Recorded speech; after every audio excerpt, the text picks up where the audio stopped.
really from here on out. Bottom line is you finally get to play games, certainly, after that Glenville State mishap.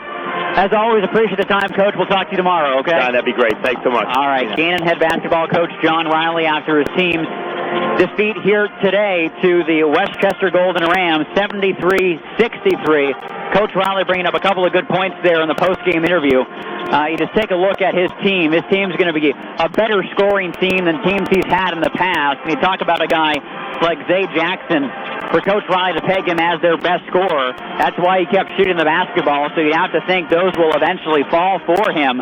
But really, a Ganon team that, in my estimation, is talented and is deep.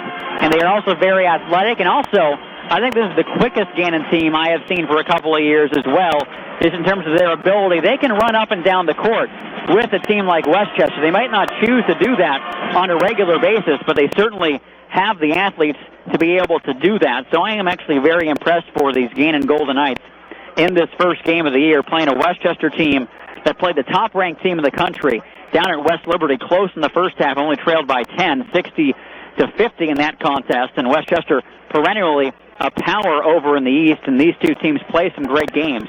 But a 10-point loss for Ganon as they drop to 0-1 on the year. Taking a look at the box score first for Ganon. Evan Phoenix led the way. What a debut for that young man. 25 points and 7 rebounds on 11 of 17 from the field. He had 3 of 5 from the foul line. No other player for Ganon was in double figures, as Jarrell Williams had 8 points on 4 of 7 shooting, also turned the ball over 4 times. Next up was Matt Dogan, 6 points and 3 rebounds on 2 of 6 shooting. Other scorers for Ganon, Jimmy Berger, I thought he had a heck of a debut for Ganon as well. He had 5 points on 2 of 4 shooting, and he had 3 assists to go along with 2 steals in 23 minutes for a true freshman stepping onto this stage against a very good Westchester team, a very athletic Westchester team, and doing what he was able to do. The Saving Nations product is going to be fun to watch throughout this season, and he's going to improve as well. Other scores for Ganon, Damon Murad, a team-high 11 rebounds and only 25 points. Zay Jackson, 4 points and 6 rebounds on 1 of 14 shooting, 1 of 8 from long range. Finishing out the score sheet for Ganon, Emmanuel Matei chipped in with 4. Marcus Jones had 2, and Hans Berwitz with 4 points, all coming from the foul line. He also had 5 rebounds. Overall shooting percentages for the game, 23 of 65 for the Ganon Golden Knights at 35.4%. 1 of 12 from long range at 8.3%, and 16 of 26 at the foul line, 61.5%. They out-rebounded their opponent 41-37 and had a huge advantage in the offensive glass, 19-8. Not too often will you see a Coach Riley team lose when you have that sort of advantage on the offensive boards, which makes this game seem more of an outlier to me than anything else. 16 assists for Ganon compared to 17 turnovers, 2 blocks, and 6 steals. For Westchester, Coach Blair's squad improves to 1-2 overall, 1-0 in conference play. They were led by Malik Jackson, who scored 20 points or more for the second consecutive game.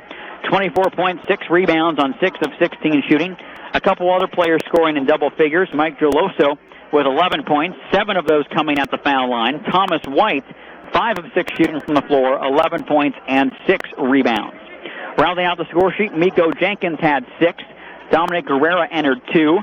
Zach Baer had 4. Matt Penacal had 7 to go along with 5 assists but 7 turnovers. Deshaun Giddings chipped in with 2. Tim Turo had 2. And Jackson Highland rounded out the score sheet with 4. Overall, the Golden Rams, 23 of 50 from the floor, 46%. 5 of 15 from long range at 33.3%. And 22 of 29, 75.9% from the foul line. Take a look at some of the other overall numbers for Westchester. 13 assists compared to 21 turnovers, 5 blocks, and 8 steals. Points in the paint, both teams had 34. Points off turnovers, Ganon with 13. Westchester with 16. Second chance points, Ganon with their offensive board advantage led in this category quite handily, 19-5. Fast break points, Ganon 8-6. Bench points, Westchester 34-19. There were 3 ties in this game and 3 lead changes as Westchester held a 36-34 lead at the end of the first half, and in the second half they really took off in the first 5 minutes of that second half, ballooning their lead to 10 or so, and it really stuck around there for the rest of the contest as the Ganon Golden Knights fall in this one as they go to 0-1 on the year as they are set to take on Cheney tomorrow. Talking about that game, the next Ganon basketball broadcast is set for tomorrow, Sunday, November 20th. Join me beginning at 1 o'clock as the Knights face the Cheney Wolves in another crossover affair here on Jet Radio 1400. Today's final scores from Hollinger Fieldhouse, a couple of fun games to call. Ganon is not on the right end of them so far. The Ganon Lady Knights dropped to 0-4 with a 65-59 defeat against the Westchester, while the Golden Knights follow up in Game 2 of the doubleheader and fall to 0-1 and fall to the Golden Rams 73-63. For Greg Maas back in studio, I am Sean Emakuchi. Talk to you tomorrow, everybody.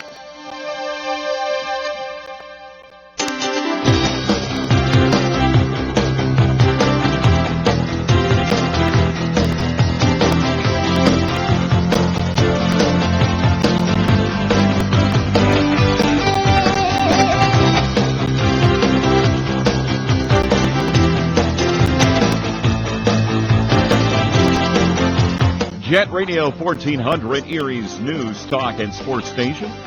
Greg Maas, good evening. Back in studio with you, live from the historic Boston store on State Street in downtown Erie. Good Saturday to you, and hope you are having a great weekend before Thanksgiving.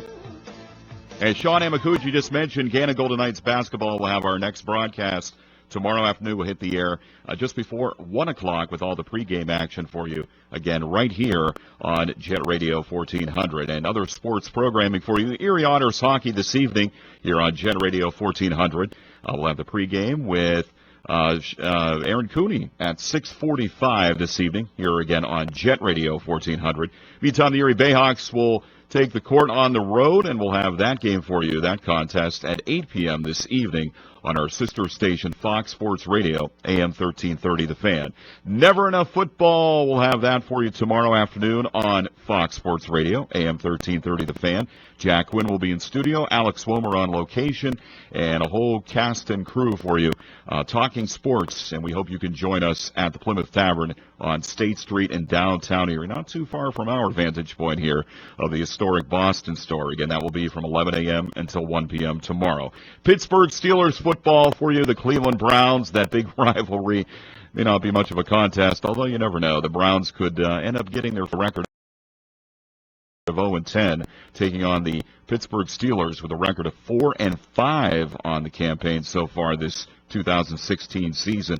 The Steelers have lost 4 in a row. You never know, the Browns could pick up their first win of the year. We'll have the action for you again on Rocket 101, our sister station, beginning with the pregame at noon tomorrow, and we'll have the kickoff at 1 o'clock. And again, as mentioned, the Ganon Golden Knights, our next broadcast, will come your way tomorrow afternoon right here on Jet Radio 1400. So very busy sports weekend. Winter-like weather expected for the weekend. A quick check of the forecast, the weather forecast for you now. Thanks to the Jet Pinpoint team of meteorologist Tom Atkins and your weather authority.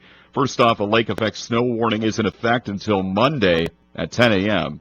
Otherwise, for tonight, windy with rain or rain and snow mix near the lakeshore. Becoming all snow for the inland areas. 1 to 3 inches of snow accumulation expected inland, mainly south of Interstate 90. Little to none elsewhere. Overnight lows bottoming out to 34 in the city, 27 to 31 inland and in the mountains. And then for tomorrow, Sunday, windy and cold with periods of snow showers. The snow may mix with rain and snow at times near the lakeshore. An additional 5 to 9 inches possible of snow inland and in the snow belts. None to about 1 inch along the lakeshore, 1 to 3 inches elsewhere, with highs of 37 in the city and 30 to 35 inland and in the mountains. That is going to wrap it up for me. I'm Greg Maas. Have yourself a great and safe weekend. And again, stay with us all weekend long here on Jet Radio 1400, all the programming, whether it be sports or news talk, and our sister station as well, Fox Sports Radio, AM 1330 The Fan. Momentarily back to programming in progress on Jet Radio 1400. At Jet Radio 1400, we report the news. I now pronounce you spouses for life. What it means and how it affects you. Today I call upon the Congress to promptly pass an amendment to our Constitution defining and protecting marriage as the union of a man and woman. Then you have the opportunity to discuss. Yeah, well, that's a good thing, absolutely. Disagree. I would like the public to know. And decide. I don't know if I matter to you or not. It's a process that not only keeps you informed, it keeps you involved. Erie's News Talk Station. Jet Radio 1400. Because the sooner you treat it, the better. That's the way you solve gum disease. And now, it's time for The Lens of Liberty. Here with today's installment is author, speaker, and activist Helen Kriebel. A friend of mine recently interviewed a potential employee who she thought seemed like a good fit for the job. So she called the former employer, who was listed as a reference just to be sure. Reference checking is routine due diligence for businesses, but this former employer said, I can confirm that he worked here, but on the advice of our lawyer, I can't tell you anything at all about him. Many business people are given similar advice, and it makes references meaningless for the employer and the employee. We should look through the lens of liberty and realize that we are letting lawsuits and the fear of lawsuits destroy our common sense, our entrepreneurial spirit, and our system of free enterprise. Go to lensofliberty.org. You won't believe what you hear. Hi, I'm Rick Ossick, president of Famous Footwear. Did you know that premature birth is the #1 killer of babies? That's why we are fighting to end premature birth and birth defects along with the March of Dimes. You can do something today to give them tomorrow. Your support means programs, education, life-saving research, and a voice for families in the newborn intensive care unit. Together we can save babies' lives. Give them tomorrow at marchofdimes.org/tomorrow. This Multiview special report is brought to you by Intel. According to the Consumer Technology Association's Holiday Retail Outlook study, a record 68% of Americans plan to buy tech gifts this holiday season. With laptops at the top of holiday wish lists, new devices powered by Intel's 7th Gen Core processors are bound to be among this year's favorites. 7th generation Intel Core-based systems were built for the immersive internet, providing premium 4K Ultra HD entertainment and 360-degree video. They're faster than ever, delivering richer visuals for gaming on the go, facial login, long battery life, and much more. Scott Massey, Intel spokesperson. This holiday season, Intel is powering the thinnest, lightest, and most powerful devices ever. Today's PCs are enabling new, amazing experiences, making now the best time to buy a new PC. Whether it's a 2-in-1, notebook, mini PC, gaming system, or all-in-one, there is an Intel-powered device for everyone this holiday season. For more information, visit Intel.com. I saved! I found incredible deals on Groupon for everyone. For everyone. There's something for everyone this year on Groupon. Download the Groupon app and find thousands of deals on electronics, toys for the kids, winter apparel, home cookware, and more. From GoPro cameras and drones to yoga mats and skateboards. This season, get up to 70% off with incredible deals on Groupon. Thanks to Groupon Goods, I could buy gifts for everyone.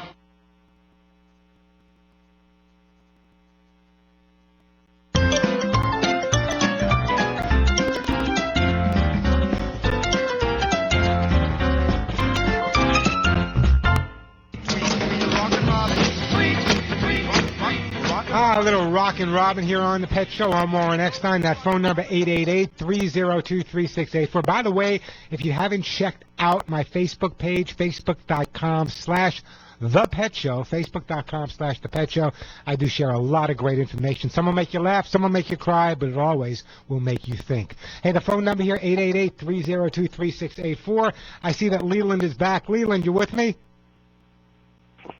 Hey, Leland, you with me? Again, another game. Leland, with me. Leland, you with me? You hear me, Leland? Okay. All right. One more time. Forever. Okay. What is it called, that stuff? Listen to me carefully. You have a flea problem. You have to treat the dog and the environment at the same time. What we're going to do, there's an all-natural herbal flea spray. You can use it every day or more than once a day on your dog. You can spray it on the bed where the dog sleeps. You can spray it around certain areas. I will send you some of that before we hang up. However, there are other products on the market. One is called the Flea Crystals. We have those available on the website as well. And the reason we use those, you can sprinkle them around your carpeting and there are flea crystals you can sprinkle outside. This way you're treating the outside and the inside and the dog all at the same time. What I recommend that you do, once you notice that the dog's flea scenario is getting better and you're not seeing any fleas, what I would do is every day roll the dog around in a white towel. If you see a black speck, take that black speck, put it on a moist paper towel. If it turns red, you haven't got rid of the fleas. What's good about the all-natural herbal flea spray, because it is all natural, you can spray it several times a day. It smells fabulous. That's what I want you to use. Then you can go to, I'll send you that, but then you can go to the website, pick up some of the flea crystals and sprinkle those around the house, and that will help you get rid of the fleas once and for all. Also, brush the dog on a regular basis. If your dog does, in fact, or you have a cat that has dry skin, fleas are much more attracted to dogs and cats with dry skin. That's why it's so critical to make sure they're on the Hugs and Kisses supplements, which you can hear me talk about in a few minutes. So anyway, Leland, that's what I want you to do. I'm going to send you some of the all-natural herbal flea spray. I want you to check your dog every day. You can go to the website, thepetshow.com, pick up the crystals there, and that should really help you at least get the fleas under control. Do you have any suggestions on shampoos? Yeah, there's a shampoo that we recommend. If you go to the website, it's an all-natural herbal shampoo, and it's just a great product. I use it on my own dog. So go to the website, thepetshow.com. In the meantime, Leland, I'm moving on, but I'm going to put you on hold, and Caleb is going to get your name and address, and we're going to send you some of that all-natural herbal flea spray. I love this all-natural herbal flea spray. I've been using it now, God, for a lot of years. It's made in Southern California. I know the company that makes it. It's called Nature Vet. I've known them for years. They make the Arthur Gold and many of the products you hear me talk about. And not only do I spray it on the dog every day, and I rub it in. He loves his massage. He smells like a spa. I'll spray it on his bed. I'll spray it by the back door. It's a great product to have. It's really not expensive. It's all natural herbal flea spray, available at thepetshow.com, or you can call my office directly. Hey, the phone number here, 888-302-3684. We go to Don. His dog won't eat my Hugs and Kisses. Hey, Don, what's up? We got a cat. Calico cat. Okay. And I ordered some of the Hugs and Kisses for it. Uh-huh. And she won't touch them. All right, let me go over a couple of things. Every once in a while, it's pretty rare, we'll come across a cat that won't eat them just the way they are.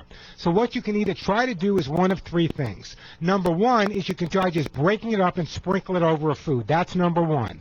Number two, what you can do is before you give it to her, just heat it up for a second, because cats don't eat with their mouth, they eat with their nose.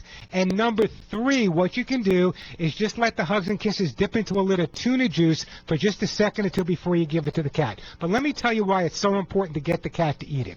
Number one, not only for the flea problems, not only for the skin and coat and the hairballs, but cats have a tendency towards blockages. And what happens is with the Hugs and Kisses, we made sure that was higher in vitamin C, so it's more acidic and help prevent some of the crystallization. So that's important to remember. Now, as I said, every once in a while, we're going to come across a cat that's not thrilled with it. Pretty rare, though. So either try breaking it up over the food. If you tried that and the cat didn't eat it, a little tuna juice, or heat it up. This will get the cat to eat it, and it's really important for his digestion and basically his overall health. That should help you out a bit. Uh-huh. What about this cat food that you say that we can get? Halo. Halo is it's available. I think it's available in many of the stores, and you're in Canada. Available in Canada. It's a great product. I use it on my own pets right now. Caleb, did I give away Halo yet today? I did, yeah. I gave away one. I'm only allowed to give one away each show. But the Halo is available at many of the stores. You can pick it up there, and that should make it. But in terms of the Hugs and Kisses, really what I would do is try breaking it up. If not, a little tuna juice or heat it up, and that should make all the difference for you. Okay, we'll give it a try and see what happens. Let me know, Don. Don't go anywhere. In the meantime, we're going to put you on hold, and we are going to send Don. What are we going to send Don? We're going to send you a bottle of American Kennel Club Gold Stain and Odor Remover. You know your cat's not having accidents. As they get older, they might, but it's a great way to clean out the litter box at the same time. Hey, the phone number here, 888-302-3684, 888-302-3684. We're going to take a break. When we come back, we have Bill in Illinois. We got Patrick in beautiful Prescott, Arizona, one of my favorite cities in the whole world, down in Leland. Again, the number, 888-302-3684. I don't want to rush you, Bill. I don't want to rush you, Patrick. So let me do this. Let me take a break. When we come back, we'll get to all of your questions and help you resolve the issues with your pets, or your pets' issues with you. 888-302-3684. And again, just a reminder, check out the website. Not only do we have the products there, but there's literally hundreds of free articles about first pet psychology, cats that are not using a litter box, how to introduce one cat to another. There are great articles. I put up news every single day. There's current news. There's the chat room, all kinds of stuff. If you've not been there, it's a fun website, and I made it easy enough that even I can use it, and I'm not the greatest person when it comes to technology. The website is thepetshow.com, thepetshow.com. Speaking of thepetshow.com, when you make a purchase, wouldn't it be really nice if the store followed up with you to see if you were satisfied? Well, at my website, thepetshow.com, your satisfaction really does come first. So we ask everybody to review every single sale. With her purchase of American Kennel Club Gold Stain and Odor Remover, Gail from Detroit, Michigan says, Warren, it has worked perfectly. The cat urine smell is gone in all 3 rooms. You are a genius to have this product. Thank you so much. I thought I was going to have to replace a lot of carpet, but the smell, totally gone. Also at my website, thepetshow.com, your opinion is important. So we asked Mindy from Prescott, Arizona, her opinion. So we asked Mindy, and Mindy said this, Warren, Hugs and Kisses vitamin mineral supplement treats are amazing. Hugs and Kisses are fabulous. They keep my greyhound skin healthy, the coat soft, and she absolutely loves them. 70% of consumers are influenced by testimonials online. So check out the verified and satisfied clients at my website, thepetshow.com. You can buy many of the products you hear me talk about with confidence because we're not afraid to ask tough questions like, are you happy with the purchase? So log on to thepetshow.com. Remember that THE, thepetshow.com, or call my office directly. Yes, this is my office, 1-800-430-4847. That's 1-800-430-4847, 1-800-430 in the word HUGS, HUGS. Watch your pets look and feel their best with my Hugs and Kisses vitamin mineral supplement treats and dozen more great products at thepetshow.com. I'm Warren Eckstein. This is The Pet Show.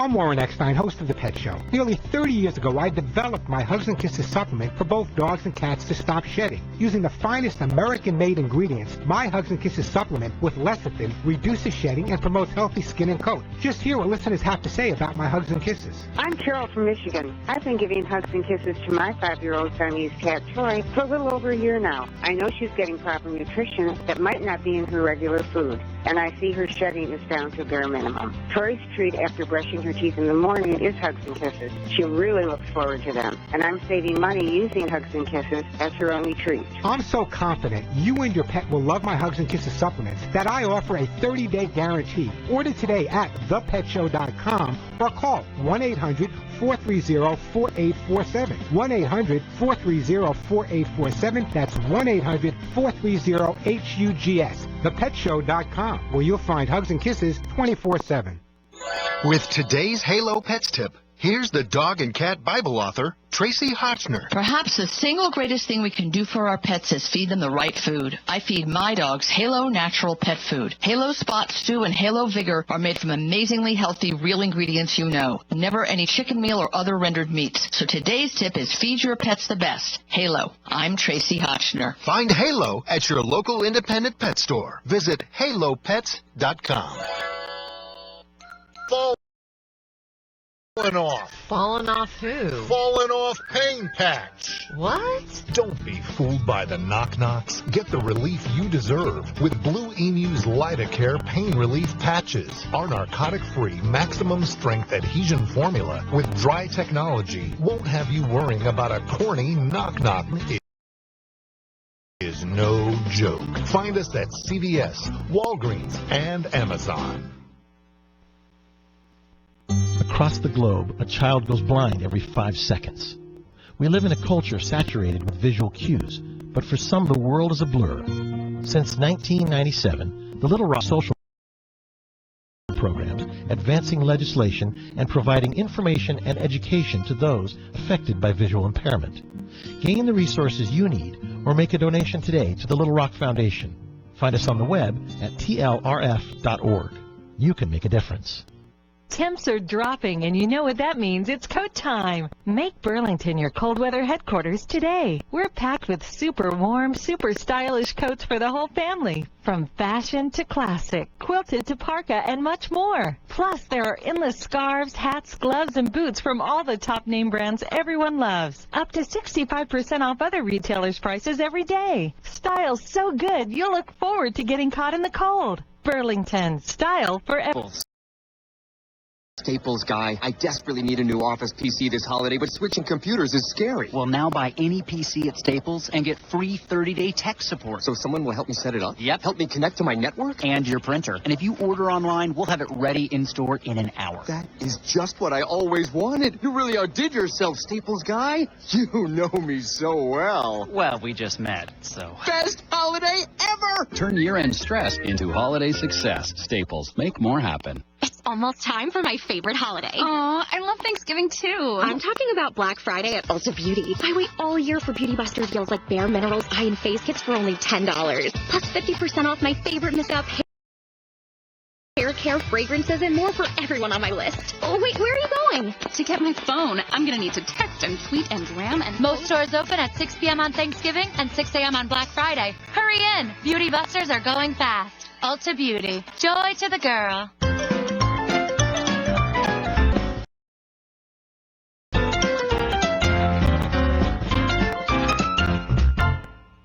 Listen to the bow wows and meow. Ah, that's who I listen to, the bow wows and meows. Hey, just a reminder that starting next pet show during the holiday season, you're not going to want to miss. I have the most incredible holiday music starting next Saturday here on the Pet Show. Hey, speaking of pets, let's get right back to the busy phone lines here. Let's go to the great state of Illinois and Bill. Hey, Bill, welcome to the show. Hey, Bill. Hello? Hi, Bill. How you doing? Hey, I have a F1B golden doodle that we got as a puppy, not from a breeder. Okay. And this guy does not like any other dog. How old was the dog when you got it? I think it's 8 weeks or 9 weeks old, something like that. And how many were in the litter? That's a good question. I don't know. There were several. Okay, and you said about 8 weeks old, because there's a big difference. If you take a dog away from the litter at 6 weeks old versus 8 weeks old, even though it's only 2 weeks, it's a major difference in psychological growth. So it's something to take. He doesn't like other dogs. Or is it a he or a she? It's a he. Okay, how aggressive is he towards other dogs, and when does it take place? Well, I adopted a senior golden lab, and I took him to the pound to meet the dog, and everything just did not get along at all. He was, anytime the other dog got close to me, he was just aggressive and barking and.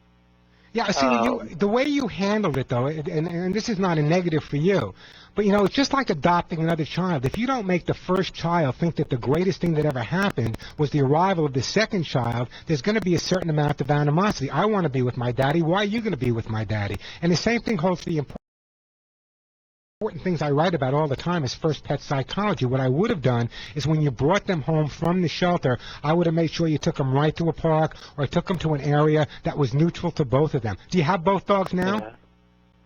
No, I ended up giving that one back. I tried for 2 weeks, and it was just terrible, so I ended up giving her back, but I think somebody else got her. Oh, okay. As long as the other dog's been adopted, that's fine. What I would be doing at this point is getting your dog accustomed to being around other dogs so you can adopt another dog, because it sounds to me like you're the right person to do that. What I would recommend that you do is when you're walking your dog, what's his reaction? Well, I know he barks a lot. There's one walking down the street. I mean, he just goes crazy at the door, and because he can see him out the window. Yeah, well, the door is one thing, but I mean, if you're walking him outside on a leash and a collar, and you're walking him down the street, and there's another dog across the street, what's his reaction at that point? Oh, he will still bark, I would think. Or are there some dogs he plays with, though? Are there some dogs he's friendly with?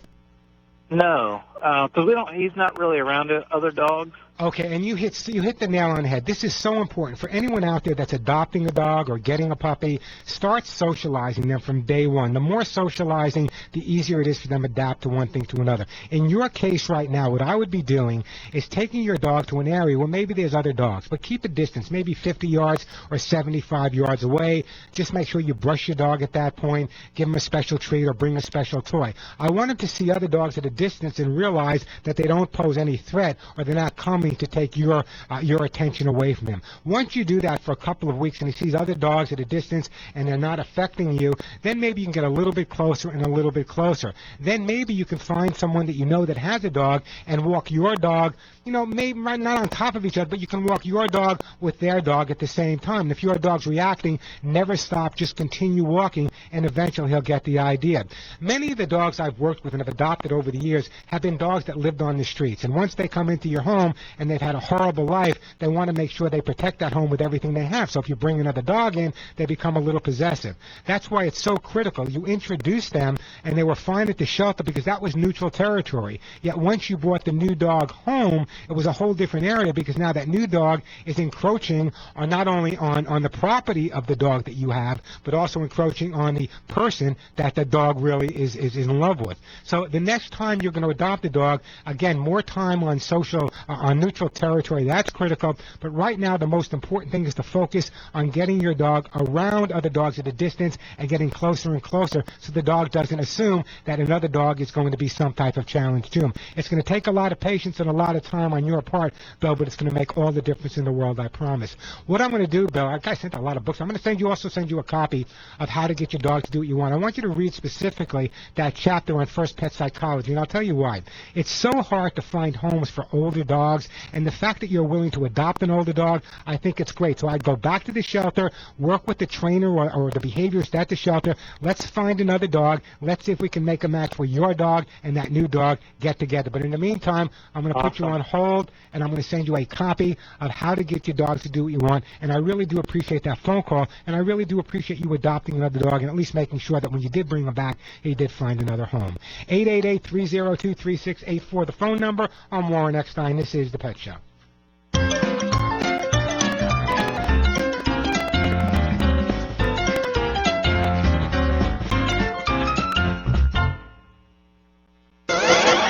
WJET Erie.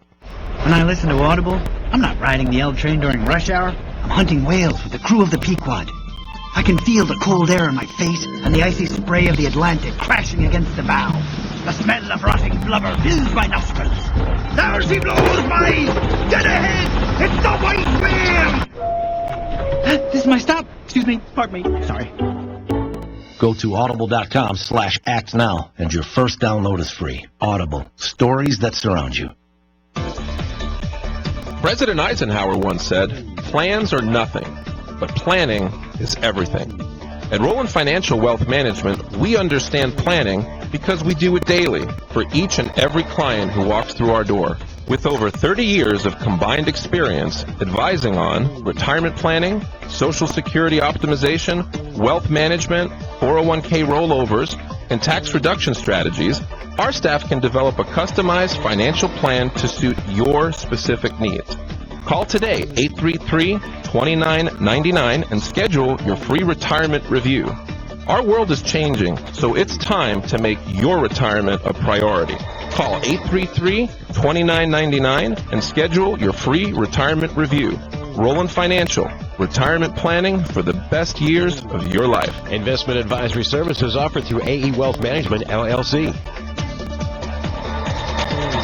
Rolling down this road in Anbar Province. all of a sudden There's a huge explosion. we knew right away. It was an IED. Then we started taking sniper fire and RPGs from the hills. Today's servicewomen face the same combat dangers as men. It's pretty amazing. We made it out alive. But at home, women veterans face different challenges. DAV understands this and fights to get women veterans that fits they were promised. Visit DAV.org for free help. How was your day? What did you do in school? I'm Mike Crossie, president of the Pennsylvania State Education Association, and these two simple questions can encourage learning in your home. Showing interest and asking about the school day can help motivate your children and keep them excited about learning. So stay involved, stay curious, and ask specific questions. Student success involves the whole family. Be sure to take the opportunity during daily conversations to talk with your children about what they're learning. Help set academic goals and discuss a plan of action to meet those goals. Whether it's improving on weekly spelling tests or allowing enough time to eat breakfast every day before school. Every small step taken helps build momentum to academic success. Great public schools are a basic right for every student. A message from the Pennsylvania State Education Association.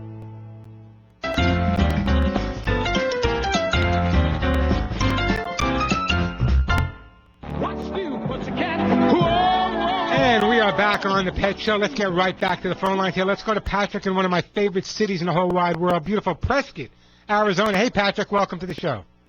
Hey, Warren. We have two Scottish Terriers, and they're licking our floor. They constantly lick the floor. They've been doing it for about a year. Is there any type of specific type of cleaner you're using on the floor that may be attractive to them? I would have to check. There's a wood cleaner. I think there's a wood cleaner that we do use.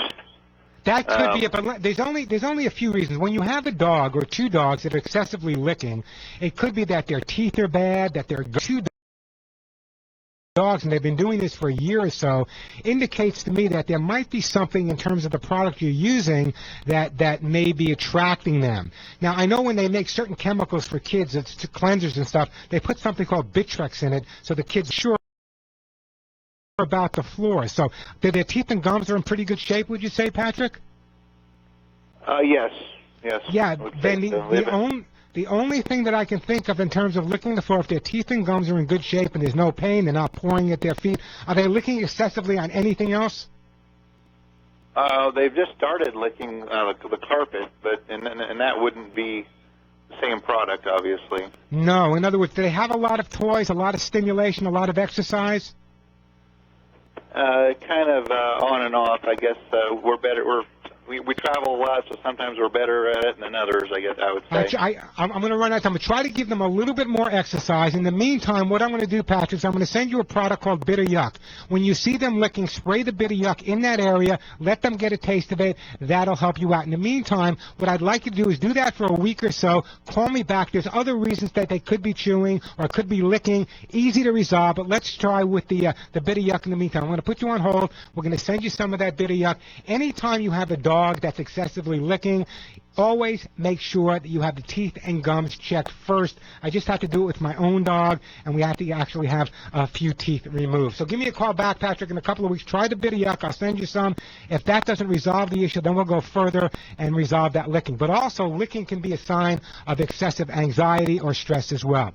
I don't know where the time goes, but we are out of it. Until next week, give all of your pets a big hug and a kiss for you, a special hug and a kiss right between the ears for me. I'm Warren Eckstein. You've been listening to The Pet Show.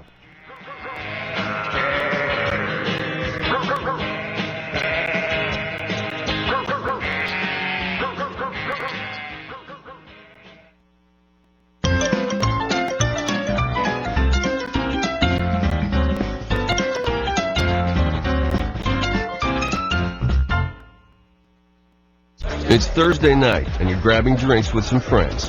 Started off with a pitcher for the table, which quickly becomes two. There's pool. And there's the photo booth. All right, everybody squeeze in. Say cheese! Followed naturally by an order of wings. And another. Can we get some extra ranch sauce? Then there's the ceremonial nightcap. So what are we doing this weekend? And lastly, it's back to the car, which, if you're buzzed,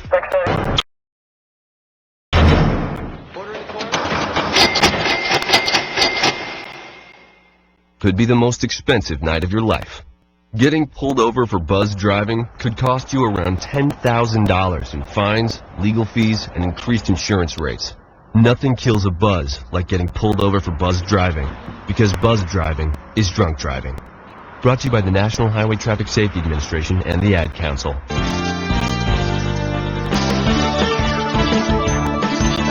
WJ Choosing the team. I'm Michael Toscano. In and out they went all day at Donald Trump's golf resort in New Jersey. Candidates meeting with the president-elect to talk about potential jobs in his administration. The big star of the day is apparently retired Marine General James Mattis, pronounced as, quote, the real deal by Mr. Trump after their session. Phil Mattingly reports he may now be the favorite for Secretary of Defense. James Mattis was very well known as a general on the Marines. He's very well known for his service in Iraq and is very well known kind of bipartisan. Both the Obama administration and Republicans on Capitol Hill think very highly of him, and this is somebody I think we need to keep a very close eye on, I'm told, because there's a very good chance that at some point he ends up, if not in a Trump administration, certainly a finalist to be in that position. Mitt Romney there today to meet with the president-elect. How was it? Far-reaching conversation with regards to the various theaters in the world where there are interests of the United States of real significance. Romney thought to be a contender for Senate. President Obama at the Asian Pacific Summit in Lima, Peru today, taking great pains in his last overseas trip as president to tell every audience not to rush to judgment about President Trump. Saw the car seat. The two back doors were not accessible. That obviously is not President Obama, but this is. How you campaign isn't always the same as how you govern. Sometimes when you're campaigning, you're trying to stir up govern. You actually have reality in front of you, and you have to figure out, how do I make this work?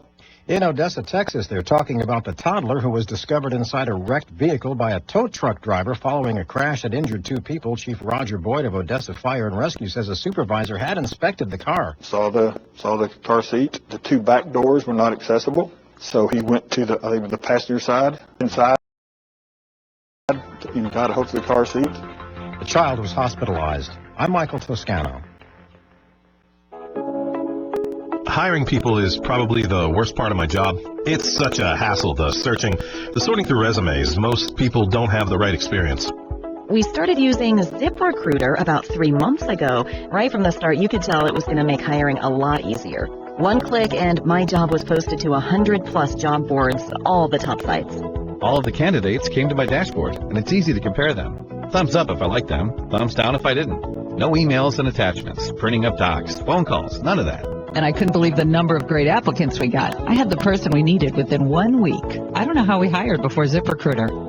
Whether you're looking to fill one position or 20, find the best candidates with ZipRecruiter, where your job is just 1 click away from 100+ job sites. ZipRecruiter, the fastest way to hire. And right now you can try ZipRecruiter free. Just go to ZipRecruiter.com/talk. That's ZipRecruiter.com/talk. ZipRecruiter.com/talk. One way of bringing jobs to America may be an old one, but it's one familiar to the incoming president. Marlis Majerus, what have you got me talking about? Is this Michael? As in you're fired? No, as in you're hired. Apprenticeships may be the key issue that slows the U.S. economy. Workers who lack job skills that employers need. The job skills gap is a big reason why many Americans feel left out of the economic recovery. A new Commerce Department study says apprenticeships are a good alternative to a 4-year college degree. Unlike students, apprentices get paid while they train. They also tend to be more productive than typical workers. In 2014, President Obama pledged funding to double the number of apprentices in America to 775,000 by 2018. So far, that's on track. And corporate America is now starting to buy in, too. Thank you, Marlis.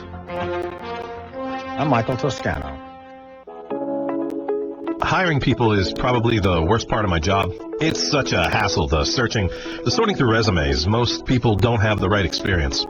We started using ZipRecruiter about 3 months ago. Right from the start, you could tell it was going to make hiring a lot easier. 1 click and my job was posted to 100+ job boards, all the top sites. All of the candidates came to my dashboard, and it's easy to compare them. Thumbs up if I liked them, thumbs down if I didn't. No emails and attachments, printing up docs, phone calls, none of that. And I couldn't believe the number of great applicants we got. I had the person we needed within 1 week. I don't know how we hired before ZipRecruiter. Whether you're looking to fill one position or 20, find the best candidates with ZipRecruiter, where your job is just 1 click away from 100+ job sites. ZipRecruiter, the fastest way to hire. And right now you can try ZipRecruiter free. Just go to ZipRecruiter.com/talk. That's ZipRecruiter.com/talk. ZipRecruiter.com/talk. WJET Erie. In the small town of Elmira, New York, a boy was born into an all-American family. The odds of him achieving his dream in the fashion industry? 1 in 23 million. The odds of having a child diagnosed with autism? 1 in 68. I am Tommy Hilfiger, and my family is affected by autism. Learn more at autismspeaks.org/signs. Brought to you by Autism Speaks and the Ad Council. When I grow up, I want to be a new pair of blue jeans. When I grow up, I want to be a kid's first computer. I want to warm place on a cold day. Football I want to be a bike that races around the country. I want to be a bench on a forest trail. When I grow up, I don't want to be a piece of garbage. And if you recycle me, I won't be. Give your garbage another life. Recycle. Learn how at iwanttoberecycled.org. Brought to you by Keep America Beautiful and the Ad Council.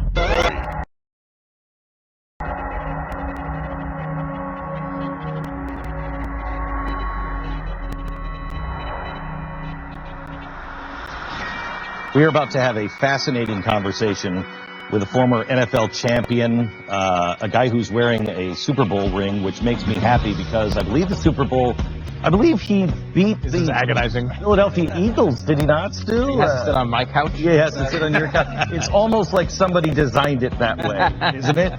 Should be agonizing for Stu, should be great for the rest of us. He's written a new book called Liberalism, or How to Turn Good Men into Whiners, Weenies, and Wimps. He is very outspoken and just rock solid without any flame throwing. Burgess Owens, we join him right now. I will make a stand. I will raise my voice. I will hold your hand. 'Cause we have won. I will beat my drum. I have made my choice. We will overcome. 'Cause we are The fusion of entertainment and enlightenment. This is the Glenn Beck Program.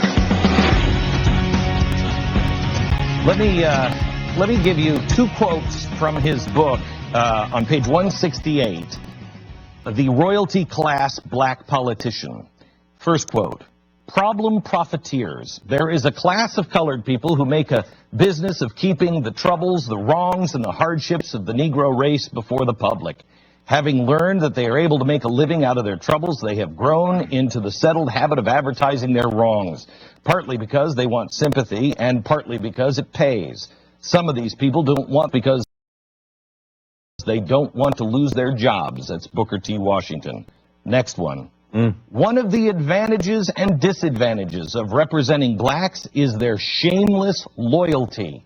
You can almost get away with raping babies and be forgiven. You don't have any vigilance about your performance. Member of the Black Congressional Caucus. Burgess Owens has written a book, Liberalism, or How to Turn Good Men into Whiners, Weenies, and Wimps. Welcome, sir. How are you? I'm very good, Glenn. I'm looking forward to chatting with you guys. Yeah, it is. You were on with us a few months ago, and you were absolutely fascinating. Let's just start with the news real quick. What happened in San Francisco? Where do you stand on this, Colin Kaepernick? Yeah, the quarterback of the 49ers not willing to stand, and then coming out and saying, I won't stand for this country, or won't stand for this flag until the country represents what it... Well, it speaks really more so not only just to that young man, but to where our country is today. We're at a point where we now can see what's happening through our educational system, or lack of education. We have young people who live in the freest country in the history of mankind, who can literally, and I don't know if you got the notice yet, but we have a black president for the last 8 years. And, really? And this young man, I think he just signed a $100 million contract. So you don't relate to his oppression? The oppression it sounds like a communist. It sounds like a socialist. It's and that's really where when I talk about the crisis that we are at this point, it's not a black-white racial crisis. It's an ideology crisis. We're dealing with whether we're going to accept the idea of socialism and Marxism and atheism, or go back to the American way, Judeo-Christian values, which meritocracy is part of it. The idea that content and character and talent are colorblind, and that's where we were trending as a nation. It was. I grew up down south, So I can look back and say with all pride how I look at our nation. We are a country that always looks to find its better self. And guys that I had trouble with, that we fought back in integration, segregation days, are some of our best friends on Facebook today. Because we always look to find our better selves. That's what, as a nation, we've always done. And we have to get back to that. And we can only do it through the Judeo-Christian values of looking at each other the way God does, inside out versus inside out. You were a Democrat for a long period of life. And we were just talking about, before we went on the air, about how you protested in the 60s. Were you part of the King protests? Yes, seventh grade. We were. I asked my dad. There was 2 or 3 of my buddies. We decided in school we were going to go out and protest, and I found out I was the only one that showed up. But aside from that, I asked my dad if I can go out and do it, and I just took for granted that he would say yes. He'd be proud of me actually. But when he did, he asked me why. So he had me to sit down and think through, explain to him why I was going to do this, and that was the process that was going through that era. We were told to think critically, to ask questions, and to push against different thoughts. And we were doing a good job of it. As a race and as a community, we were one of the best, matter of fact. And that's one of the quiet secret successful black race was before integration happened. That's a great step for parents to take any community now, because I mean you see this all the time, especially with social media. You bring up Facebook, it's like people are constantly sharing stories about, hey, this young person is out there who's standing up for what they believe in, and you know, do they actually believe it? Why do they believe it? Why are they an activist? I mean, being an activist in and of itself isn't impressive. It's doing it for a real reason and a real cause that will better society and better people. You look at Colin Kaepernick, who knows nothing about the issue. Exactly. He doesn't know anything about it. There's piles of dead bodies in the streets left by police, and that's what he's going on. Most of the people who are running Black Lives Matter, not necessarily the people in the streets, They don't know. but the people who are violent and the people who are running it have either no grasp of the facts or an intentional Disregard. obscuring and disregard for the facts, because it's about communism, about Marxism, and socialism. It's to go back to the young man, the quarterback. You're absolutely right. When you listen to his comments, it has no reasoning or context. He's heard that his people are oppressed, and I think part of it. And again, coming as an athlete, I can remember the tendency of kind of becoming an elitist. People can't do, and you wonder, well, I'm here, but what about the rest of the folks? But it's not until you understand the free enterprise concept, the country that allows us, no matter who you are and what your background is to go out and dream and struggle and risk and try again, that you understand that anybody can do it. So, and to a degree, part of his problem is he's become so wealthy, so quick in the way he's done it. He has no relationship to really what it takes to make it work. How did that transformation happen for you? How did you go from Democrat and believing the first of all, line that was fed? It was interesting. I was a Democrat, but I still was brought up with conservative values. And that's what I think people have to understand. The black community had very strong conservative values, and that's why pretty much do. Still do. And that's why they just don't know they do. That's why they're being attacked the way they are. That was the reason, and I'm going to segue for a second. What do you mean they're being attacked? I'm going to segue back to the NAACP. Okay. A lot of people don't realize it was started not by blacks, but by 21 white socialist, Marxist, atheist, race-controlled Democrats. And it was a community at that time, Martin Luther King Sr., of Christians, entrepreneurs, patriot, industrial blacks that was so focused on education because we were trying to prove ourselves. And that's why the community that I grew up in, 50% of black Americans at the time I grew up were part of the middle class. We had the highest percentage of black men committed to marriage in the early 60s than any other race in our country. Right. The highest percentage of entrepreneurs in our country. So in order to change that, they used stealth. And the attack came from people who really had an agenda. A lot of people don't realize this too. The first anti-lynching law in 1918 was put together by a Republican from Missouri. The person who fought against it was the first white president of the NAACP. He was a socialist, and he thought it was unconstitutional. A lot of people don't realize that there was a reason why these people who had nothing in common with my race decided to attack my race and to change the way we were moving. And the same thing is happening today with BET. Black Entertainment Television has not been owned by blacks for 15 years. White, liberal, the Redstones, Viacom, and they paid $3 billion to have access to my community. And ever since they've done that, it's been anti-white, anti-police, anti-American, anti-family, anti-woman, liberal filth. And the reason they've done it, because they know... It wasn't that way before? No, it was actually they put another company, Roberts Broadcasting, out of business, who was trying to put a positive messaging in the black community. Between the regulations and the Democratic Congress, he actually went to in front of the Congress pleading for support to take away some regulations because he realized that minorities were being pushed out, and they sat back and did nothing. So you have to understand, there's a party that has a very dark heart, and sometimes as Americans, it's tough for us to understand there are people who actually strategize on misery to help them to get more power. And that's what's happened to the black community. And unfortunately, you see the Black Lives Matter today, it's because of 15 years of this liberal propaganda. It's also because, honestly, funding from people like George Soros. I mean, when the Tea Party came out, I remember the Tea Party was funded literally by bake sales and everything else. Nobody had $1 million. George Soros and his allies won $100 million to Black Lives Matter. Yeah, and wow. When you think about, we talk about the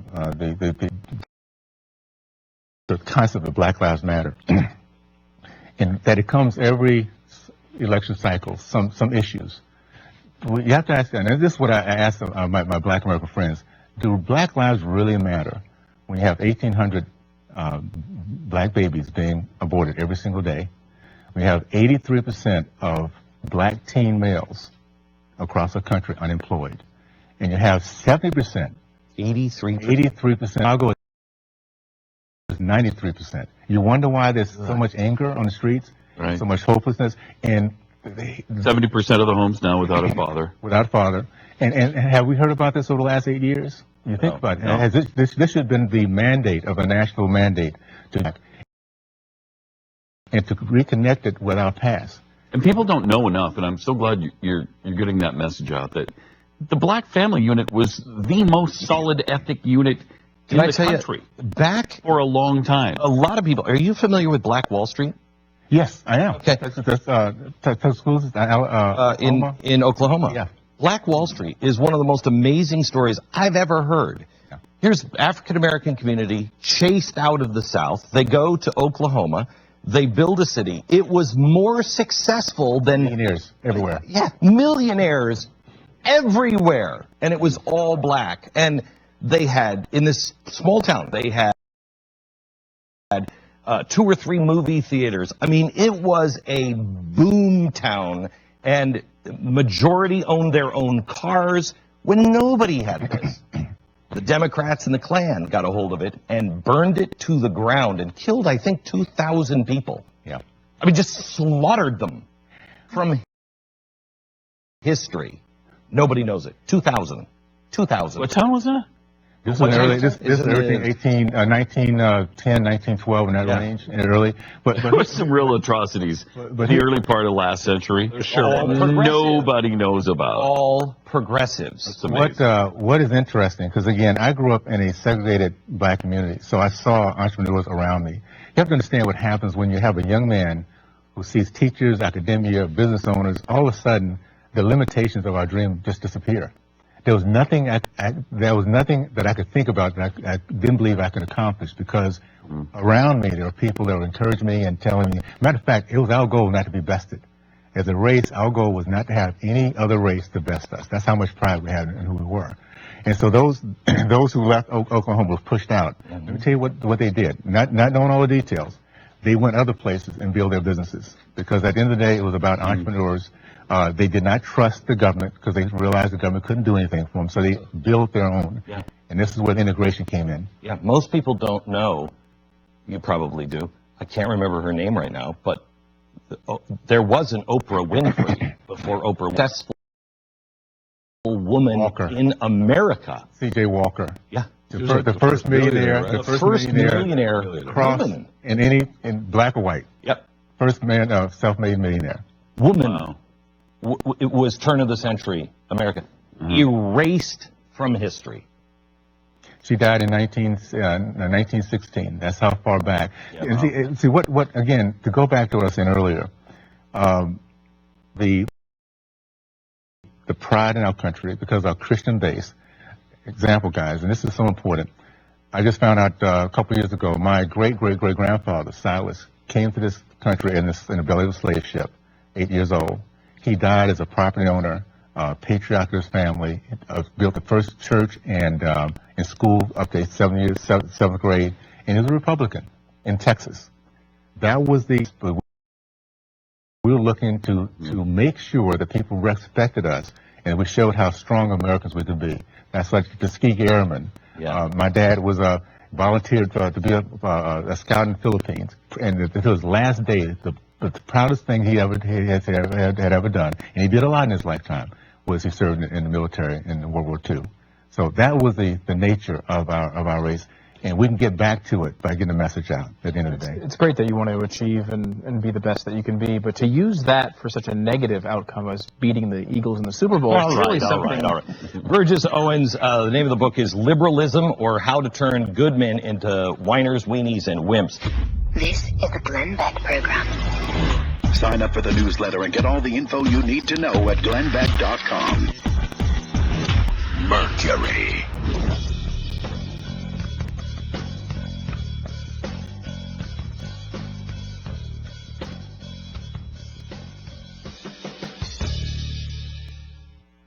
Are you hiring? Do you know where to even post your job to find the best candidate? Posting your job in one place isn't enough now to find the quality candidate that you're looking for, and I know from personal experience. If you want to be able to find the perfect hire, and you need to do it quickly, you need to post your job on all of the top sites. And now you can with ZipRecruiter.com. You can post your job at over 100+ job websites, including social media networks like Facebook and Twitter, all with a single click. Find the candidates in any city or industry nationwide. Just post once and watch your qualified candidates roll into ZipRecruiter's easy-to-use interface. No juggling the emails or calls to your office. Just quickly screen the candidates, rate them, and then hire the right person fast. Find out today why we use ZipRecruiter, and it's been used by over 1 million businesses. And right now, you can post your job on ZipRecruiter for free by going to ZipRecruiter.com/Beck. That's ZipRecruiter.com to try it for free. Go to ZipRecruiter.com/Beck. Health Markets Insurance Agency is the DBA of Inspire Insurance Solutions Incorporated, licensed in all states. Product availability varies. Agents may be compensated on enrollment. Attention Americans eligible for Medicare. Medicare plans are changing. New plans are now available that could increase your benefits and lower how much you pay. At Health Markets, our free service can help you find the Medicare plan that's right for you without the guesswork. Even if you're currently enrolled in a Medicare plan, you may be paying more than you need to and missing out on important benefits. This year's Medicare plan changes could mean more coverage and lower costs, but enrollment is not automatic. Call Health Markets today and we'll search thousands of Medicare plans from leading insurance companies. Plans that may cost less and cover more, with lower copayments, more choices like dental and vision care, and the freedom to see the doctors you choose. Best of all, our service is free. Don't let the Medicare deadline pass. Call Health Markets and let us find the right Medicare plan for you, without cost or obligation. Call 800-264-1408. 800-264-1408. 800-264-1408. WJET Erie. Downstairs, please hold. Nokia Renkat. Ei, en voi odottaa. Shit. My frantic friend from Finland. He's a little upset. It's the first snowfall of the year, and he's just been put on hold by his local Nokian tires dealer. Everybody knows Nokian Hakkapeliitta winter tires are the best winter tires, and they're all calling the dealer. Hakkapeliitta. All right, hang in there, big fella. Nokian Tires from Finland has a dedicated philosophy to improving the safety of their tires 10% every year.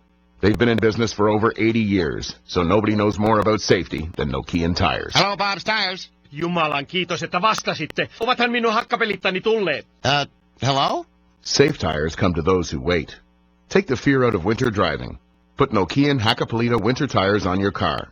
We begin. Johnson & Flick, Tire and Auto Service Center on Peach Street. Call 864-8093. Johnson & Flick, for the confidence you feel. Arthur F. Schultz pre-Black Friday Spectacular continues. Come to 2060 Cascade, Saturday 10 till 5 and Sunday 12 till 3. Year history. Right now, save up to 65%. Get interest-free financing for 4 full years and free delivery, plus a sales tax discount. Only at Arthur F. Schultz, 2060 Cascade in the heart of Erie. Arthur F. Schultz, pre-Black Friday Spectacular, Saturday 10 till 5 and Sunday 12 till 4. Get an early start on our greatest event ever. Arthur F. Schultz has marked down every genuine Lazy Boy recliner, sofa, and chair 50 to 65% and more. Hundreds of living rooms, dining rooms, and bedrooms weekend.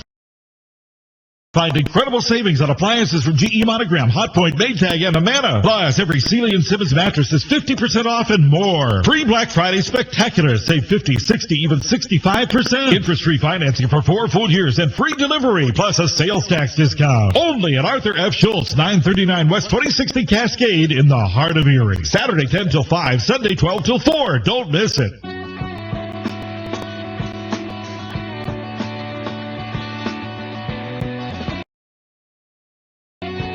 888-727-BACK. This is The Glenn Beck Program. We're talking to Burgess Owens, author of a new book, Liberalism, and How to Turn Good Men into Whiners, Weenies, and Wimps. And I have to tell you, Burgess, it is rare that we meet somebody as well-read as you are, that really, truly who has looked at the roots of things. You know, everybody else is dealing up at the surface, and if they don't understand the roots, I mean, we have done a lot of investigation on stuff, but we have never looked at the roots of the NAACP. It was started by white guys. Yeah. White, really bad white progressives. Yeah. What do you say to people who say, well, Burgess, that's not who they are now? I say that there's a law called a law of seed and harvest. And we need to understand there's certain basic things that we're not going to change and we can't dictate because we want to change. You plant an apple seed, you're going to get an apple tree. And no matter how we color the apple and how we color the seed and how we pray over that seed. Good fruit doesn't come from a bad tree. It's going to be the same. It's going to be an apple tree. Yep. When you start off with an ideology that's based on stealth, lies, empathy-free ideology, it's going to end up being that. The NAACP start off as a white group of Marxists, socialists, atheists, race control eugenicists. Today it's black Marxists, racists, atheists, race control Democrats. So the only thing that changed was the color. The ideology is the same. That's why when I talk about the Judeo-Christian values in our country, those values are so entrenched in everything that we do and everything we've been that we couldn't help but become a better society every generation because of the values, the seed that was planted back from the very beginning. So we have to just get back to understanding that, we can't. How do you do that, though? I mean, we seem as a nation, both white, black, doesn't matter what color, completely lost and disinterested. That's a very good question, and I got, I think, a good answer for you. It seems like a daunting task, but see, what's happened is the Democratic Party now is like a drug addict. It needs the black vote. 95% it needs it. That's why they'll do anything they can to keep it. I talk in my book about political free agency. If we can get the black, and I'm going to go back real quickly, in the Civil War, in the War Revolution, there was 1/3 of patriots, 1/3 were Tories, and the other third were clueless or cowards. Didn't do anything. It was the 1/3 that gave us the freedom we have today. 28% of black Americans today feel the same way I do about our country. We love our country, we love our race, we love our kids, we love the future we see in front of us. We just have to begin to think again and not be part of the groupthink. But how do you do that? Now, I'm up against the break, so we're going to come back and I want to get an answer to this. Because all of the media, all of the institutions are headed in exactly the opposite direction. Public support and even private support, $100 million to Black Lives Matter. How do you fight that when everything is going in the opposite direction? We'll get to your answer when we come back. Name of the book, Liberalism, or How to Turn Good Men into Whiners, Weenies, and Wimps. Back in a minute.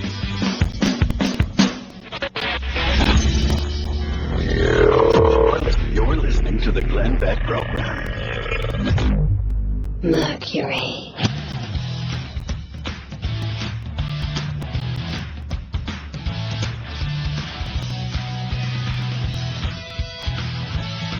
Erie's news time station. Jet Radio, 1400. Fall is here. Time for the debate on whether to start turning on the heat and paying those gas bills, or adding another layer to your clothing, just like you did last. Have Bauer Specialty insulate your home. We'll keep you warm and your bills more manageable. Call Bauer Specialty today and receive $250 off your home insulation project. Call 898-8517 or visit us at BauerSpecialty.com. PA Contractor 10662. Arthur F. Schultz pre-Black Friday Spectacular continues. Come to 2060 Cascade Saturday 10 till 5 and Sunday 12 till 4 for the greatest savings in our 103-year history. Right now, save up to 65%. Get interest-free financing for 4 full years and free delivery, plus a sales tax discount. Only at Arthur F. Schultz 2060 Cascade in the heart of Erie. Arthur F. Schultz pre-Black Friday Spectacular Saturday 10 till 5 and Sunday 12 till 4. Get an early start on our greatest event ever. Arthur F. Schultz has marked down every genuine Lazy Boy recliner, sofa, and chair 50 to 65% and more. Hundreds of living rooms, dining rooms, and bedrooms at unheard of reductions. This weekend, find incredible savings on appliances from GE Monogram, Hotpoint, Maytag, and Amana. Plus, every Sealy and Simmons mattress is 50% off and more. Pre-Black Friday Spectacular. Save 50, 60, even 65%. Interest-free financing for 4 full years and free delivery, plus a sales tax discount. Only at Arthur F. Schultz, 939 West 2060 Cascade in the heart of Erie. Saturday 10 till 5, Sunday 12 till 4. Don't miss it. Curious about the world around you?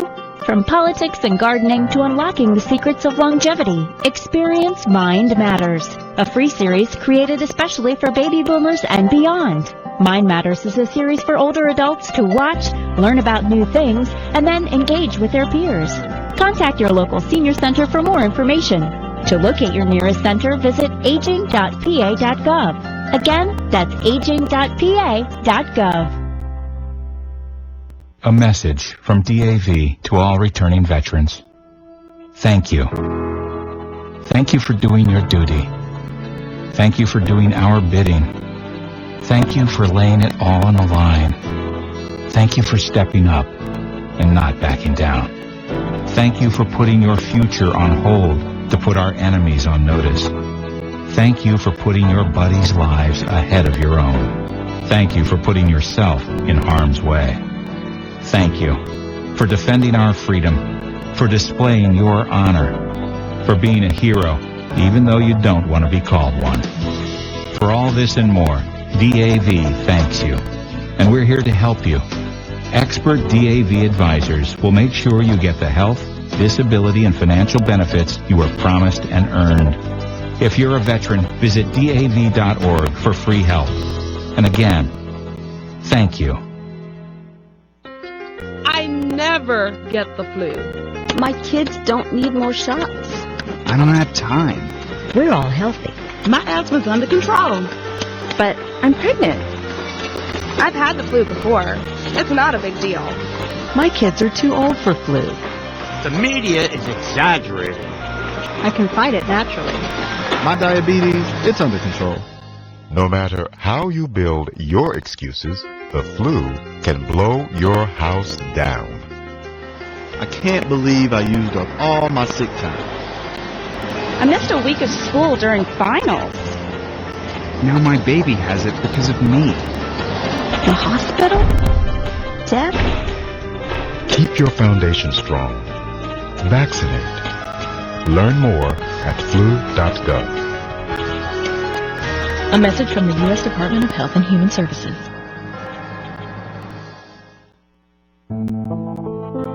In the small town of Elmira, New York, a boy was born into an all-American family. The odds of him opening his own clothing store at the age of 18? 1 in 138,000. Excited to be a part of pop culture, he packed for the big city. To invest in his vision? 1 in 4.5 million. The odds of him achieving his dream in the fashion industry? 1 in 23 million. The odds of having a child diagnosed with autism? 1 in 68. I am Tommy Hilfiger, and my family is affected by autism. I encourage you to learn more at autismspeaks.org/signs. Early diagnosis can make a life Brought to you by Autism Speaks and the Ad Council.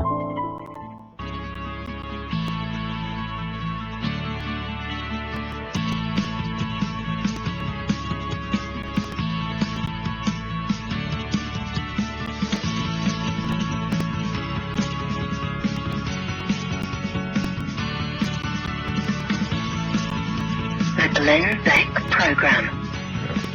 Welcome to the program. Just a real quick thought here before we go back to Burgess. It was yesterday, Gene Wilder died. And there was nobody that was better on screen, at least for me, that made you feel good than Gene Wilder. I brought in Willy Wonka's Golden Ticket today. This is the one that Charlie Bucket found. And I don't know of a more joyful performer than Gene Wilder. He could play crazy, but if that was crazy, you always wanted to be around him. Oh, yeah, and he went for it in that movie. Of course, he went for that in all movies. He was fantastic, and I love that movie. That's why Johnny Depp was in such a bad position when he tried to create. So bad. No chance. Because everybody compared it to the original, and there was no comparison. Cannot do it, but he sold all out for that. That was awesome. His first ever. I mean, he was great. And I didn't know he had Alzheimer's. Did you? No. Did you know that? Yeah, no. Well, it was reported from his family that after he was diagnosed, he wanted to keep it secret, and they said it was because he couldn't stand one less smile in the world. My daughter had her brush with greatness. She used to work at a grocery store when she was first in college, and she worked at a grocery store where we lived in Connecticut, and Gene Wilder lived in our town. And he came in shopping one day, and she was doing something at the shelves, and she heard this voice behind her, and he said, "Excuse me, miss, tell me the price on this." And she said, "All I could think of is, that's Willy Wonka." And she said, "I turned around and it was Willy Wonka." And I said, "Did you say anything?" She said, "I've been with you too much, Dad." I him up. It's really nice. We have Burgess Owens with us. Liberalism, How to Turn Good Men into Whiners, Weenies, and Wimps. You are a history teacher, and it's fantastic to be around somebody who really knows history the way you do. You're talking about, in case you don't know who Burgess Owens is, he played with the Oakland Raiders. Yeah, the Raiders. Raiders. Yeah. That's the team that defeated the Eagles? Yeah, it was. The Eagles, yeah. The Super Bowl? Yeah, Is that the Super Bowl ring that you're wearing right now? That's interesting. It is. Yeah, and you got you have an Eagles sweater on, but he has the Super Bowl ring. That's interesting. One got a sweater, one got a ring, but that's a different story. This is a black man who was a Democrat. Wait a minute, he's black? I hate to notice that. I know. I hate to notice that. Republican. But I wanted him to. I wanted to say that in case you happen to be listening to us on radio, because he is very outspoken and knows history and said way to reach the black community.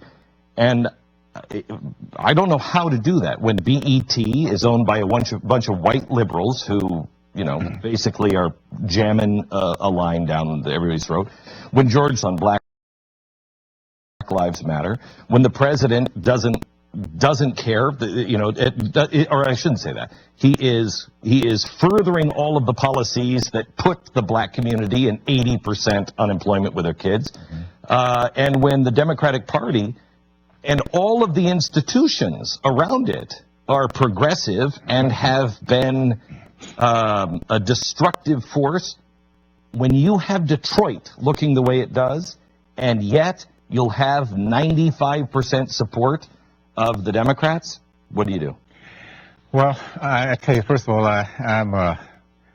I truly believe in the American way. I believe that Americans will always figure out a way to overcome, and this is going to be the case in this case here.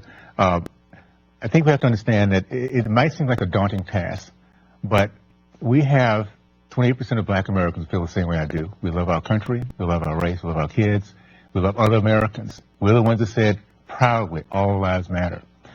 And when those 28% of Americans begin to understand what the Democratic Party has done, and the fact that we are losing our value by groupthink, there's something that says a lot about the free agency. And when we get political free agents, in which we're now putting our values first, our principles first, all of a sudden, that 90% goes on 85%, goes on 80% of blacks that will actually every single time vote. And it changes the political landscape. But I mean, I hate to be a little black rain cloud here on your parade, but when have you seen any Americans of any color standing up for their principles? And, you know, you have 28%, you say 28% believe in these values, but you know, all studies will show you very few are willing to take a beating to the head to stand when it's unpopular.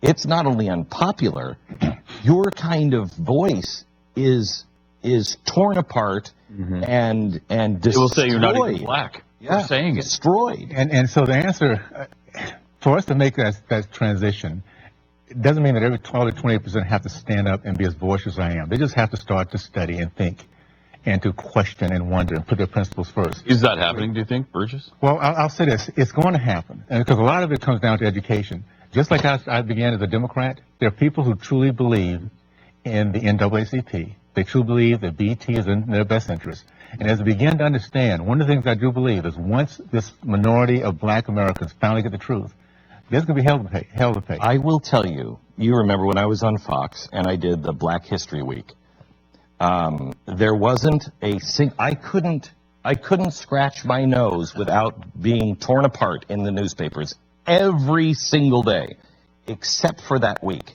I did a whole week of shows, 5 hours of episodes of Black history. Not a peep about it. Not a peep. We thought we were going to be torn apart. Not a peep, because it was true. They didn't want to draw attention. And they didn't want to draw any attention to it. And I will tell you that I had two guys on the floor that were black, and they were so angry after the first episode. And I thought they were angry at me because during the episode, I could see them turn. And I went to them afterwards and I said, guys, did I offend you in some way? One of them couldn't even look at me. And he finally turned around and he said, who the hell did this to us? Who has stolen our history? And he told me about how his mother used to try to find heroes that were heroes of America and couldn't find them. And they were really angry. I'm going to tell you the difference during the time that happened and now. We've had 8 years of Barack Obama. We have black Americans, and I have relatives of my own that have been voting Democrats but said, Burgess, I'm open. I'm now looking. I mean, they're recognizing that all the promises has been giving has not come through, but they still do not know where the truth is. So it is a team effort. And this is what we have to understand as Americans. Is blacks like myself standing up and being vocal, willing to take the hits. It's other blacks who don't want to stand up and be vocal, but go into that voting booth and they vote their conscience and they vote their principles, even if they don't tell anybody else about it. And it's other Americans that have the courage to allow us to have this voice and have the courage not to apologize for our history. The most demeaning thing I've seen happen is when you have white Americans apologizing for our history, our American history, which allowed us to have the freest country in the history of mankind, and for anybody to apologize to me for my history. Because I happen to know my history, and I happen to know that my parents and my grandparents, my great-grandparents, did everything they needed to do to get the respect of Americans. We just need to do the same thing. Well, I will tell you this. I think the most empowering as a white man comes from Booker T. Washington. And now if you buy a brand new, I have a first edition copy and I have a brand new copy. The brand new copy comes with a preface from a Harvard or one of those guys, a professor saying, we knew about his life. They are trying to discredit him because the message in that is pull yourself up and don't listen to anyone. I understand the racist thought that goes behind that. In other words, Booker T. Washington doesn't have the capabilities or the intelligence to do what supposedly he did. Yes. And that's the subtle message here. Understand this too. The first thing the NAACP did when they came out was attack Booker T. Washington. In today's society, I remember growing up thinking Boogie Washington was an Uncle Tom. It's because the progressive message. Really? Because the progressive message and the twisting of the NAACP of the message that he wanted to have us be independent, strong, and not have to ask anybody for anything. Well, he's attacked in his own day, and he's been attacked ever since. And unfortunately, he passed away in 1915, so it gave them enough time to change the message and to change the perception of who he is. So they have. So he's not respected. No. And Frederick Douglass, he's still respected, isn't he? He is. But nobody seems to know anything about him. The progressives, they don't ever talk about him, and he was a perfect example of pretty much saying what Black Lives Matter did, or is saying, until he applied himself and said, I'm going to read these things. I'm going to find out myself. And then he became a wildly patriotic American who fought by the side of Abraham Lincoln, and was still, you want to talk about oppression, was still oppressed by those who were trying to say, shut up, black man. He went from an opponent to a proponent of the Constitution. Yes. Can I say this? Because I think it's kind of fitting. My concept is that because of all these things that's happened, and because we now have a race where 28% of black Americans who are frustrated, they're fed up, they still love our country, and all they need to do is be educated, and once they do, they will flip also to realize the Democratic Party has not been their friend. Wouldn't it be interesting if that small group not only pulled my community back from the abyss of socialism, pulled the country, pull our country back, and to say the least that we came in here as slaves, and we can end up being the salvation, literally, of our nation just by. I think Barack Obama could have been. I think Barack Obama will go down in history as one of the greatest missed opportunities in world history.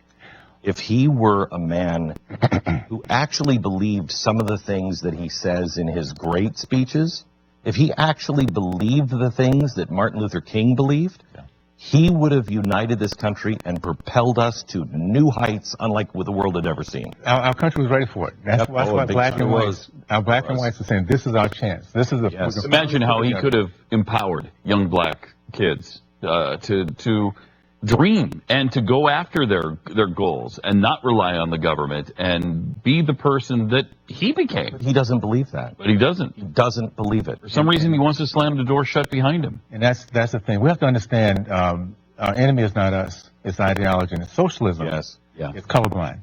It's class versus, it's class over race. So you have elitist blacks and elitist whites with the same philosophy of using blacks to move forward. So you see why the NAACP has been silent with all the misery, is because at the end of the day they get their power by tying themselves into white liberals or white progressives. So it is truly ideology we're fighting today. Are you on social media, Burgess? You must get hammered, just bludgeoned. I'm going to give you a football analogy. Okay. Football analogy. Okay, and this is because I grew up. My parents I've watched Principal all my life. And it's like the guy who was on the sideline practicing and getting ready to, he wants to go in the game. He's pulling on the coach, let me in. And for 3 quarters, he doesn't go in. And the coach finally turns to him and says, okay, now's your chance. And that's kind of where I see this opportunity. It's, I look forward to me and other people like me, this opportunity to get on the field of action and take the hits, because this is really what this is the time for us to get this done. That's great. At the end of the day, you got to be able to take those hits, though. At the end of the day, it's our country, it's our race, it's our people, and you put that as a priority, all that other stuff doesn't matter. The name of the book, I mean, if you've been with us, you've got to get this book. The name of the book is Liberalism, or How to Turn Good Men into Whiners, Weenies, and Wimps by Burgess Owens. Burgess Owens, you will love the book, and we love having you. We love having you. You are a breath of fresh air. There's still time in the hour for you to give Stu the next For those who are watching, I was an Andy Reid fan, so I'm getting a pull for these guys. Yeah, but not an Eagles fan, strangely. Glenn Beck. Do you want to get away to beautiful Las Colinas, Texas? That sounds nice. Bask in an abnormally large concrete building. Sure, why not? With an inexplicable round window on top? Yeah. Have your shoulders massaged by a heavy-breathing talk show host and his large, manly-esque hands? Well, I don't know about that. Great! What? Oh, it's okay, I don't... It will... It's time for Erie Otters Hockey. Jet Radio 1400. Erie's news talk station. Now, let's go to the ice with Aaron Cooney.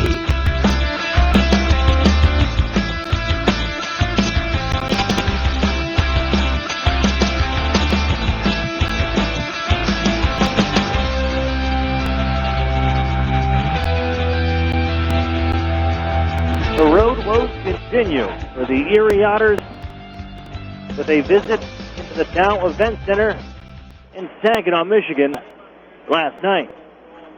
Erie entering with a below 500 record went away from the Erie Insurance Arena, and they would add to it on a trouncing at the hands of the Saginaw Spirit in an 8-3 defeat. Although they preached getting off to a good start, that's what they needed on the road after a chat with Jordan Sambrook. No dice for the Otters, giving up the first goal of the game just a minute. Just carried from there as the snowball continued to grow larger and larger as it rolled downhill, and eventually just wiped out the Otters as they gave up 5 goals in the second period to the Sting, the most in a game this season.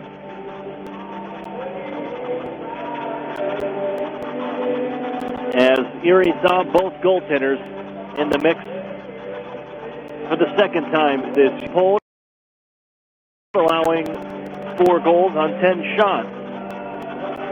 Not much better luck for Jake Lohr and really the rest of the team. As now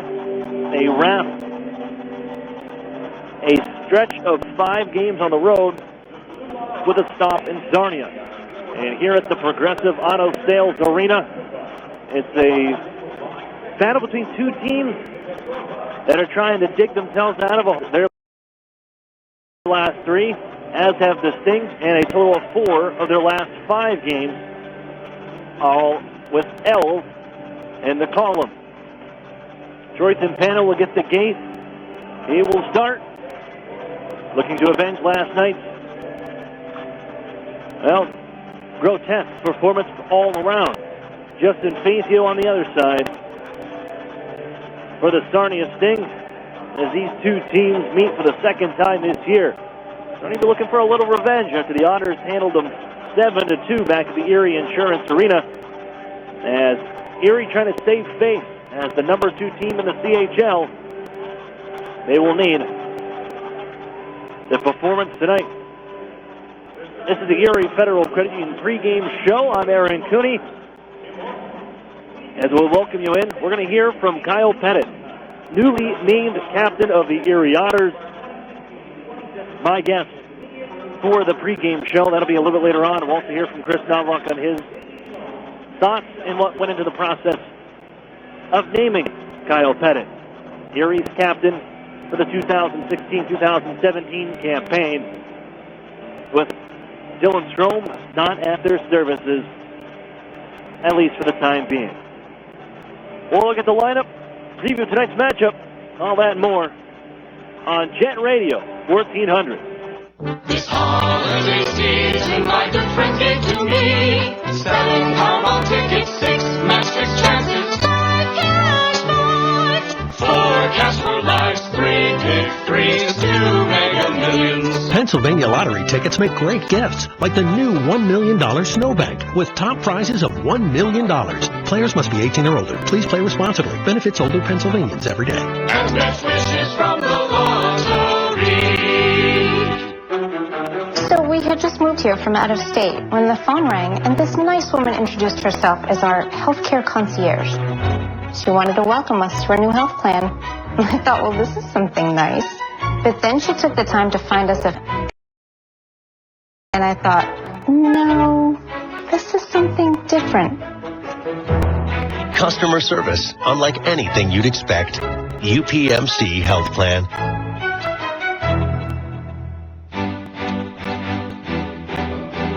The Sheridan and Courtyard Erie Bayfront Hotels are proud sponsors of the Erie Otters. Join us for the pre- and post-game celebration at the award-winning Bayfront Grill or the brand-new Shoreline Grill. Let us help you fuel up for the high energy and craft brew selections. You Otter be dining with the best.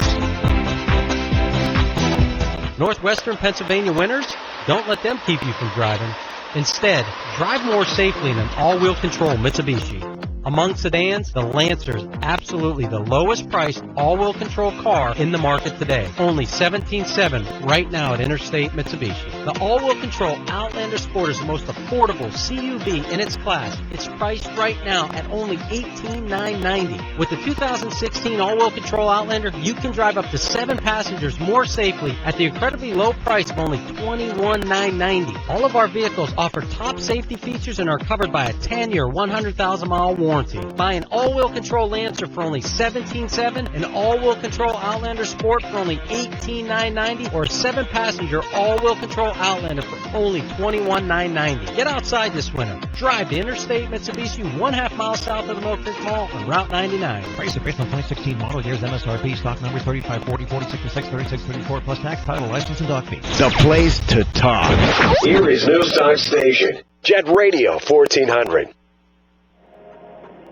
Welcome back here inside of the newly named Progressive Auto Sales Arena. Aaron Cooney here with you. It's been a couple names here since, at least since my time with the Erie Otters and our visits here to Sarnia, formerly the RBC Center, and then it was the Sarnia Community Arena most of the year last year. Progressive Auto Sales Arena now, as welcome you back inside the Erie Federal Credit Union pregame show as we get set for tonight with the second matchup between the Otters and the Sarnia Sting. And we'll just get right into it. Here's our Marcia March Real Estate Services lineup, as Troy Timpano will start here tonight. 13-2-0, 2 shutouts, a 2.49 goals against average. That's fourth to 905 save percentage, coming off of a, well, disappointing effort all around for the entire Otters team. Timpano's goals against average jumped nearly 0.2 of a percentage point, and his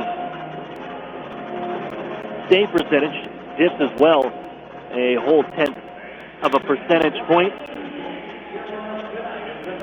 After giving up 4 goals on 10 shots in Saginaw, and that one you just got to put away and move on, because it's certainly not going to change anything after the way that one played out. You've seen them before. It happened. Erie last year fell to Owen Sound 8-0 to the Owen Sound attack up at the Erie Lumley Bayshore Community Center. And the next night, or the next afternoon, should say, they won 5-2. So it's all about how you respond the next day. And you're going to hear from Kyle Pettit after the next break. That exact same message is how you respond that the Otters are looking to do here tonight when they take on the Sarnia Sting. Scratches for Erie include number 2, Mitchell Byrne, and number 46, Cade Robinson. Eric Sternak back in the lineup after serving a 2-game suspension for slew footing. On the other side of the ice, Justin Fazio.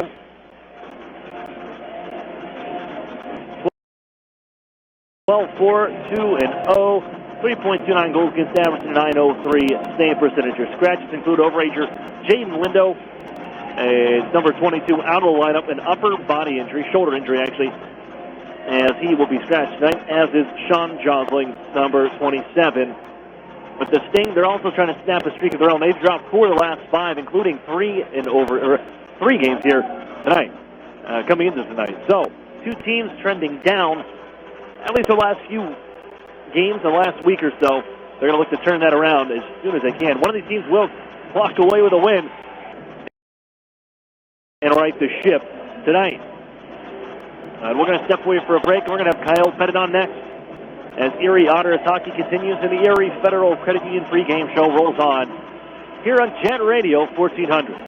An Erie landmark since 1953, Nunzie's Place serves generous portions of great food at reasonable prices. Family owned for almost 60 years, Nunzie's prepares the finest Italian food in Erie. Come see why the Erie Times News said Nunzie's is known for food that tastes good. Nunzie's Place, 38th Street, near the Bayfront Connector. To call for reservations or place an order for takeout, call 825-2940. Nunzie's, known for Italian food that tastes good since 1953. SEO, text message marketing, social media. As a business owner, you know the best way to reach customers is online. Viral videos. But you don't have time to keep up with the latest digital marketing technology. Web design. That's where Local Edge comes in, especially for the one term you're most concerned with. ROI. As a full-service digital marketing agency, Local Edge offers turnkey solutions from search engine optimization and marketing, to social media, to mobile advertising, to video promotion. Our expert support team is ready to customize a program to your needs and track results throughout the campaign. Plus, as a division of the Hearst Corporation, Local Edge is backed by the largest, most diversified communications company in the nation. So when you're ready to generate leads, find new customers, and increase your revenue, talk to the digital marketing experts. Visit localedgemedia.com. Think digital. Think Local Edge. National Fuel says, smell gas? Leave fast. Then call 1-800-444-3130. If you detect something that smells like rotten eggs, it could be a natural gas leak. Leave the premises immediately and contact National Fuel from a different location. Do not use your phone or turn on a light inside the area. Immediately leave the premises and call National Fuel's emergency line. Play it safe and remember, smell gas? Leave fast. Then call 1-800-444-3130. You know what's better than cozying up to a warm fire? Cozying up to a fire with Tim Hortons' new salted caramel hot chocolate. What's better than the first skate of the season? The first skate with Tim's creamy white hot chocolate. What's better than a walk in the park? A walk with, you guessed it, Tim Hortons classic hot chocolate. And to top it all off, you can add creamy whipped topping or delicious marshmallows. So go ahead, make this season even better with Tim Hortons hot chocolate or freshly brewed coffee today at participating U.S. restaurants for a limited time. Keep up on all things Erie Otters by following us on social media. Follow the Otters on Twitter and Instagram at Erie Otters, and like us on Facebook at facebook.com/minute news on all things happening with your Erie Otters. So check us out on social media today. Listening is half the battle. Understanding is the key. This is Jet Radio 1400. WJET, Erie. Here inside the Erie Federal Credit Union pregame show, joined by newly named captain of the Erie Otters, Kyle Pettit. When you hear that said to you, Kyle Pettit, captain of the Erie Otters, what goes through your head after, 4 long years in the OHL into your overage year and leading this team this season? It's for sure a huge honor for me, and I look at some of the guys that have been able to wear this team, this franchise, and for me it's just I don't even know how to put it into words really. It's just a huge honor for me, and I'm hopeful that I'm able to carry that on. Now you've seen a couple guys come through as captains being part of this team. Connor Brown, Connor McDavid, Dylan Strom last year. What have you learned from them, and how does that play into maybe you as the captain and when how you lead this team? Yeah, well, I think each of those guys led in different ways. You look at Brown and McDavid, and all of them. They all showed that scoring was obviously huge, but doing whatever it takes to win a game. McDavid was more of a quiet leader. Strom was more of a outspoken leader, which is good. The same with being a quiet leader, but for me, I'm not the loudest guy in the change room. So for me, just leading by example on the ice is what I want to do. Now that the captain has been named, you guys find yourselves in the midst of a 3-game losing streak. Is this something, to dig out of, you being the guy that, in the driver's seat now for the team with the C, a good way to get off for your tenure as captain and to snap this thing? How do you guys go about doing that? Yeah, I don't think yesterday was obviously not how we planned it to go. We're going to have those games season. It shows the character team if the next game and how we bounce back. So for us, we just have to get back to the basics and it's doing the little things that's going to get the win. So, it's blocking shots, taking the body. Like I said, just can go a long way. The Sting have lost a couple in a row themselves, even with their newly named captain as well, and Kevin Spinozzi. And for sure, they're going to be out this one. Yesterday, Jordan Sandbrook told me that you guys needed to have a better start on the road, and that was part of the key. It didn't really happen yesterday. How do you get to a better start and to get out ahead of the Sting rather than falling behind early? Yeah, well, whenever you're on the road, you always have a little bit of bus legs for sure. But for us, it's the first couple, seconds of the game are huge. That's getting warm up in the beginning of the game. The warm up especially, but then before that, kind of getting mentally focused is huge as well. So, I think for us, it's just that we're going to have to, know that we're going into a battle right off the bat, and we should be okay. Thanks, Kyle. Good luck tonight against Sarnia. Thank you. That's Kyle Pettit of the Erie Otters. Otters hockey continues. Over the years, technology has greatly improved the productivity of the business office, from faxes and copiers to multifunction printers. Now we don't know how to get things done without them. And that means you need a reliable printer copier and a dependable service plan. That's why you should trust Cooper Business Machines. They are Erie's only authorized dealer for Sharp document systems. And most importantly, they will maintain your machine so that it continues to, work. Just like your car, it needs regular maintenance and parts need to be replaced regularly. If your copier isn't properly maintained or you're not getting toner in a timely fashion, then you've been reminded what it's like to work in the dark ages. Don't wait any longer. Your business requires dependability. Shouldn't you expect the same? Cooper Business Machines, Erie's only authorized Sharp dealer and service provider, helping you get back to business since 1980. Online at cooperbusinessmachines.com or call 456-7585. Programs, get your programs! Mill Creek schools have all the programs you need. Really? Yes, they have preschool programs, Center for Performing Arts programs, Honors College and ROTC programs, dual enrollment and student internship programs, not to mention 16 advanced placement courses, 30 varsity sports, and over 50 high school clubs and activities. Sounds like they do have a program for everybody. Programs, get your programs! In the Mill Creek School District.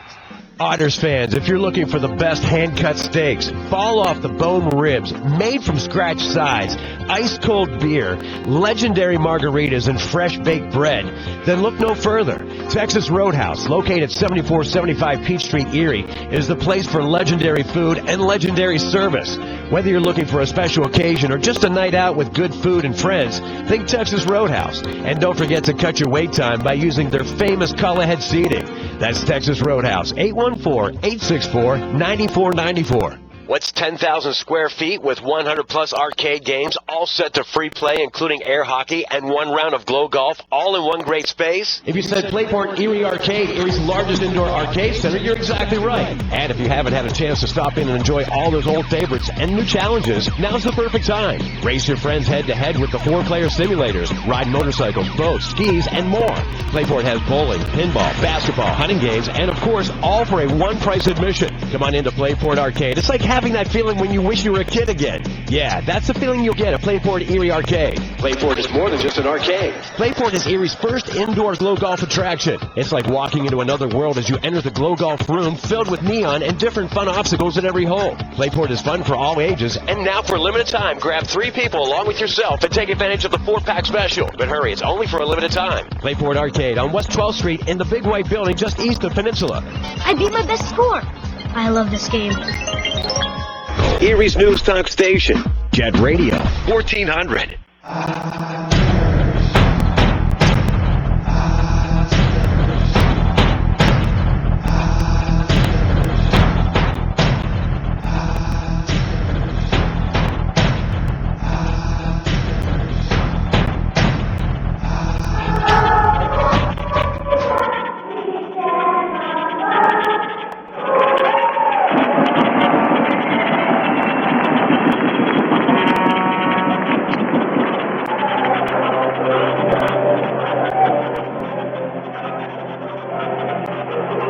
Ladies and gentlemen, welcome inside the Progressive Auto Sales Arena, where tonight the Ontario Hockey League presents the Erie Otters visiting the Sarnia Sting. Hello again, everyone. Aaron Cooney here with you as Well, two teams on 3-game losing streaks. Somebody's going to get back in the W column here this evening from Sarnia, Ontario. The border from Saginaw, Michigan into Sarnia tonight. And after last night's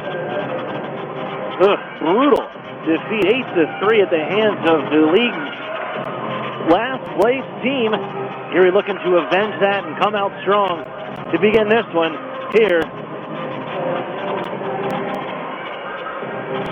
this evening.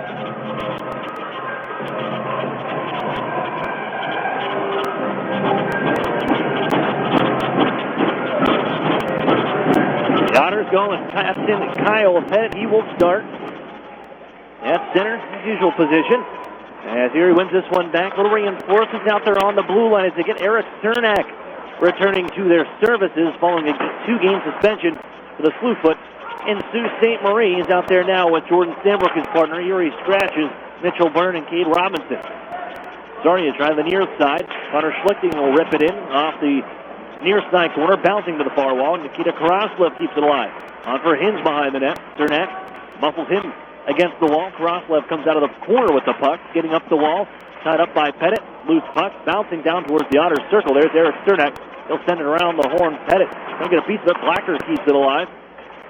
And tossed out to center ice. I apologize. That was Hatcher who moved it, but the Otters do clear. Now they're making changes. As it's played back towards the Erie line, Darren Radish. For TJ Fergus.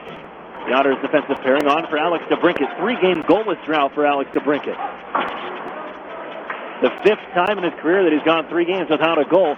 This one knocked off his stick, sent back to Erie ice. Here a minute and 10 seconds in, just underway. From Sarnia, Lodney with the puck. In front looking for DeBrincat. That's off his stick, bounces out the blue line. Darren Radish will hold in. Put it off the body though. The Salinitri sent in offside by the Otters from neutral ice. They recover and spun back up into the Otters zone off his stick. It was fired there by Kevin Spinozzi, as he was recently named captain of the Sarnia Sting. With both teams, that was on Wednesday. The Otters make their announcement on Friday. 2 new captains in the Ontario Hockey League, and their starts with the C on their jersey have not gone well. At least through for the Otters for 1 game, and for 2 games for Spinozzi. As Wayman back from his own line, bounces one off the stick of Kyrou, and King controls for Sarnia, working it on near side. Back to King on the return pass from Spinozzi. Now it's 24 in gold. Spinozzi put it out towards the Otters line, backhanded in by South. Here's Ryan Martin behind the net. Wayman, little touch on for Alan McShane. Scored a beautiful goal last night, but turns this one over to Helt down the left wing side, inside Erie territory.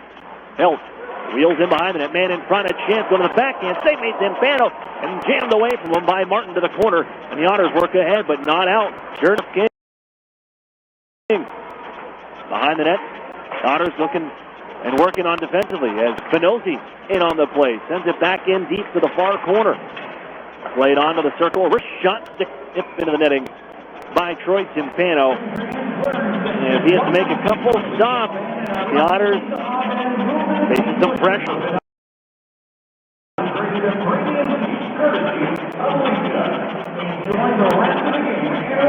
Both teams will make changes.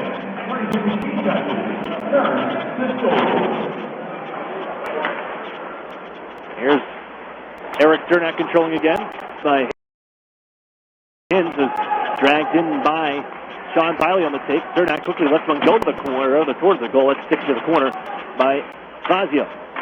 Again, Fazio gives it to the near side corner. As his man McGregor will find it, played out to center, intercepted by Carson Edwardson, who's back in the lineup. After missing the last couple games with a healthy scratch. Sean Biley back down into the offensive zone. Hands off to Sandbrook, who's loose. It was blocked on the shot. Black. And a huge block with Jordan Sandbrook open. And now a 2-on-1 the other way. Getting back is Biley. They go on the pass for Karaslev, and he just could not hold that one on his stick. On Biley.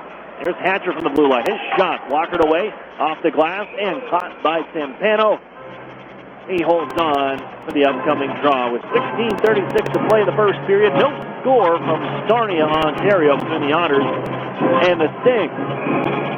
The Otters, their worst loss this season, coming last night, and giving up 8 goals. That's the most they've given up on the year, young season. They gave up 8 to Owen Sound last year, January the 16th, then came back the next day as here's a shot from long range after the stick of Patrick Fellows. More of a shoot-in, just like that out of play.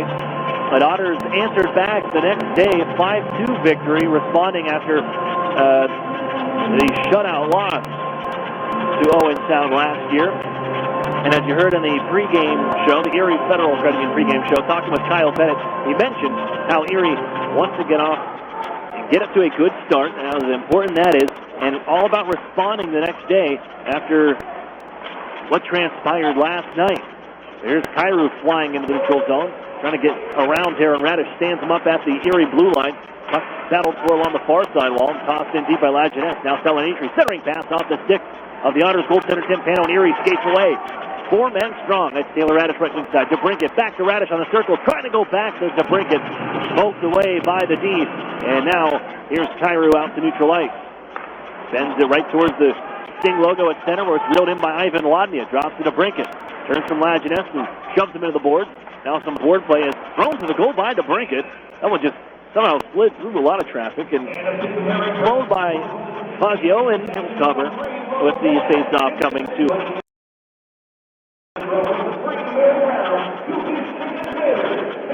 Well, coming shortly here, a scoreless game. Otters having lost 4 in a row late in the 2012-2013 season. They look to avoid that here this evening as Patrick Fellows gives on to Max Simovic in the far side corner as the Lions continue to shuffle up a bit after last night. Max Simovic taken off for the top line, and it's Pettit now with it. He puts it on in front for Fellows, turns it to the goal, 6-save base, got it right back. Poked away by Helt, and off he goes. Denied the line by Josh Lane with a good active stick, who controls down 22 and Navy. On for Fellows. 52's around one man, flips it on for Max Simovic on the left wing. That's hopped over his stick here and pushed by South. Found by Fellows, pokes it on further into the offensive zone, into the far corner, where it's rimmed around by Jordan Ernst, and this one goes all the way down ice, and an icing call. Now wait a minute. Over on the far side, our other linesman saying it was not an icing call, and Chad Petrie is going to say we're going to drop this at center ice. Our referee crew brought to you by Laser Eye Surgery of Erie, Ryan Hutchinson, Sean Reed, our referees. Linesman Chris Chapman, Chad Petrie, and a discussion continues at center ice with the entire referee lineup. Sean Reed and Petrie going after it. Now they're going to say, yeah, it was an icing call. After some confusion, and then it's gets the look from Terry and Hatcher. Oh yeah? That's the call? The entire coaching staff of Sarnia, I guess they got a memo that went out that they're all going to wear the black suit, white shirt, purple tie. They all match on the bench across from me. But with just 5 minutes, 7 seconds off the first period clock, face off now will be in the offensive zone as they initialed icing, then said no, it wasn't icing, and now they're saying yes, it is icing. And Erie gets the offensive zone draw. Here's McShane at the dot for Erie. He just ties it up as Newman trying to hustle in there, make a play, still loose. McShane after the face-off, fires, got a piece of it and blocked it away. Fazio just grazing it into the corner. Here's Christian Gurney behind the net. Man on his back, shrugs it on for Alan McShane. McShane tied up by Schlichting along the near side wall, and out ahead they skate. Provero on the right wing, fired on around by McGregor. Moved by Troy Timpano for Eric Cernak. Quickly up for Brett Newman. Has a man left wing side. Nice pass to Christian Gurney. Backing down Schlichting down to the circle. Knocked off his stick, a bigger body, and going to send it into the corner. Following up Brett Newman. Holding in the offense now. Waiting. Gets it off the net to himself. Nice little play. Newman gives the blue line. Sandbrook to Cernak near side. Waits. Hands off. McShane fires it through the goal mouth. Skips off the corner and bounces out to center. Quickly moves up to try to change Erie. They got to wait here. They finally do tag up. McShane into the zone. He'll let a wrister go. Stop made. Now back. That one blocked it all the way back towards the Erie bench. Gurney leaves it for Radish. Erie changing of the forwards here. Darren Radish noticing that. And they get the new trio ahead on as it's Ivan Lodnia's turn with this dynamic duo of DeBrincat and Taylor Radish here tonight. After the Errant pass for Taylor Radish. Hands off to his partner King, but he able to poke it up the wall. Kept in by Ivan Ladnia. Again, King out of the far corner. Skates in front of his goaltender. Nearly picked off. Poked away by DeBrincat. As this one on towards neutral ice. Nice play by Darren Radish. But covering up on the defensive side was Schlichting. It's still left out at center ice. And here's a twirling Ivan Ladnia with the move at the blue line. And a scoreless game. 13:50 to go.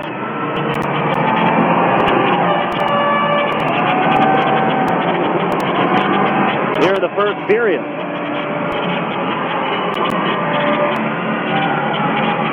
Kyle Pettit, the face-off win. Split over left wing side. As a design play as Fergus gets into the zone. Lays it to the corner where it's poked by Jordan Ernst on up the wall. Still kept alive here in a big tie-up. Fellows in a collision was Provero. But it's finally sent the other way, and now Salonitri put it on in front. It's Kyle Maxwitz shrugged and shoved there into the far corner of the honor zone by Jordan Kyrou, a second-round pick of the St. Louis Blues. Played up the near wall, deflected on down by Fellows. As Fellows looking for the puck in the neutral line, just blew a tire, went down, and that's going to allow Sarnia to pick it up with Erie offside. Ernst, long-range drive, gloved down by Timpano. Guides it in behind his own goal, and there's Garrett Podubny out of the left wing corner. Trying to move it up for Biley. 2-on-2 battle, and the jostling into the far wall. Dug out by Podubny, and on ahead for Biley as the Otters skate up strong. Left wing side to Carson Edwardson. Bounces over his stick to the corner, followed up into the corner and pushing behind the net. Podubny, 39 in Navy. Sweeps over to the near side, leaves it for Sternak, who stick handles around one man, shoves the man as the puck is knocked off his stick up the near wall. Salonitri gaining possession for Sarnia, wearing their, I believe, third jersey. The gold ones, as that one deflected out of play just at the Otters bench on the stretch pass attempt. Sent off by Jacob Stoss. No score. Shots 5-4 in favor of the Erie Otters. And Erie, although they did outshoot Saginaw Spirit last night, 36-21. You got a lot of shots on goal. Not a lot of second opportunities. That was one of the things that you could notice from the game last night. And try to get more grenades as Gurney just shoved by Black. Tossed him around like a rag doll trying to enter the blue line. Gets right back up as it's played towards the Otters line. It's Sambrook. He'll move it on up. Oh, Alex Black and Christian Gurney lined up. He got some hang time. Backhanded on in by Brent Newman. Slowed by the goaltender Fazio. As Provero taken away by Gurney. Man in front. Here's Newman. Oh, stand on the shot. It was defended by Black. Gurney again after it. Gives out to Newman behind the net. Trying to flip it out ahead for Alan McShane, but it goes off of the back of it. Now Black getting into it with Brett Newman. Pushing and shoving around the net after the whistle sound. And Fazio took a stick into the throat. His mask popped up. It was his own man's stick, Alex Black. They'll pull each other away. No penalties from this. You can see that Jacob Stoss is rather upset because of the on the play. They thought that it was Brett Newman who got the stick up on Fazio. Was not the case. Yes, there was some friendly fire in behind the net. Here's Taylor Radish on the faceoff win. Quick shot from the dot. Gloved by Fazio.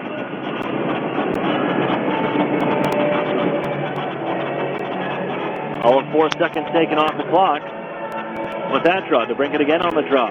Bouncing puck at the circle. Ladnia plays it to the corner. King battling with Taylor Radish. He leads the OHL goals, assists, and points, Taylor Radish. Bouncing puck on the far wall. Picked up by Kyrou. Bounced out to center. Salonitri follows up. A hand pass called just in front of the Otters bench. 10:53 now remaining in the scoreless first period thus far. And the Otters haven't scored in the first period. Got to go back over a week ago, November 8th, at home against the Owen Sound Attack, the last time they scored in the first period. Even though they lead the league in first period goals of 34, been held down, even scoring all together, as now Ferguson's going to go to the penalty box for a slashing call.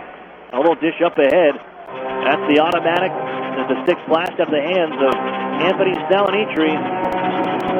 And Fergus will sit 2 minutes on the clock for slashing. Now, I don't know how it happened, but somehow the Saginaw Spirit went 3 for 2 on the power play last night, according to the stat sheet online. They did score a couple power play goals. 3 for 2, mathematically impossible. As to action, and with the first power play of the game, it's Sarnia, but it's Kyle Pettit blasting it down ice with that bouncing puck in front of Troy Timpano. Started up, pushing out to the neutral zone. Here's Cairo, Lajeunesse left wing side on the entry. Feathered in behind the net. Sambrook got a little poke there, bounced out in front for a back into the score.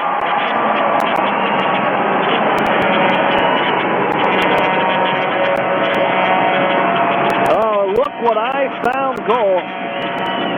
As that puck, George Sambrook poked it up in front, went right off the skate of Alex DeBrincat, and just a gift to Jordan Cairo, who was alone all by himself after the deflection off the skate of Alex DeBrincat, as Cairo picked up play. Just an unfortunate bounce for Erie. As Karaslev now goes between the legs, trying to make a move on Ryan Martin, puts it out in front. That move did not work. That's cut off by Gurney and Wayman to the puck. As Erie now finds them down 1-0. Here's Brent Newman down. Stops, holding at the circle, fired in front. Pads not made, kicked right out in front. In time, Gurney sends it behind the net for Brent Newman. Connor Schlichting battling with Newman. Sweeps it up the far side towards Karaslev. Poke check as Gurney trying to get a stick dislodged underneath the arm of Karaslev, who has the puck now out of center ice. Karaslev, the leading scorer, to McGregor, man in front, going to the back. It all rolled off his skate just in time. Brady Hind. The Otters got lucky on that one as McShane backhands it down ice. This will go for an icing call. And then waved off out of the near side corner. Back with Kelton Hatcher. Well, they got lucky with that one. Brady Hind just could not reel that puck in on the pass from Karaslev as he went to the backhand. He bailed out by a bounce. They trail 1-0 with 8:45 to go here in the first. Fergus angled up out of his own corner. The flip out ahead, and Lodnia can take it in flight down the right wing side. Leaves it for DeBrincat. Over skates now. Dick Halen gives off to Fergus at the point. Waits. Little dish over to the far side wall looking for Taylor Radish. That goes between his legs and back on towards neutral ice. Erie sends it back for Darren Radish, an alternate captain for the Otters here. And ahead for Alex DeBrincat across the blue line. Drags and fires. It was blocked by King. Picks it up out of the corner, 12. Holding, put it in front, looking for Taylor Radish. Bouncing puck, hands off to Fergus. His shot kicked out by Fazio and skated ahead by Sarnia. King on him and plays it down the right wing side. That'll get in. Jacob Stoss plays it, but offside. With 8:01 to play in the first period, the Otters find themselves behind the 8 ball here in the first. 1-0 Sarnia. A power play goal for Jordan Cairo.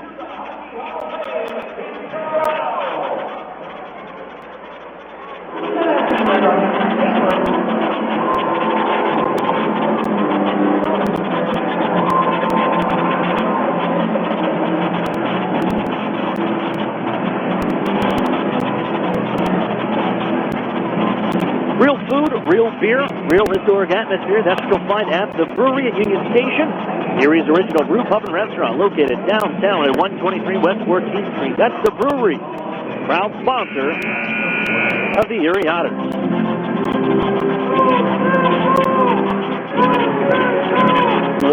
Nothing Sarnia. Power play goal for Jordan Cairo. That's the attempted clear, goes off the skin of Alex DeBrincat. Sits in front of the goaltender. No one around Cairo. The backhander beats Timpano. Just the 5th shot on goal thus far for Sarnia. Puck out of play. Podubny trying to bash it into the zone. No dice. And the draw will take place just in front of the Sarnia bench, from their blue line. Moved by Jordan Ernst at the face-off win, and flipped in by Philip Helt. In behind the Otters net, Ryan Martin on the tie-up. Fouled by Garrett Podubny, comes out to the right of his netminder and finds Carson Edwardson out to center ice, but Helt on his back, take it away. And they're coming right back on the counterattack, trying to back down Martin. Helt head of steam towards the goal with the forehand shot, save made, rebound. They score.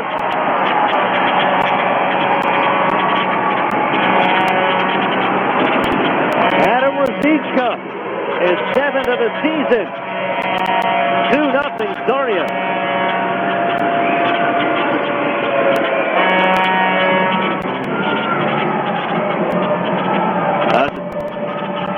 Pick of the St. Louis Blues coming over from the Czech Republic in the import draft. On the back check to the neutral zone. Stick lifted, takes it away from Carson Edwards into the neutral zone. And he goes in using his speed. And as that puck sat there, Timpano made the initial save, followed up by Adam Rosichka. And it's 2-0. Here for the Sting.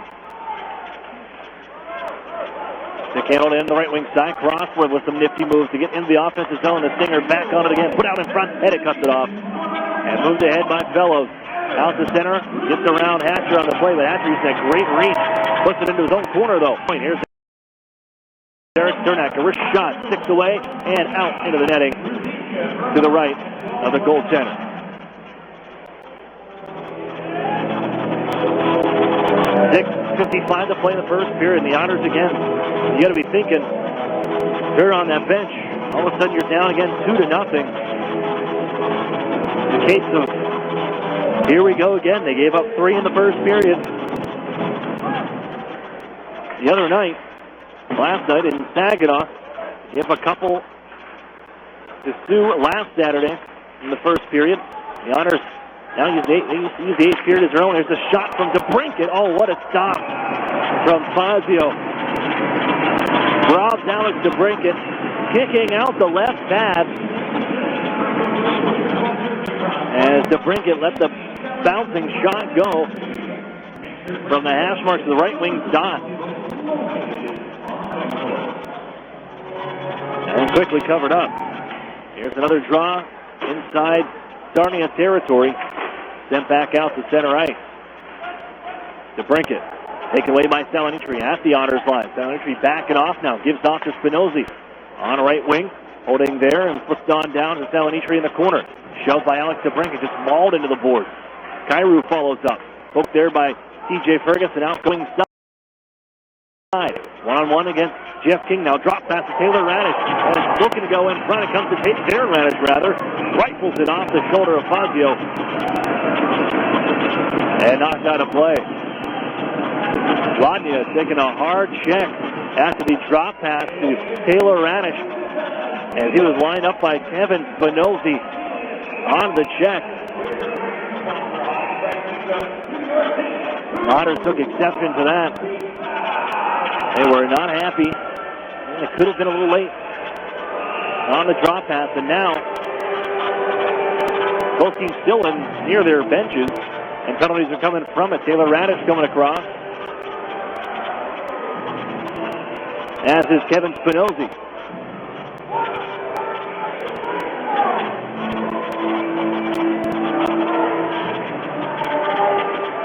And 4-on-4, I believe, is the signal coming from referee Ryan Hutchison. They continue to yap away after the hit on their way to the benches. And yep, it'll be both get 2 minutes, coincidental minors, and 4-on-4. We're going to skate 6:07 to go. The Otters trail by 2-0. Here in the first. Face-off win. Stanbrook gives off to Cernak in the offensive zone. Here's a drive. Save made. Scores! Trickle through Fazio. Kyle Pettit. Captain's got to teach stuff. His 12th of the season. Erie on the board. 2-1.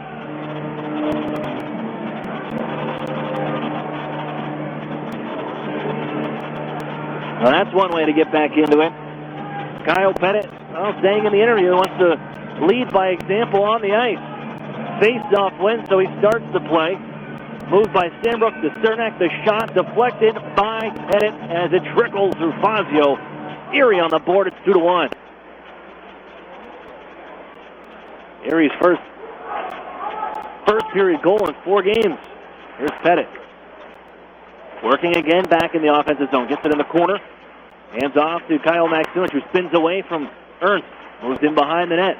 Watched there by Ernst. Little pick play as they leave it on for Cernak over the left wing corner. Cernak taking it on down low, battling with Kyrou. Backs them off a bit now. Cernak comes out to the near side, turns and fires. 6 days made from a sharp angle, and then moves on to the right wing. They skied out ahead with it. Pettit was on a check by DeBrincat. Down goes Kyrou. Head down along the line as DeBrincat gives off to Ludney. Lets the shot go. Blocker it away and get a piece of the shaft of the stick with Fazio. Off right wing side. We go 4-on-4 here. Kyrou, wrister. Save made. Rebound. Picked up by it. Darren Raddick slid over to the far wall. Sent down low for Karastalev. As a live offensively for Sarnia. Cross ice pass. Comes up to the blue line. Backs off. Holding near the Otters bench. Gives off. Nice pass. A wrist shot. Save made on Ruzicka. Caught Timpano right on the mask. Get off. Goes Erie. Out to center ice. Ivan Ladnia. Dish off the board to Radish. Moving, stick handling. Fires a shot. Glove save made. Fazio and again Ivan Ladnia. He's got the target on his back. He got crunched into the near side boards after the play on the drop pass for Darren Radish. Nice. A couple major collisions involving Ivan Ladnia. Here in this first period, a 2-1 hockey game with 4:40 to go. Burgess has the face-off win. Erie in the auto zone here. On for Darren Radish. Taken down to the corner. Darren Radish comes up the line, gives off. McShane fires, blocked, and it bounces all the way out to center ice. Here's going to get there quickly. They will. It's Burgess. Before Ruzicka can get onto that puck in the offensive zone. 4-on-4, 15 more seconds. As Darren Radish into the zone. Brent Newman now. Waits and gives off right wing side. Darren Radish pokes it on down towards the net. That's cut off and moves on ahead by Jordan Ernst. Grabbed by Fergus. Back in his own line. Here's Newman around Karastalev. Flying left wing side. We're back to 5-on-5 play. Newman walking in. Fires. Blocked. Bouncing puck onto the corner. Picked up by Ruzicka. He just made it 2-0 before the Otters got on the board. Now Spinozzi out through neutral line. The defender stops on the dime. Leaves it left wing side for Ruzicka. Skates the stick. Takes it on down to the near side corner. Hit by Gurney. Penalty coming out. It's going to be a tripping call. Gurney coming into the near side corner and just had his leg caught up with Ruzicka's down in the near corner. Knocked him off his skates, and Gurney into the penalty box. Sarnia. Another power play. Didn't take them long to score on the first one. They're back out here now in a 2-1 hockey game, 3:45 to play. Here in the first. Erie 14 shots on goal to Sarnia's 9.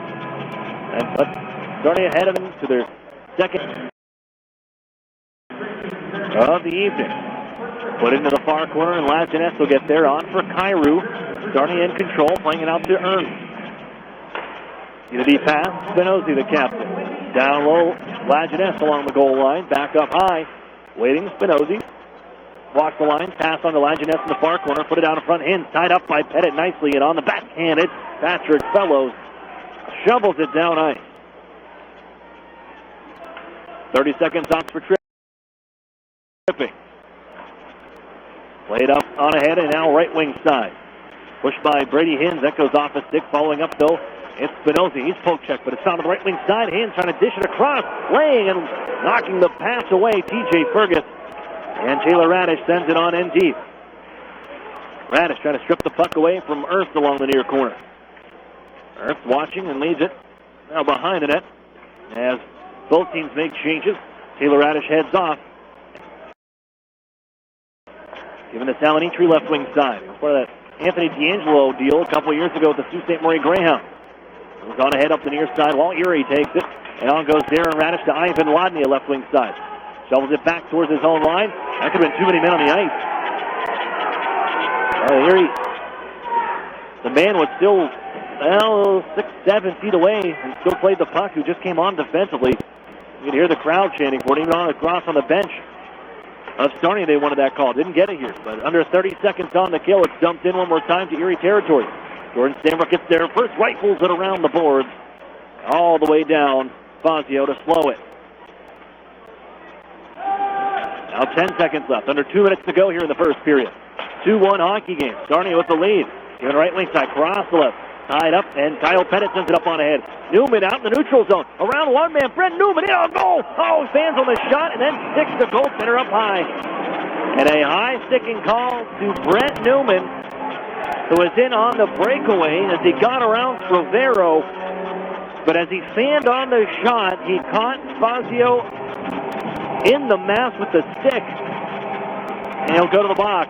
High sticking. I didn't think you could call that on a follow-through on a shot. I don't think it mattered if he fanned on it. But Erie's going back to the penalty kill. Just seconds after they killed it off. And I think they got a legitimate argument. You know, it's one of the rules that came in with high sticking. Follow-throughs on the shot. And he fanned on it, and the puck rolled off his stick, but it's still a shot attempt, in my mind at least. It won't matter on the argument. They're shorthanded. Win the face-off, and Fergus clears. 90 seconds left in the first. On the power play for the entire period, unless they score. Here's Kyrou. He got around the D. He's flying to the net. Lifted this one high, and they wipes out, crashing into the near side corner. Now that one you probably could have got a call on Fergus. As now Kyrou looking for it. Hey, I'm going to get the call. Now the face-off should be out to the neutral zone. Kyrou sent that one into the netting all by himself. They're going to drop the puck to the left of Timpano. Now they move the face-off. As Yard.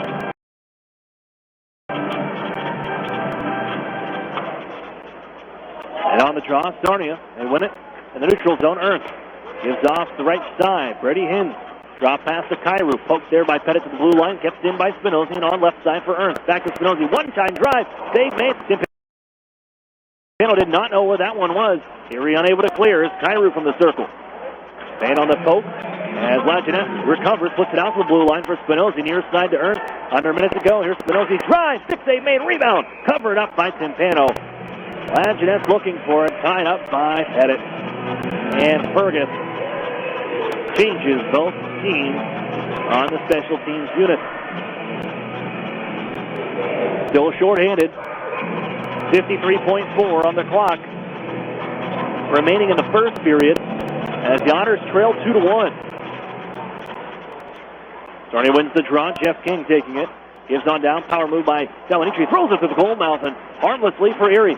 Pettit slides up the near wall. Brovero on a cross lifts. Brovero. Back cross left wing circle. Cross ice pass to King. Top the right wing circle. Moves on in. Drops it off. Cross left. Wrist shot. Blocker save made by Timpano. Kraslev, he can whip that puck too. He had a chance in the left wing circle. That's where they want him. The right-hander couldn't take the one-timer, but unleashed the wicked wristers. And a good movement by Troy Timpano to quickly move left to right, get in position to make the blocker save, knock it out of play. As Erie wins the draw, spins it on down ice. On the clear by Cernak. Power play for 40 seconds, 21 seconds left in the period. Sarnia leads 2-1 as they skate up out of their own zone. King, stretch pass on for Ruzicka. He's at right side, or it's poked there by Stanbrook out of play. Just across the line on the right side, Kraslev had it knifed away. Off of his blade, the faceoff will be in the neutral zone here for Erie. In front of their own bench with 11.8 on the clock. Shots 14-12 in favor of Erie. But Sarnia on their third power play of the night. Erie still looking for one. Erie did get their goal 4-on-4. They control the puck. Sarnia give off right wing side. Kyrou has a burst of speed. Throw it in front for Ernst. No dice. Now the Otters try to go the other way, but time will expire. As trying to get a shot off in time was Taylor Radish. Horn as down before it would have counted it or anything out from center ice. So We've played 20 minutes. Sarnia on the board twice to start. Answered by Kyle Pettit, 4-on-4. As the Otters trail by 1, it's 2-1 after 1 period of play. We'll step away for a break. UPMC intermission report up next on on Jet Radio 1400. This holiday season, my good friend gave to me 7 Powerball tickets, 6 match 6 chances, 5 cash prize, 4 cash for lives, 3 pick 3s, 2 Mega Millions. Pennsylvania lottery tickets make great gifts, like the new 1 millions of $1 million. Players must be 18 or older. Please play responsibly. Benefits older Pennsylvanians every day. And best wishes from the lottery. My daughter needed an nebulizer for her asthma. So the first thing I did was call my healthcare concierge to see if it was covered. There's no surprise to me when she said that it was. But what was surprising was that she then called the medical company, scheduled the delivery, and before I knew it, someone was here explaining how it works. I mean, who does that? Customer service, unlike anything you'd expect. UPMC Health Plan.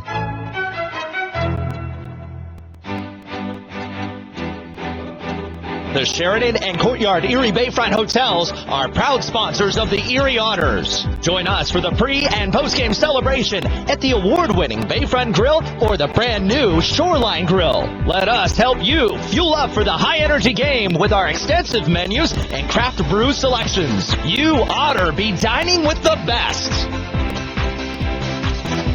Northwestern Pennsylvania winners, don't let them keep you from driving. Instead, drive more safely in an all-wheel control Mitsubishi.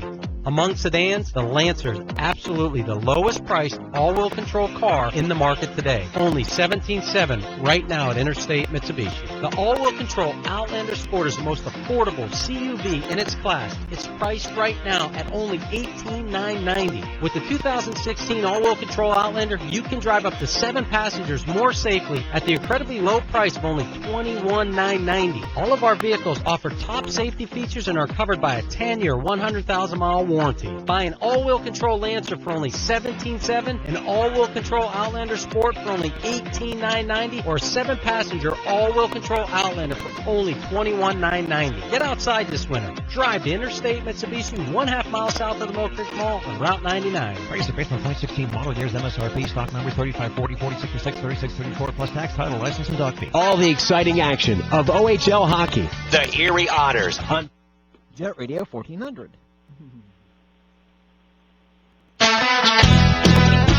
Here's that UPMC intermission report. Chris Knobloch, my guest, head coach of the Erie Otters. And coach, before I look back further back into the weekend, look at Monday first in the Canada-Russia series. You get a couple of your guys that you get to watch out there as you're an assistant coach working with the rest of the Team Canada coaching staff. Was that the first time that you were on the bench with the coaching staff and the group that's going to kind of be together come World Junior time and later on in December? And what was it like working with having Taylor and Jordan Sambrook at your disposal? The games were very good. The first one, I was head coach, and Butler was the assistant.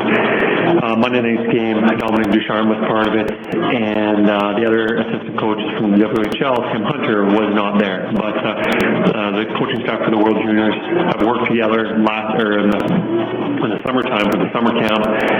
But nonetheless, it was a good experience. Anytime you can be with good coaches and get ideas from them, I think it's beneficial. And now as for our players, I was very impressed with how our guys played. Taylor, obviously, game star, 2 goals and assists. As the game went on, he just got stronger and stronger. Really wasn't sure what his game was going to be like playing at 4-on-4, but he really put on a good performance. And Jordan, first first 3 shifts, I'm going to say he was nervous. After that, I thought he played a very strong game and definitely deserved to be there. I felt very comfortable with him being part of the power play, penalty kill, and regular shift. So, very, very happy that those two represented the Erie Otters very well. Sunday, just before that game in Hamilton, you had Enon Overroy with his first OHL start. And performed well. Unfortunately, the team fell in overtime. But when you look at Enon, the way he played, and even the rest of the rookie group, and Ryan Martin's played in every game on the back end for you here for the Erie Otters. And Josh Wayman has stepped up, and the rookies up as the forwards. Just as a whole, how have you looked at your rookie group and the way they've stepped into some roles and performed thus far through the first 21 games?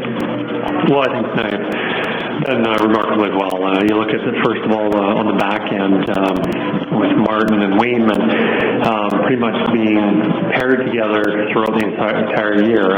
Wayman got hurt and when Sarnia got back, but most of the games, they played most of them, and they've always played together. And that's not easy, being 2 young defensemen, getting the responsibilities they are, but they've just played very well together. They communicate. Wayman a little more difficult because he's got to play his offside, but we've been happy with them. Up front, we've had forwards in and out, play power play, regular shifts. We had McShane playing top line with DeBrincat and Radish. So we've been moving those guys around quite a bit, but I thought they've handled that very well. So overall, for the rookies, I think they've shown very well. Now, there's been a lot of questioning and people predicting and what was going to happen, whether Dylan Strome was going to come back, will this team have another captain, what's going to happen, but announced this evening, that Kyle Pettit is your captain for the season. What is it, what was it about Kyle Pettit that drew the attention for you to be the one wearing the C for the Erie Otters the rest of the season?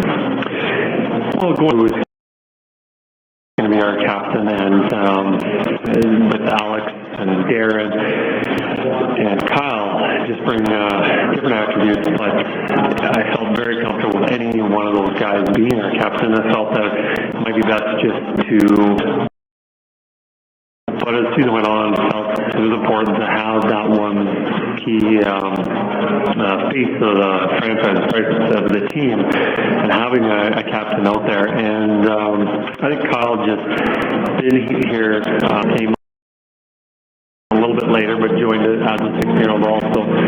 And I just think Kyle is the ultimate selfless player. He doesn't care about goals, assists, personal awards. I think that's evidence in the way he's played right from age 16, and an importance of face-offs, blocking a shot when we're up 7-8-1, and he just does it. And I know the coaches definitely respect what Kyle brings, but I know all the players do also. That's Chris Knobloch of the Erie Otters. Otters hockey continues on Jet Radio 1400. An Erie landmark since 1953, Nunzie's Place serves generous portions of great food at reasonable prices. Family owned for almost 60 years, Nunzie's prepares the finest Italian food in Erie. Come see why the Erie Times News said Nunzie's is known for food that tastes good. Nunzie's Place, located at 2330 East 38th Street, near the Bayfront Connector. To call for reservations or place an order for takeout, call 825-2940. Nunzie's, known for Italian food that tastes good since 1953. SEO, text message marketing, social media. As a business owner, you know the best way to reach customers is online. Viral videos. But you don't have time to keep up with the latest digital marketing technology. Web design. That's where Local Edge comes in, especially for the one term you're most concerned with. ROI. As a full-service digital marketing agency, Local Edge offers turnkey solutions to grow your business online. From search engine optimization and marketing, to social media, to mobile advertising, to video promotion. Our expert support team is ready to customize a program to your needs and track results throughout the campaign. Plus, as a division of the Hearst Corporation, Local Edge is backed by the largest, most diversified communications company in the nation. So when you're ready to customers and increase your revenue, talk to the digital marketing experts. Visit localedgemedia.com. Think digital. Think Local Edge. National Fuel says, smell gas, leave fast. Then call 1-800-444-3130. If you detect something that smells like rotten eggs, it could be a natural gas leak. Leave the premises immediately and contact National Fuel from a different location. Do not use your phone or turn on a light inside the area. Immediately leave the premises and call National Fuel's emergency line. Play it safe and remember, smell gas, leave fast. Then call 1-800-444-3130. It's time to celebrate. Tim Hortons is introducing new smoked ham as part of the 2 for $4 breakfast sandwich deal. That's 2 breakfast sandwiches with egg, American cheese, and your choice of sausage, bacon, or new smoked ham for only $4. It's the kind of deal that you should save for a special day of the week, like every day. Tim Hortons 2 for $4 breakfast sandwich deal at participating U.S. restaurants. Offer available on standard breakfast sandwiches and wraps for a limited time plus applicable taxes. Single sandwiches and wraps at regular price. Keep up on all things Erie Otters by following us on social media. Follow the Otters on Twitter and Instagram at Erie Otters and like us on Facebook at facebook.com/Erie Otters Hockey. You'll get up-to-the-minute news on all things happening with your Erie Otters, so check us out on social media today.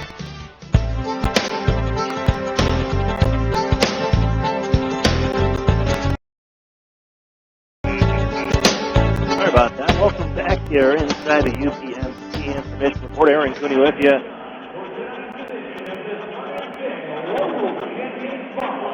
After 20 minutes, the Otters trail 2-1 here from Sarnia, Ontario. Let's get right into our Arctic Spas recap. As Erie, well, again in the first period, they get behind the 8 ball. And it starts with a power play goal. Jordan Kyrie unassisted at 9:56. And because it goes behind the net, seems like Erie's going to clear it, come around behind the goal. And Sandbrook plays it. He was trying to bump it up for Alex DeBrincat at the left wing circle. DeBrincat had turned right as the pass was coming. Goes off the skate of DeBrincat, just settles in front of Troy Timpano, who's, well, left out to dry just because of that unfortunate bounce. Kyrou on it first, the backhander threw him. Timpano, and it makes it a 1-0 game. And then 2 minutes and 30 seconds later, just about, Erie coming out into the neutral zone, skating with in the lineup tonight, but on his back, Philip Helt steals the puck away. They counterattack, and as Helt, using all sorts of speed, flying into the offensive zone, his move on net is initially stopped by Timpano, but the Otters don't get the man following up. And on the rebound, Adam Ruzicka taps it home for his 7th of the season, 2-0. The Otters get one back, though, skating 4-on-4, offensive zone draw to the penalties. Pettit wins it back. Sandbrook gives to Cernak, who waits. Traffic in front lets the shot go. Tipped in by Pettit, who deflected it through the goaltender, Fazio. 2-1. Look at the out-of-town scoreboard. Brought to you by the Sheridan Courtyard Erie Bayfront Hotels. Proud sponsors of the Erie Otters. You oughter be staying with the best. We'll do that when we come back. Second period coming up on Jet Radio 1400. Over the years, technology has greatly improved the productivity of the business office. From faxes and copiers to how to get things done without them. And that means you need a reliable printer copier and a dependable service plan. That's why you should trust Cooper Business Machines. They are Erie's only authorized and most importantly, they will maintain your machine so that it continues to, well, work.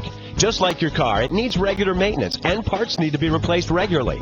If your copier isn't properly maintained or you're not getting toner in a timely fashion, then you've been reminded what it's like to work in the dark ages. Don't wait any longer. Your business requires dependability. Shouldn't you expect the same? Cooper Business Machines, Erie's only authorized Sharp dealer and service provider, helping you get back to business since 1980. Online at cooperbusinessmachines.com or call 456-7585. Get your programs! You know, Mill Creek schools have all the programs you need. Really? Yes, they have preschool programs, Center for Performing Arts programs, Honors College and ROTC programs, dual enrollment and student internship programs, not to mention 16 advanced placement courses, 30 varsity sports, and over 50 high school clubs and activities. Sounds like they do have a program for everybody. Programs! Get your programs! In the Mill Creek School District. Otters fans, if you're looking for the best hand-cut steaks, fall-off-the-bone ribs, made-from-scratch sides, ice-cold beer, legendary margaritas, and fresh-baked bread, then look no further. Texas Roadhouse, located at 7475 Peach Street, Erie, is the place for legendary food and legendary service. Whether you're looking for a special occasion or just a night out with good food and friends, think Texas Roadhouse. And don't forget to cut your wait time by using their famous call-ahead seating.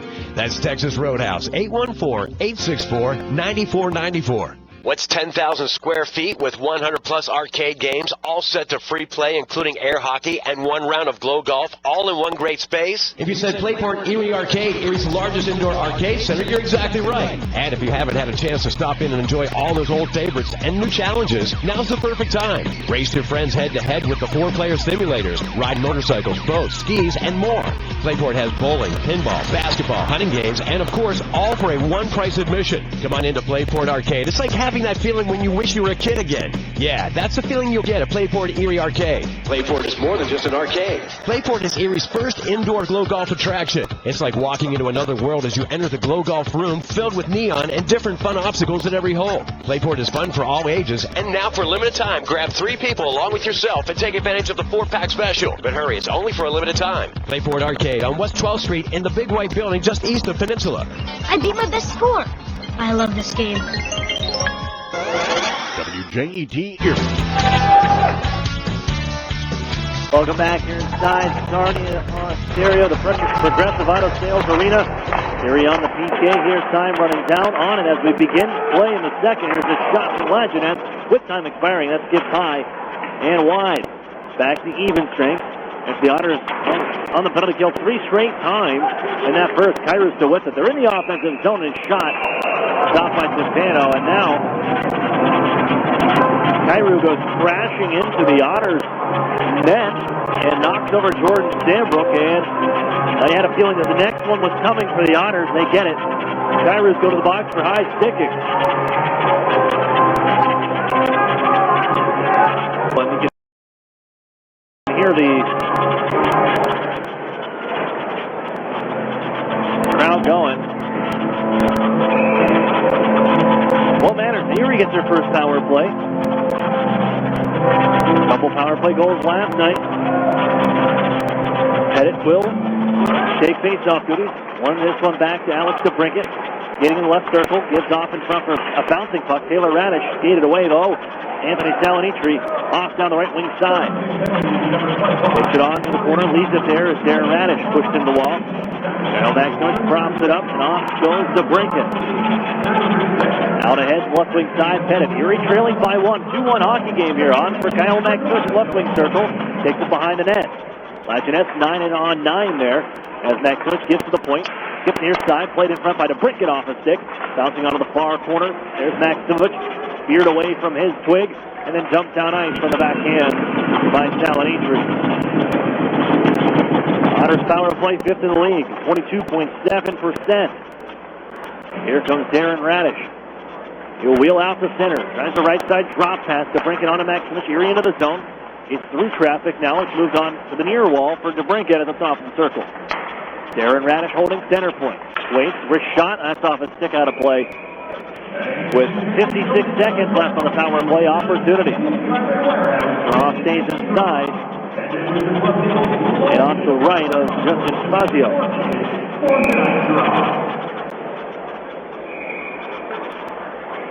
Changes for Sarnia here late. Lajeunesse, Salinitri right back out. Short breather for them. They're right back on here. McShane on the draw. Bounces towards the net. Gurney over skates and it's King on the backhand. Elevated on down to the near corner at Erie Ice. 18-10.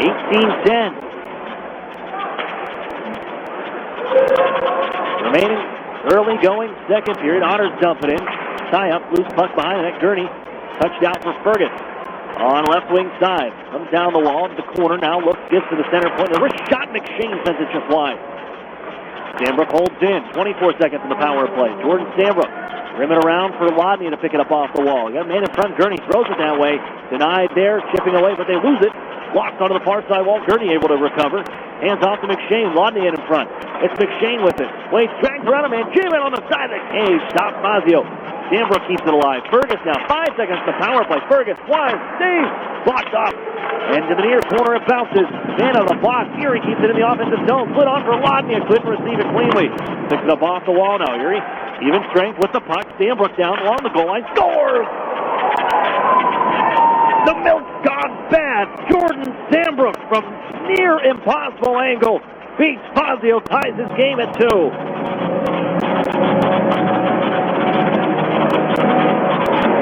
What a shot from Jordan Sandbrook.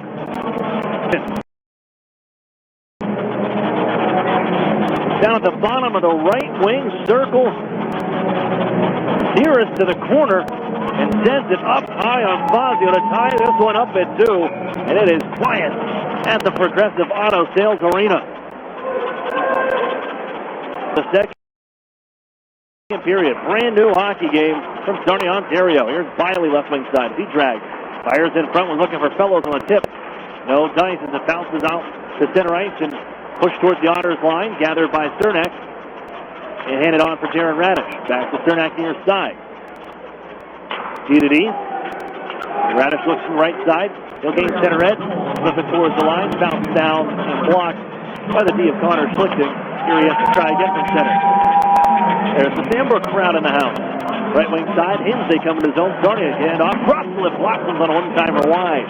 Kept at the blue line by Hatcher. Reflected down low. Hims. Trying to put it back on towards the slot. It's off a glove of one of the Otters. Schlichting kept it alive on a nice little play at the blue line. Now into the corner. Transfer across left. Rolling puck towards the front after the Otters poke checked it. Covered by Timpano.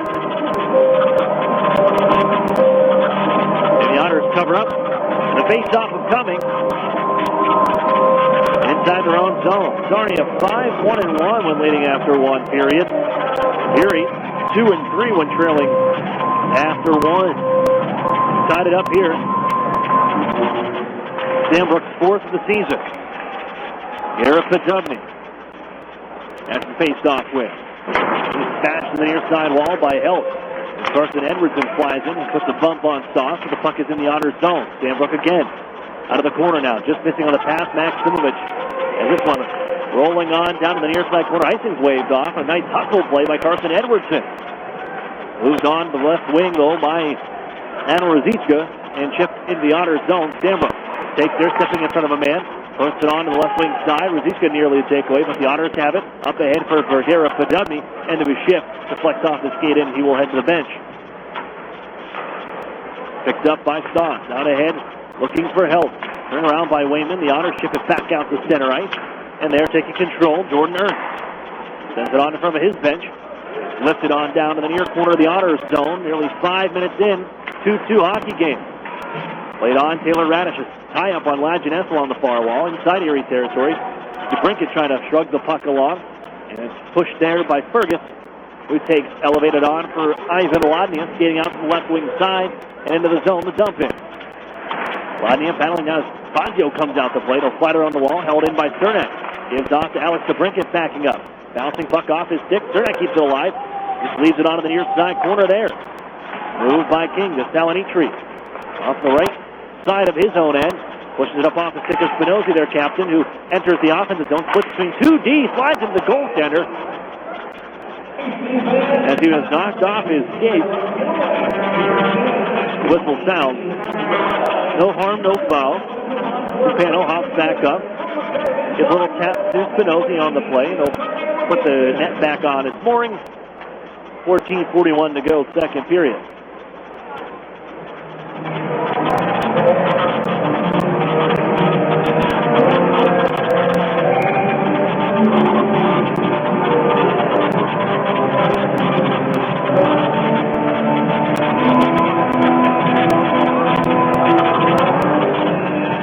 Had a little trouble. We're going to take a look at the Otters.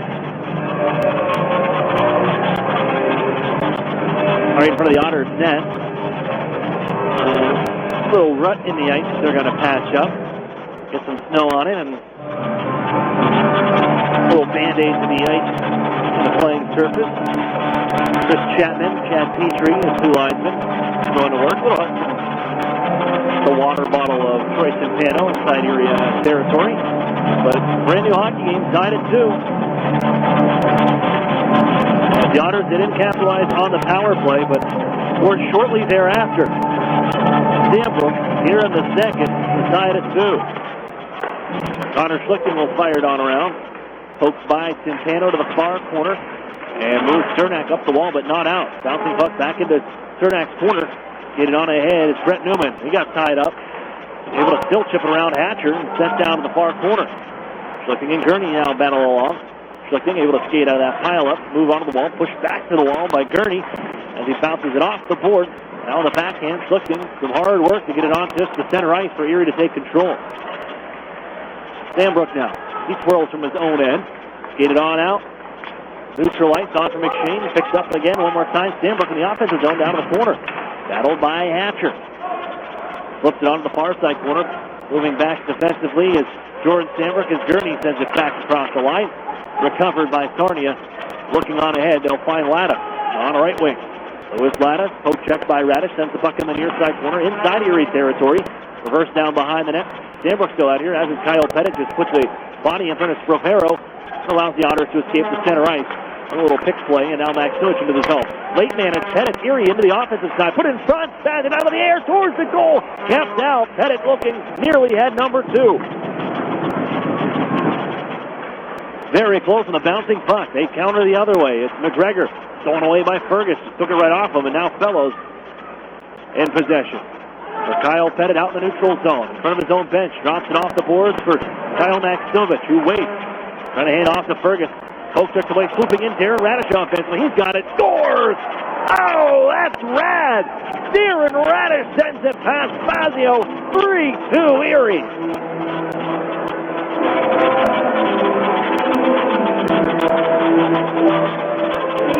Now you can hear a pin drop here from Progressive Auto Sales Arena. As the Sting, they bounced that puck on the Burgess. The thing just sat, and you thought maybe Sarnia would have picked it up, and with their speed, could have been a 2-on-1 the other way.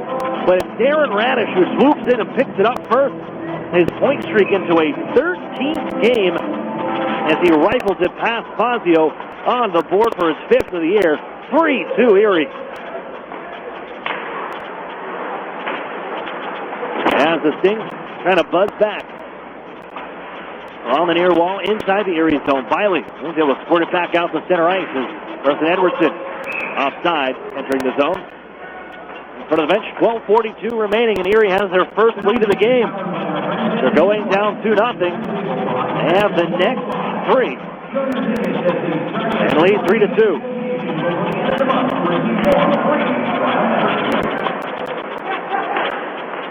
Here's Schlichting the other way.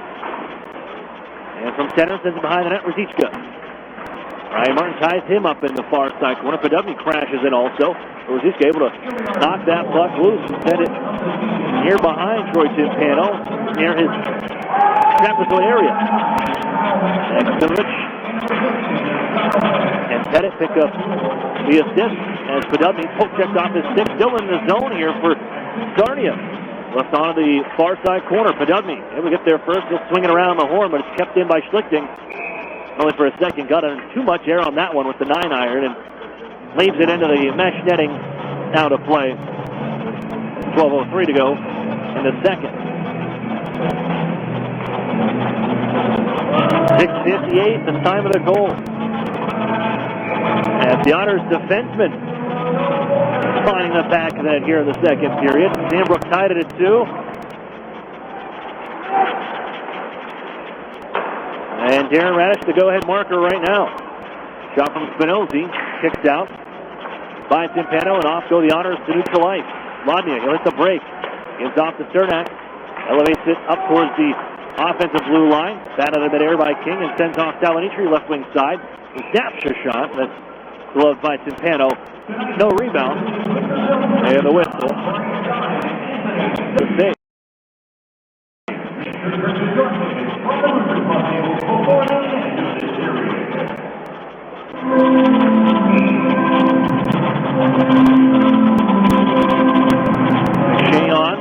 take the draw. We'll get it on to Eric Sternak, shuffle it around the near side for Gurney to push up the wall. Physical battle here, a lot of energy. He's going to be throwing the body around, and the pressure provided on the Otters even tonight. It's a third game and a third day for the Sarnia Sting. They are looking good. Here's Lajeunesse. Shot on, but harmlessly, and thrown back out from in front of the net. And misses everybody on the try by Lajeunesse. Erie able to squirt it on out to neutral ice as Lajeunesse takes it over one more time. Hands off as he's shoved off his skates by McShane. And then just rifled up off the stick of Salonitri to deflect it in as they make a change. Nearly midway through, 3-2 hockey game. Erie with their first lead on the Darren Radish goal. His fifth of the year. Here's Latta taking it away. Moving it on down to the far corner. Wheeling in behind the net, Rovero. Wheels out to the top of the right wing circle. All the way around the world here. Turns, now fires. Lots of traffic. Never made it on goal. Latta finds it out of the far corner. Stambrook muscles him out of the play. Sends him down to the ice. Now he's on top of him with a puck. Poked along to the far corner. McShane fires it on around the near side. That's going to be held in by Ernst and jammed back down the board. Off the glove of Eric Sternak. Picked up by McShane. Directs it out to center. As Gurney. He got bounced off the near side wall and a check by Latta. Here he could get it in deep, and they got a hustle to get back defensively. Rovero back in. Flip it on left side for a chance. The shot blocked. Erie got in front of it just in time as Martin deflects it out of play. On the try for Jordan Ernst. The defender jumping in on the rush, realizing that the Otters were making changes at a tired unit. Heading back defensively.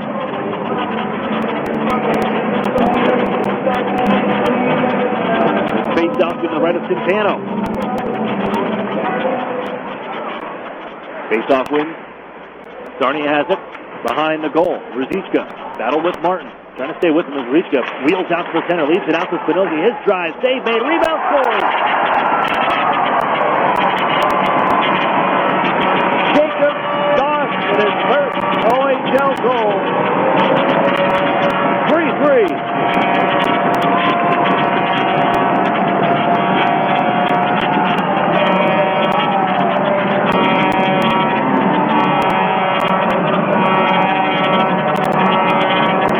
Point shot, and I'm sure that's one that Centeno wants to have back. Is he made the stick save and the puck popped up into the air.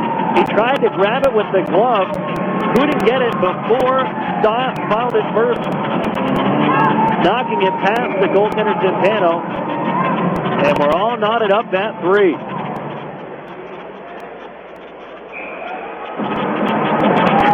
The lead short-lived for the Otters.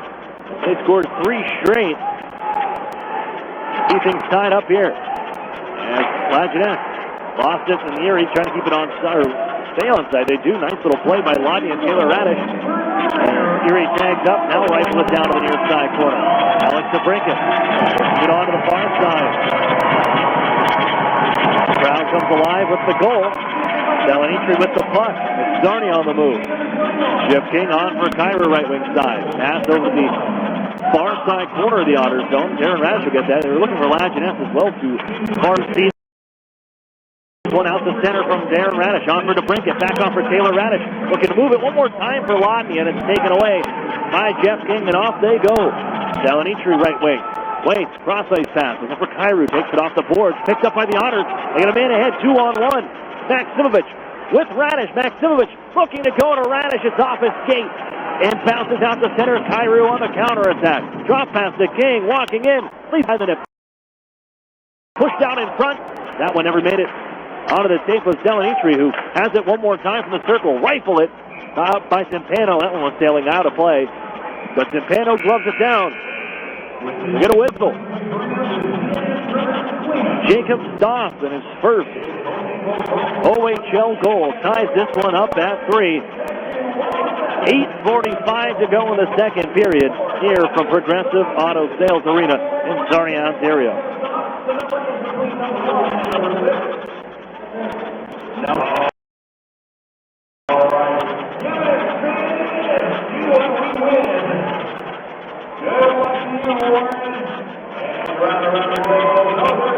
Keep your clothes in top shape with Chido's Dry Cleaners. Complete with an easy, accessible drive-through and free pickup and drop-off. Chido's Cleaners is second to none. That's Chido's Dry Cleaners, the official dry cleaning service provider of the Erie Otters.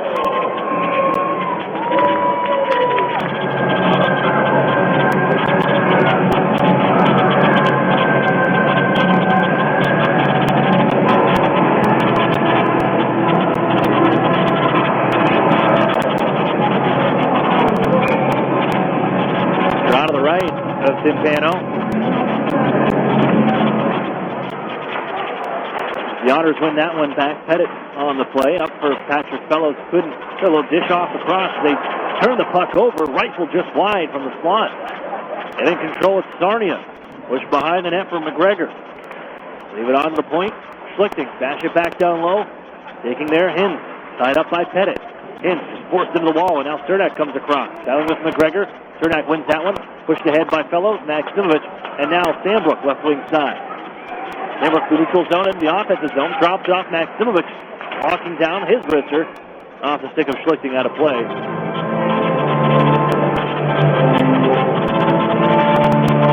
Draw coming up to the right of Justin Fazio.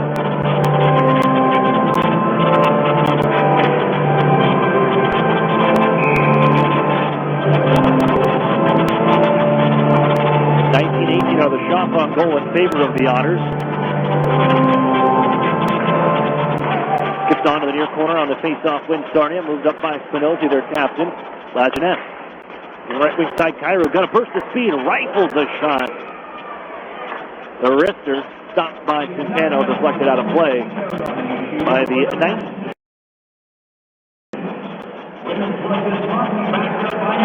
Draws to his left. Timpano was a teammate of Dylan Strome at the OHL Gold Cup back in 2013. After he was the second round pick of the Sudbury Wolves during that draft. Taken from the Toronto Titans. Face off to his left as he watches Pettit and Cairo. A couple false draws, and now we'll get the play. Face-off win for Pettit. Darren Radish on back. Played on for Taylor Radish. On the right wing side. Out ahead looking for Alex DeBrincat. No icing on this play. Deflected down to the near corner. Spinozzi and DeBrincat. Push and shove to the near corner. DeBrincat loses his stick. Kept in by Fergus on the play. Gives off right wing side. Lania moving in for DeBrincat. Turn it back in front. The shot off the mast. Then the post. Kept out by Fazio.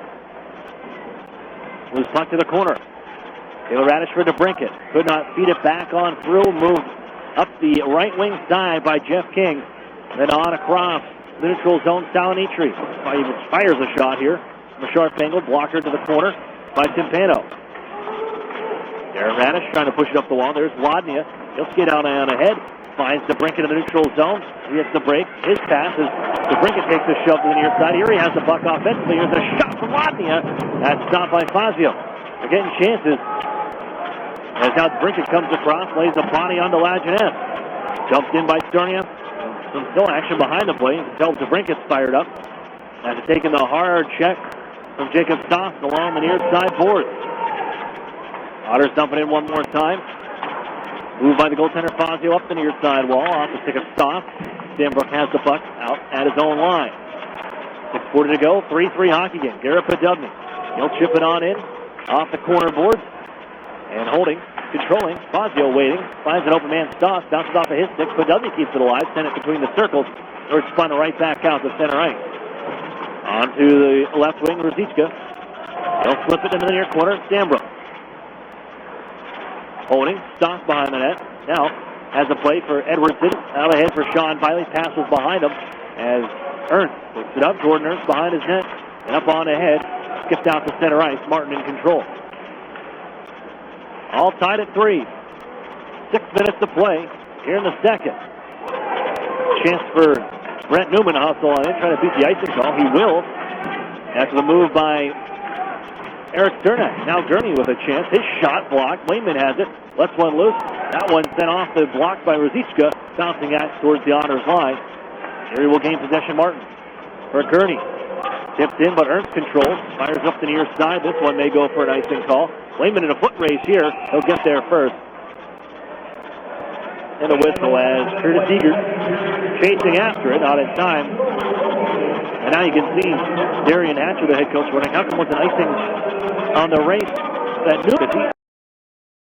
I don't think Newman would have touched up first, but the other way. Icing was called against the team. So there's Patrick Fellows. He'll take that one. Pettit sends it behind the net. Burgess thought about activating, just not as Maximowicz gets there in time. Gives on to Fellows out of the corner.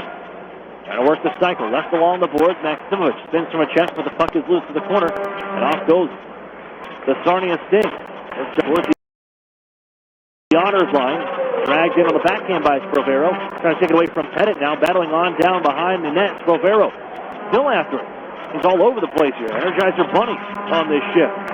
Lost the puck along the circle. Knocked around. Found again here by Sarnia. Latta for the right wing side. Ducks it onto the backhand. Over skates as it pops off the wall. Pettit will slide it up the near wall. Maximowicz can gain there. Looking on the right. Out ahead, TJ Fergus in control. Under 5 to go. Fergus, drop pass. Maximowicz shot, sticks away. Onto the far corner. Settled. Moved by Hatcher. He skates. Poked away by DeBrincat. Loose at the red line. The Otters have it. And a jailbreak, 3-on-1. DeBrincat in the slot. Tries to fire. Kicked away. Didn't go a lot on that one. And the save made by Fazio. Maximowicz with the puck. Still in the offensive zone. DeBrincat, one-timer wide.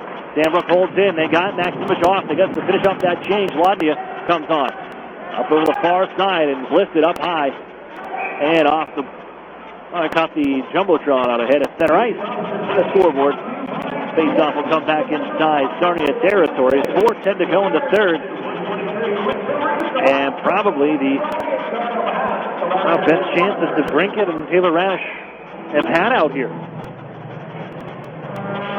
DeBrincat held scoreless last night. Last time against Sarnia, he had 2-goal games, 3-point night. Bottled up thus far. Same with Taylor Radish. He had a 2-point night against Sarnia, and that's 7-2 victory. That was back in mid-October. Salonici finds the puck. Bounces out the center. Picked up by Cairo around the Honors defense. Cairo waits, fires from a angle. Oh, Tintano, another good stop. After Eric Sternak couldn't handle that bouncing puck sitting around him. And Jordan Cairo with great speed gets around them. Puts a shot with a screen using Jordan Sambrook as the screen. A shot between Sambrook's legs and a good save from Tintano. His 18th of the night. Sambrook pushed ahead for Newman and then cross ice McShane. Caught it in his skates, but able to hand off to Biley, who drags the left wing circle. Fires a shot, stick save made. Bounces behind the net on the rebound. Pokes up, sweeps it up the boards. And knocked out by Karasula. At the Erie line, they go D to D. Here's Jordan Sambrook. Looking out ahead. Fires from center red. That bounces off the goaltender. Biley finds it in the corner, throws it right back towards the net. That one flipped up on him and rolled behind the cage. Ernst now. Over the far corner on the battle. Biley comes in. He took it away from him. Nudges it behind the net. Worked there by Hinn. And swooping in, it's Darren Radish on the activation. The defender in the play. And the forecheck down to the near side corner. Biley crashes in also. Darren Radish trying to kick it loose. He's just taken down on the near side. Loose puck knocked underneath Darren Radish. And they'll blow the whistle and face off of coming to the right of Fazio. Under 3 to play, 2:57. Left in the second period. The Otters, they took their first lead on a Darren Radish goal, 6:58, but that was tied up 3 minutes and 3 seconds later by Jacob Stoss, and his first in the OHL. Where we sit now, 3-3.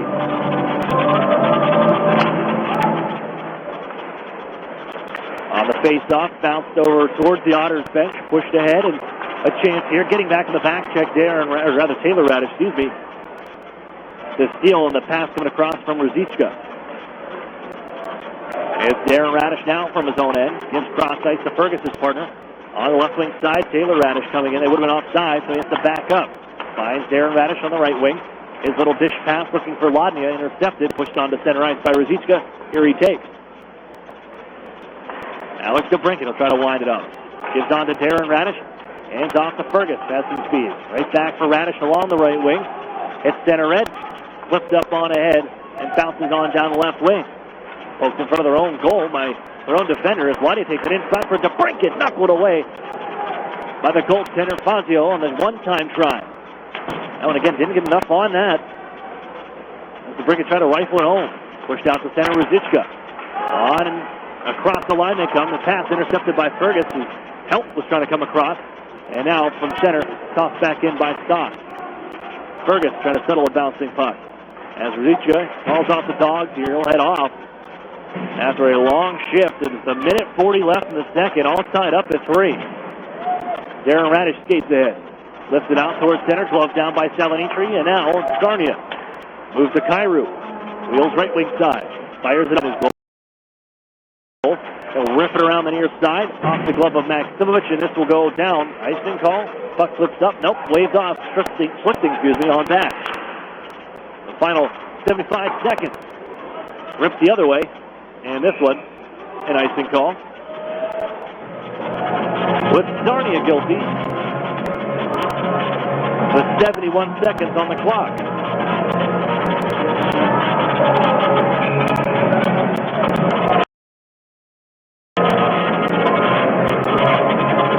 Kyle Pettit on the draw against Kairu.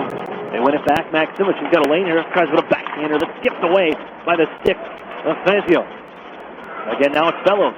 The corner, Pettit, man coming in front of the net. Sandbrook receives on the skate, tries to wrap around, try loose behind the net, moved by Lajeunesse onto the near wall. Picked up in flight by Kairu with a minute to go. Roughed up by Sandbrook and given a ride along the boards as the Otters pushing ahead looking for Fellows. It's Hatcher taken away. Here he steps up. It's Cernak on the intercept from center red. This one popped up into the air, pushed along and sent in. But not very far. It's Lajeunesse from his own circle in the final 3. Lajeunesse send it in from the left wing. Slowed by Timpano. He leaves it for Eric Cernak behind the goal. We'll survey the scene. Otters look to break out. Sandbrook to his right. Still holding behind the net. Defers to Sandbrook on the right corner. Right foot ahead for Brett Newman. Trying to bounce between the defenders. Takes the puck on. Reeling behind the net. 13 seconds to go. Garrett Podubny with it. Going to go right back behind the net. As man tripped up. They won't get a call though.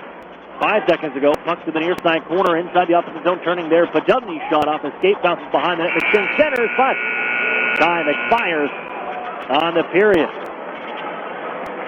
Otters answer with 2 of their own for their first lead. A couple of defenders from Sandbrook and Darren Radish, but Sarnia, and what a match. Jacob Stoff in his first OHL goal. 3-all after 40. We'll head for a break. UPMC intermission report next on Jet Radio 1400. This holiday season, my good friend gave to me 7 Powerball tickets, 6 match-fix chances, 5 cash buys, 4 cash for lives, 3 pick 3s, 2 Mega Millions. Pennsylvania lottery tickets make great gifts, like the new $1 million snowbank with top prizes of $1 million.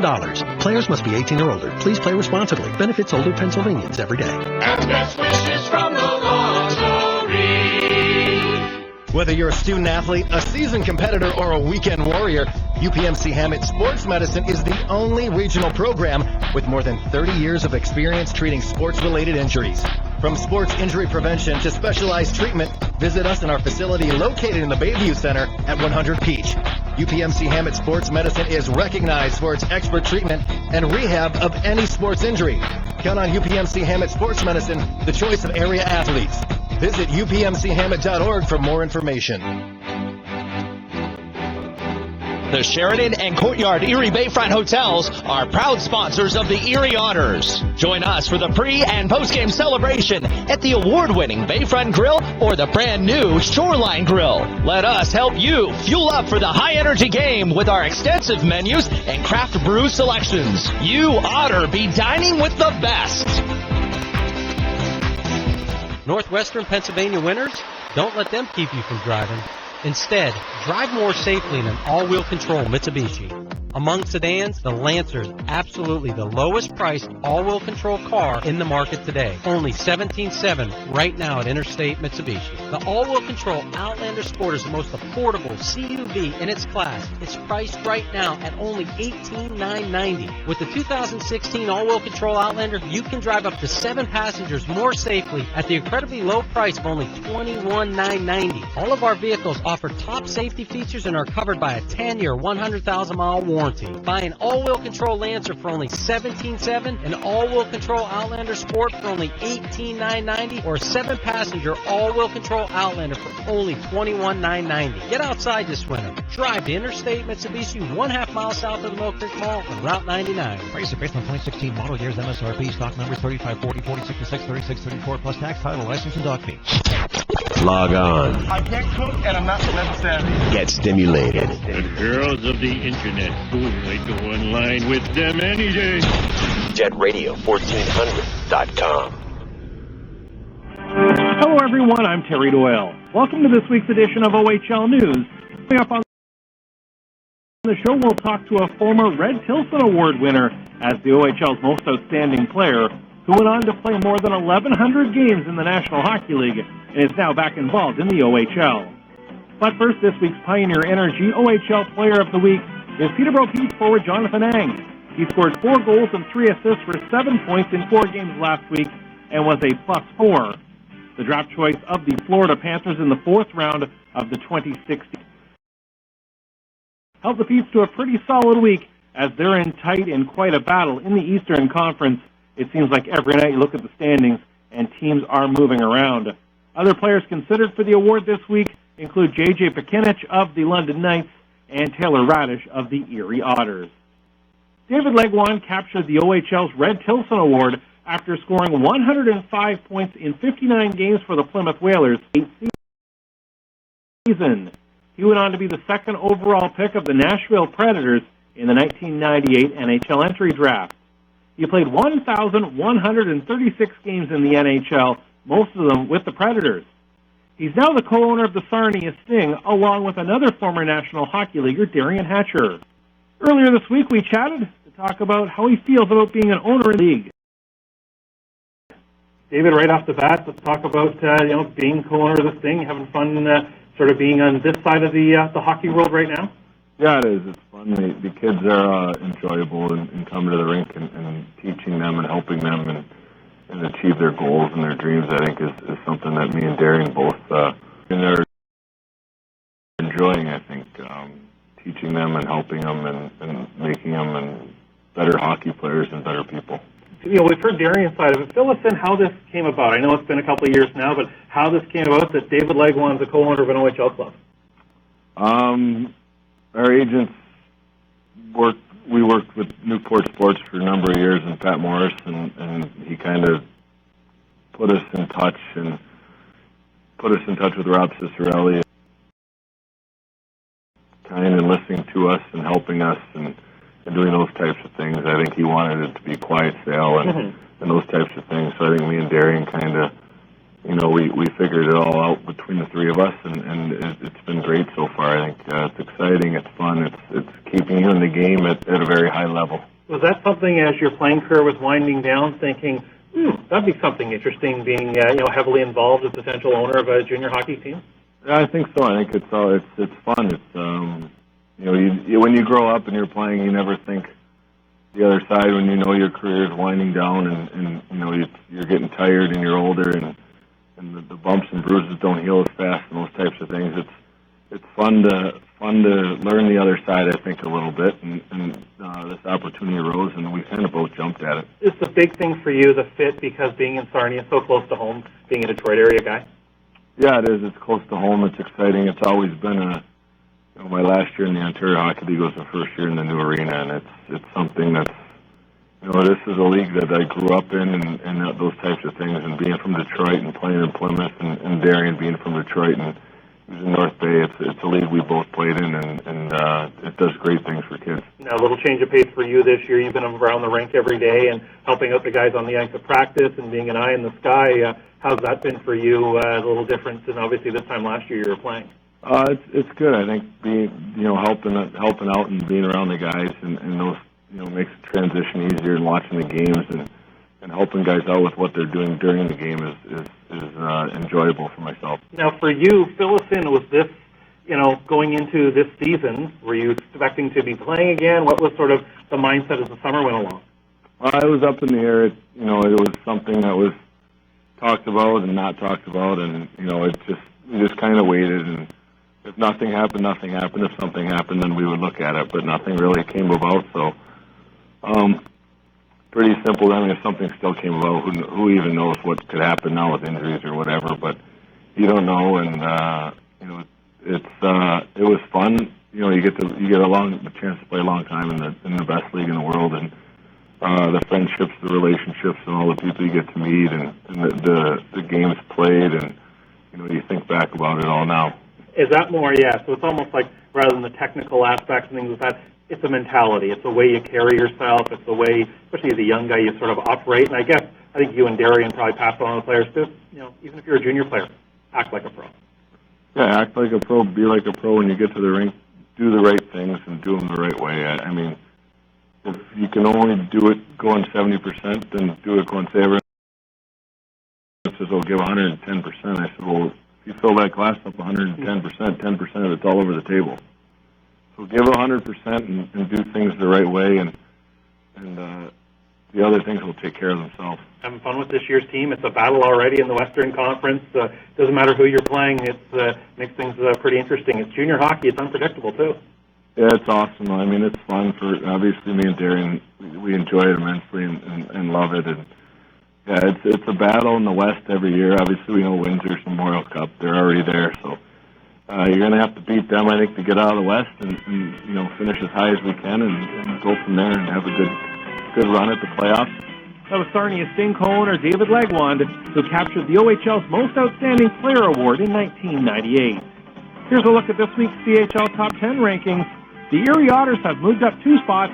They're now number 2 in the country, trailing only the WHL's Regina Pats. Other OHL clubs on the list, the London Knights at number 6, Windsor Spitfires at 7, and Oshawa Generals sliding into the number 10 position. Well, that's going to do it for our show this week.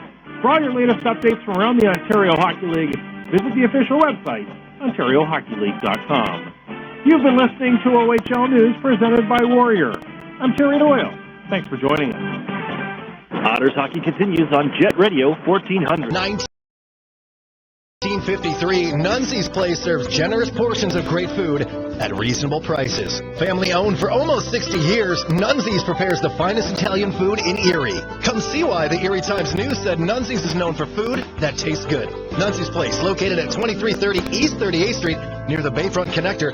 To call for reservations or place an order for takeout, call 825-2940. Nunzi's, known for Italian food that tastes good since 1953. SEO, text message marketing, social media. As a business owner, you know the best way to reach customers is online. Viral videos. But you don't have time to keep up with the latest digital marketing technology. Web design. That's where Local Edge comes in, especially for the one term you're most concerned with. ROI. As a full-service digital marketing agency, Local Edge offers turnkey solutions to grow your business online. From search engine optimization and marketing, to social media, to mobile advertising, to video promotion. Our expert support team is ready to customize a program to your needs and track results throughout the campaign. Plus, as a division of the Hearst Corporation, Local Edge is backed by the largest, most diversified communications company in the nation. So when you're ready to generate leads, find new customers, and increase your revenue, talk to the digital marketing experts. Visit localedgemedia.com. Think digital. Think Local Edge. National Fuel says, smell gas? Leave fast. Then call 1-800-444-3130. If you detect something that smells like rotten eggs, it could be a natural gas leak. Leave the premises immediately and contact National Fuel from a different location. Do not use your phone or turn on a light inside the area. Immediately leave the premises and call National Fuel's emergency line. Play it safe and remember, smell gas? Leave fast. Then call 1-800-444-3130. You know what's better than cozying up to a warm fire? Cozying up to a fire with Tim Hortons' new salted caramel hot chocolate. What's better than the first skate of the season? The first skate with Tim's Creamy White Hot Chocolate. What's better than a walk in the park? A walk with, you guessed it, Tim Hortons Classic Hot Chocolate. And to top it all off, you can add creamy whipped topping or delicious marshmallows. So go ahead, make the season even better with Tim Hortons Hot Chocolate or freshly brewed toffee today at participating U.S. restaurants for a limited time. Keep up on all things Erie Otters by following us on social media. Follow the Otters on Twitter and Instagram at Erie Otters, and like us on Facebook at facebook.com/Erie Otters Hockey. You'll get up-to-the-minute news on all things happening with your Erie Otters, so check us out on social media today.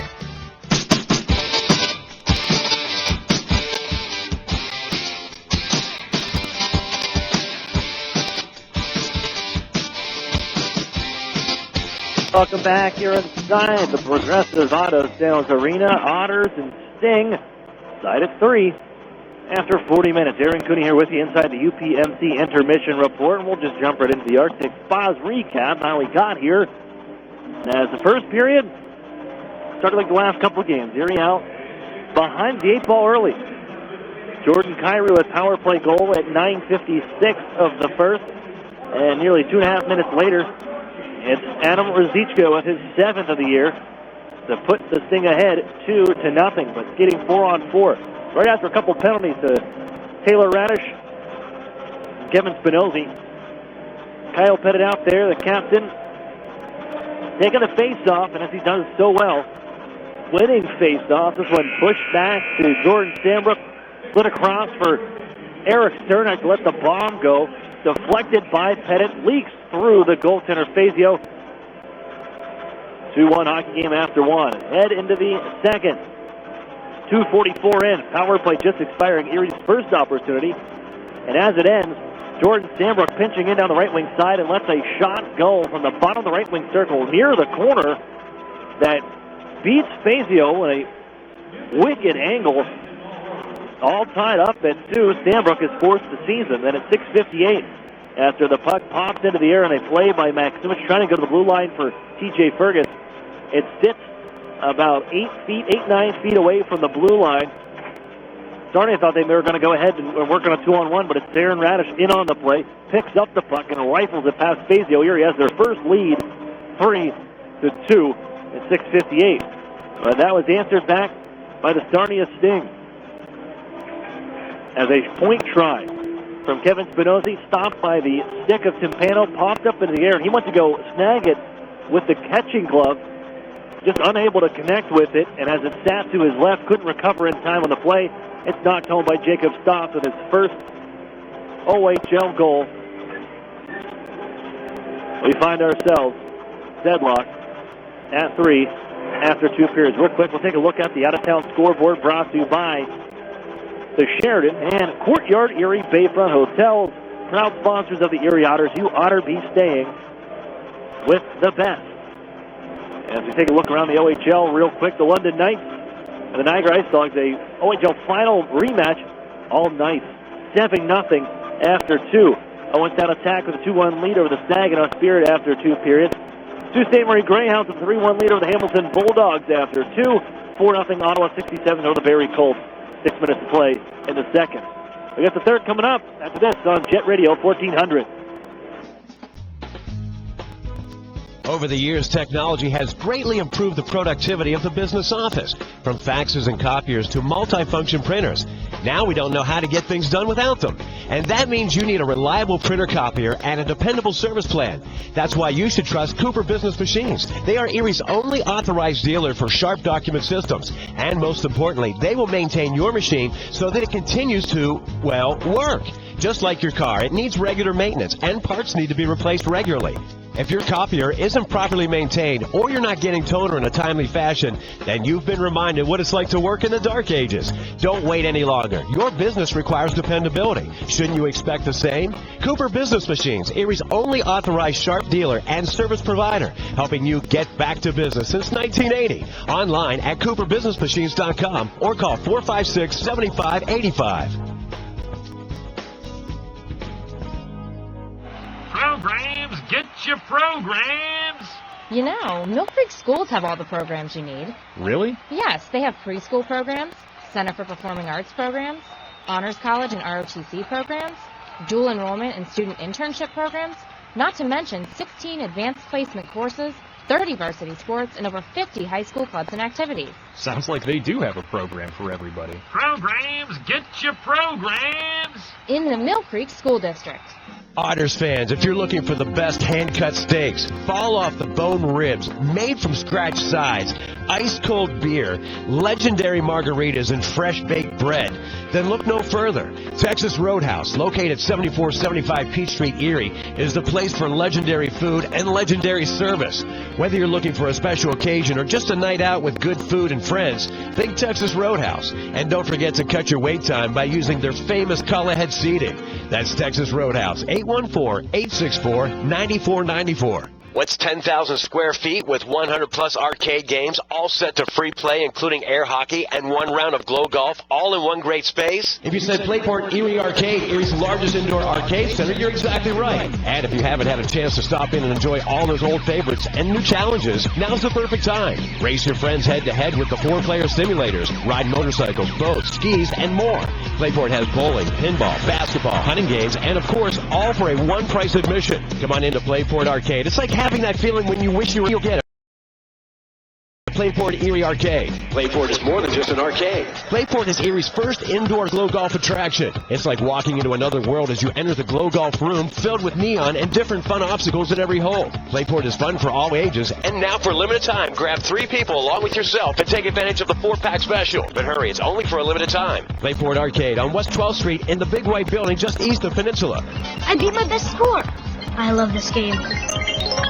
Keep up on all things Erie Otters by following us on social media. Follow the Otters on Twitter and Instagram at Erie Otters, and like us on Facebook at facebook.com/Erie Otters Hockey. You'll get up-to-the-minute news on all things happening with your Erie Otters, so check us out on social media today. WJET Erie. Back in action here at the Progressive Auto Sales Arena, Erie. Deadlocked with Sarnia 3-3 as we get back in action. Third period. It's back Simovic into the offensive zone for Patrick Fellows as they get the cycle rolling. Activating is Stanbrook, who has one already tonight. He's knocked off of his skates. Crossfield sends this one out on ahead. This would be an icing call. The Otters head over to it. Icing call with the whistle.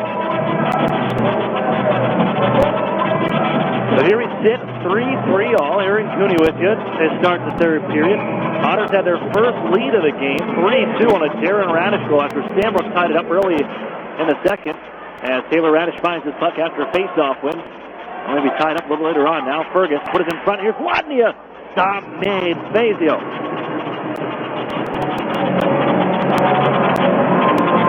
Wadnia got loose, fouled by Fergus between the circles. But I still think he got enough on that shot. Kind of trickled through along the ice. Justin Fazio just kind of sat on it.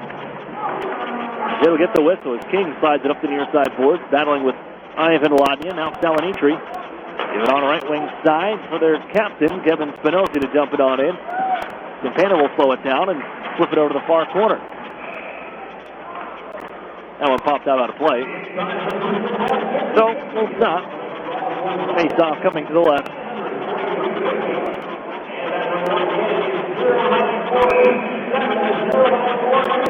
Reynolds is knocked out here, out of play by the Sting. So the face off in front of the Otters bench, which they win on a play by Biley. Now Darren Radish. As they went D to D. Newman, one touch off for Biley. Streaking down the right wing side, now hits the brakes. Fired on a cross off the back end. McShane bounces it to the goal. Stop Fazio. McShane back to it. Put it out in front. Knocked away to the blue line. Kept in by Fergus. On around the horn, Biley coming after it. Radish pinches in. He's got it as he twirls. Has it from the circle. Shrugs it down to the goal line. Gathered in by Lajeunesse. Leaves it on for Spinozzi out of the near corner. Watching is Biley, but Spinozzi stick handles and moves behind his own goal. A little bit of time here as he shuffles it out ahead to center.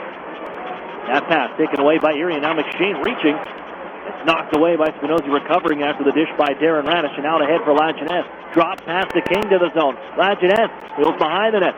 Hands off right wing side, and McShane knocked the man down. That was King, no call coming up. As the puck and sticks. They have equipment everywhere here. As it will roll off the center ice, and we'll try one more time. It's Kyrou trying to go between three, bouncing on down. Got a try. It's stopped by Timpano. Got through 3 Erie Otters on the play. Timpano comes up with a big stomp. here just 2 minutes and 15 seconds in. Taylor Radish, drop pass to Lodnia.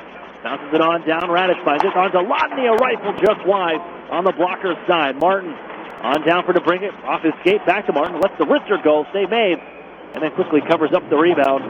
Justin Fazio holds on.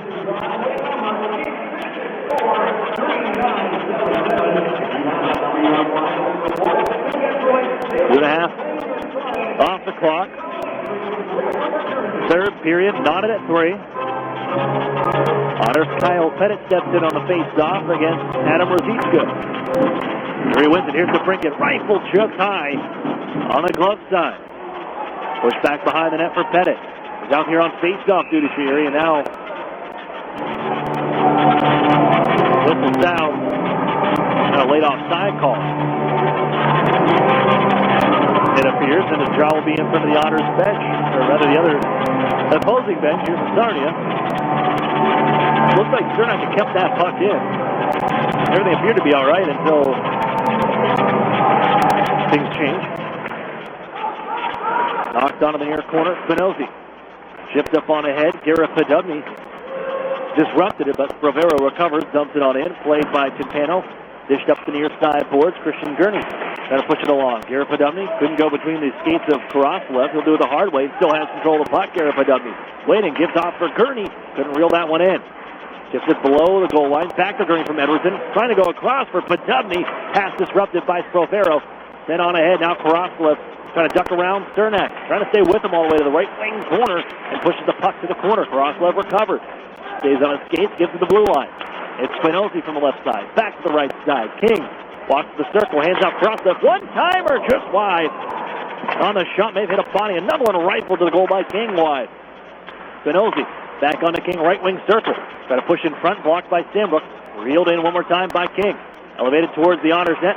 Intercepted by Gurney and lifted on ahead out to center ice. Carson Edwardson and couldn't get it in deep. Spinozzi will drive it back on goal. Stopped by Timpano. Erie has it. Angle up the near side boards, looking for DeBrincat on an area pass. No dice as Sarnia takes control. Alex Black on to Cairo into the zone. Pushed by Darren Radish to the near side corner. Given on for Lajeunesse. Tries to curl it onto a man to his right. No go on that play as Fergus in some trouble here, battling with Salonitri. Pushed onto the near side corner. Darren Radish got the stick up into him. No call upcoming. Black gives right back to Salonitri from the blue line. Erie takes it from him as Lodnia dishes it back for Fergus. Blow things down a bit from their own end. Darren Radish rifle it out on ahead. Lodnia reaching, able to reel it on in. Gives to Alex DeBrincat. Off his skates. Couldn't pick it back up off the stick as they find Salonitri left wing side. Into the zone they come. Cairo, he's offside. Just a skosh behind the line. As that pass came back across. The whistle sounds on the dish from Salonitri. Tied at 3, 15:30 to play in the third period.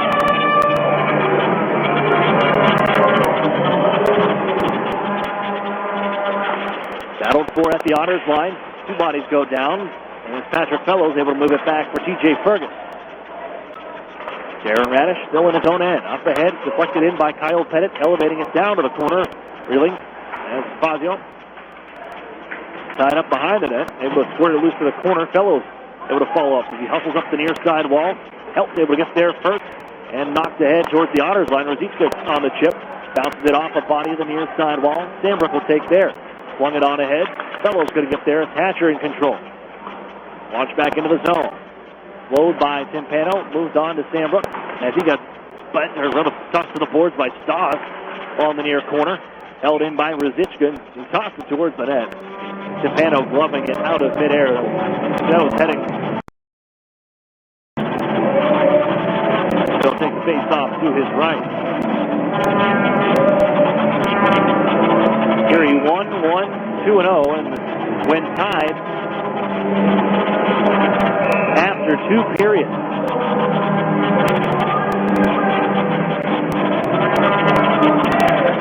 As Lewis Lana pokes it forward into the Otters corner. Gathered by Eric Cernak, who throws it over left wing side off the board and dish right back on to center ice at the red line, where McShane in control to Cernak. On for Martin.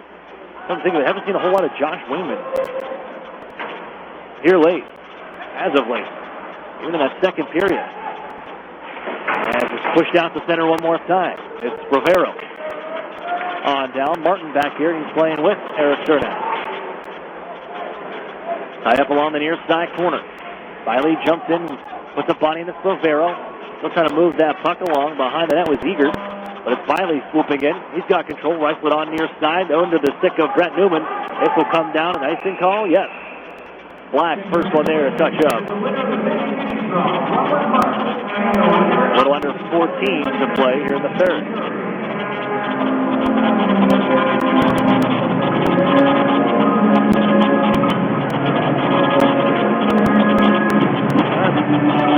You see Lehman on the bench for the Otters, but appears to be glued to it, at least for the time being.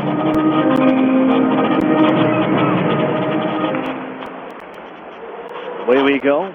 Erie wins the draw out of their own end. Fedubny spiked off of his stick by McGregor as Sarnia controls from their own circle. Nice pass.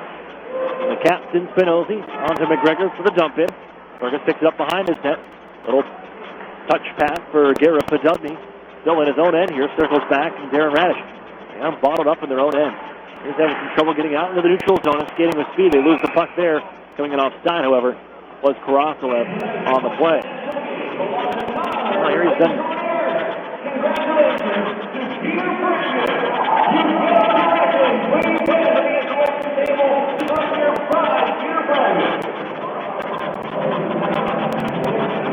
Much like when the game started well for Erie, there was some room in the neutral zone and everything, but when you get to this, I want to say after Erie took the lead 3-2, Sarnia, which is impressive what they've brought here in this third game and a third day for them, but a lot of pressure, not a whole lot of ice to wheel-proof for Erie. Things clogged up. As soon as Erie touches the puck, you got to move quickly because there's somebody right on you. Taylor Radish finds it, getting it back from Ladnia. Hands it off, looking go to the left point. That's intercepted in a 3-on-1 upcoming. Good defense from Cernak. Take it off of the stick of Spinozzi and flip it up the near side as the Otters try to counter. Ladnia now. Down right wing side. Cross-ice pass to DeBrincat. Trying to throw it in front. X off his skate. Knocked it in midair by Darren Radish. He may have a try as his wrister off his skate. Pops to the corner wide. There's Ladnia to Taylor Radish. Out of the near side wall. Trades places with his older brother, then tries to give that way. Cut off by Salinitri. Pushed ahead. Jordan Kyrou left wing. It's Lajeunesse. Into the Otter zone from the circle. Wrister shrugged off by Timpano. Gathered it off the wall by Ladnia. He'll settle it back for Darren Radish in a 3-3 tie. And a long drive on goal. Erie offside. With 12:18 to play here in the third. And a neutral ice draw upcoming.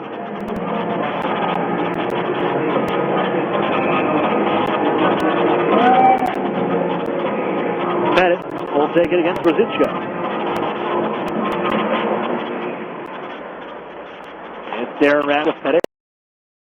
Now on the far side ball is a penalty coming up. Maximovic boards Stoss and then comes back with a wicked and vicious two-hand slash, then a cross-check.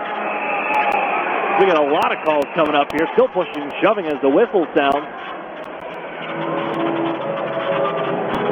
But Jacob Stoss hit from behind by Kyle Maximovic.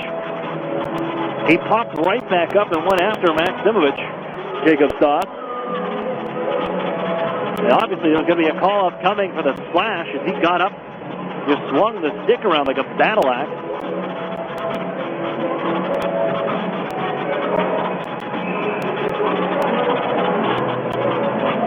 Now 2 on the clock for Maximovic, 2 on the clock for Jacob Stoss. So he negates the power play that would have been for his team. And 4 on 4 again, I would assume. Yes. Here. Now Stoss just turned on Maximovic, who was trying to put him into the wall. And then the dude just went ballistic.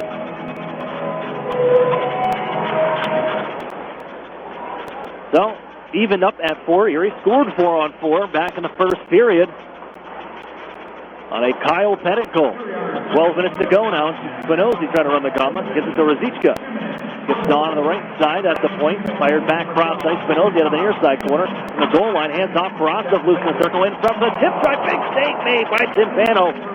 As he just robbed Rosichka in front. Here's Wadnia trying to come on through. His little move. Finds the puck out of the near side wall. Getting around King. Leaves it for Cernak coming down the far boards. Now Pettit with man in front. Cernak looking for the puck. He couldn't get a shot off. Knocked away. And here comes Sarnia. Now he's open. The goaltender down and out. But couldn't be finished off by Eric Cernak. Now Sandbrook a steal at the blue line. He'll leave it there. Erie wants to change. Sarnia's going to do similarly as they back up towards their own line. Now just on Salinitri. Heads down across center red. Puts it between the Otters. Reeled in by Darren Radish on the play. And out ahead goes the Erie. 3 men strong. It's DeBrincat. Waiting on for Radish. In front for Darren Radish. No dice. Here's C.J. Fergus. Defender lost the stick. Fergus out in front. The pass for Darren Radish. Cut off by Anthony Salinitri, but kept alive. It's DeBrincat with it. Throw it in front. Looking for Taylor Radish off his stick. Trying to take it in behind the net. Unable to. Ernst moving it on the right wing side. Flipped up on ahead. It's Darren Radish in control. 30 seconds left. 4-on-4. Elevated for Alex DeBrincat, left wing side. Enters the zone now. Waits. It's Fergus holding from the right wing circle. Holds. Doesn't shoot. Cuts into the slot. Now Fergus rifles a shot. Blocked by Ernst. Darren Radish turned around. Keeps it alive offensively. Stick handles around another man. Radish on for Taylor Radish down to the left wing corner. Up high. Wrister blocked. DeBrincat stopped on the side of the cage. Tries to flip it in front. No go. As Justin Spazio says no. And the stop along the far post. What a shift for that line. And specifically the defensive pairing. Darren Radish and T.J. Fergus. Jumping into place. Putting on the wrist with Darren Radish a few times. 5 seconds left in the 4-on-4 play. It remains 3-3 nearly midway through. Out of the box comes Maximich and Stoss. Into the zone, it's Helt. Taken away by Eric Cernak. As it's pushed up along for Brett Newman out here. Out to the neutral zone, Erie in control. Newman around 2 men, comes down left wing circle now. Looking and ducks behind the net. Leaves it for Kyle Maximovich, fresh out of the box. Maximovich fumbles the puck here. Throws it over cross ice, off the far boards, pushed by Sandbrook to the corner. Wayman slides it along. It's Newman behind the net. On to the near side corner. Pushed up to the point again. Cernak will let one go towards the goal, and it sticks away by Spazio on the far corner. Grabbed there by Rosichka. On his back, Maximovich. They get the puck out to center. Rosichka falls down to his knees and on with one leg on the ground. Able to push it ahead. Help. As it's taken off of his stick on a play by the goaltender Timpano, but Erie turns it over. It's Helt again. Hands it right off to Brent Newman. Erie has the puck. He'll flip it on ahead. Bouncing puck. Spinozzi will play it. But it's moved by a high stick. With 9:10 remaining third period. 3-3 here from Progressive Auto Sales Arena in Sarnia, Ontario.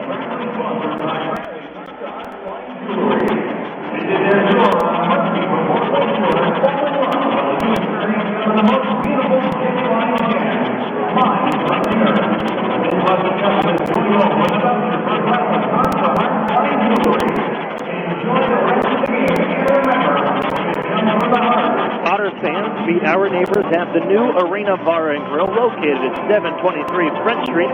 It's your official before and after game meeting place.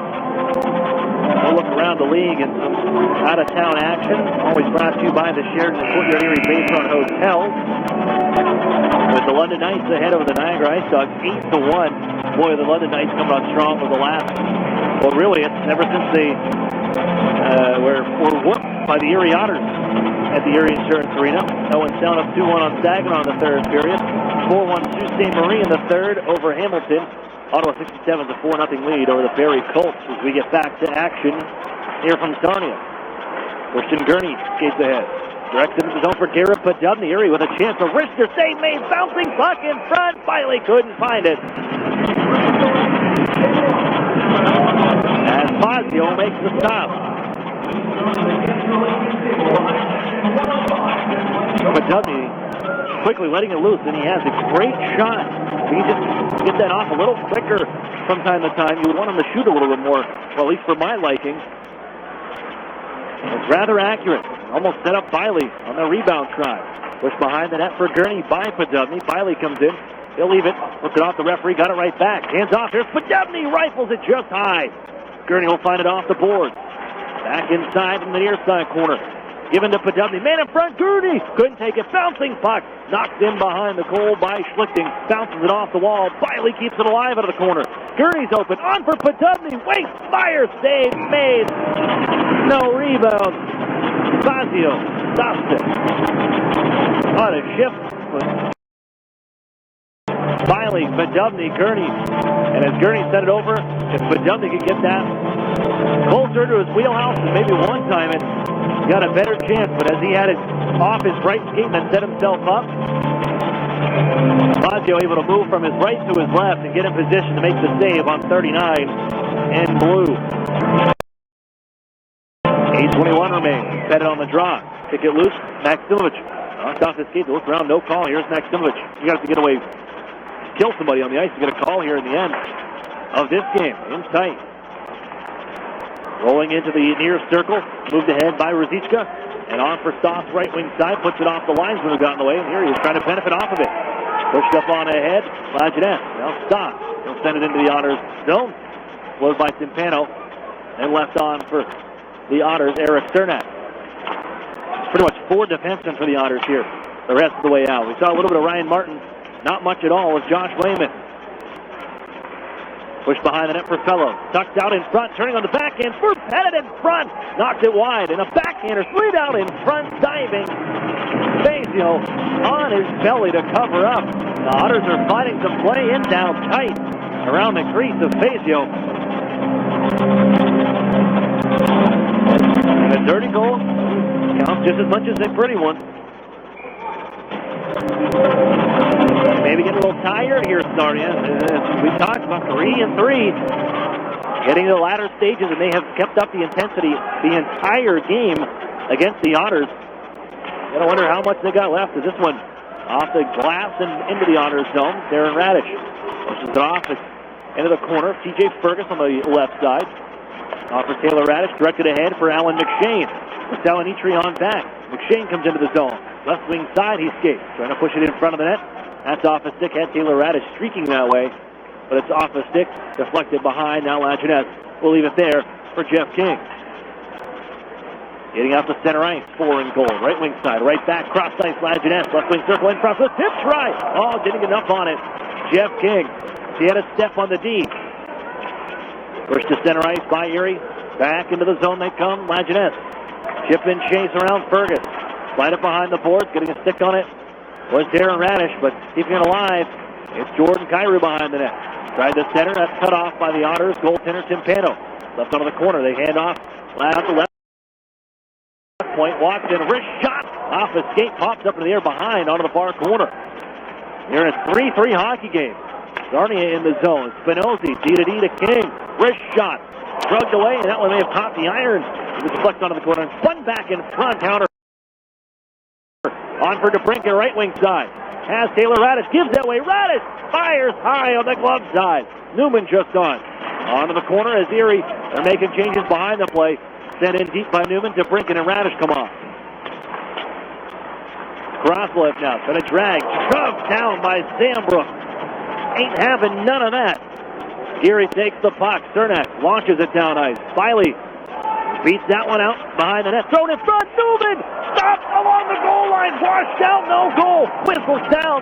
That one was close. I think that may have went across the line. I think Newman has broken his tie. It was washed out by Reed.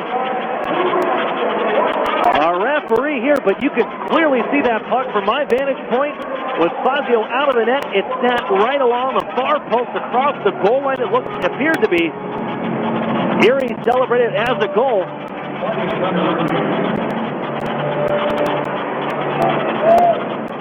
It looked close. Onto the phone goes Sean Reed, but they whistled it dead right away, washed it out. Will they confirm the call? No goal. Right along, it sat along the inside of the post, sat right there. And he goes the overhead cam to get a look at it.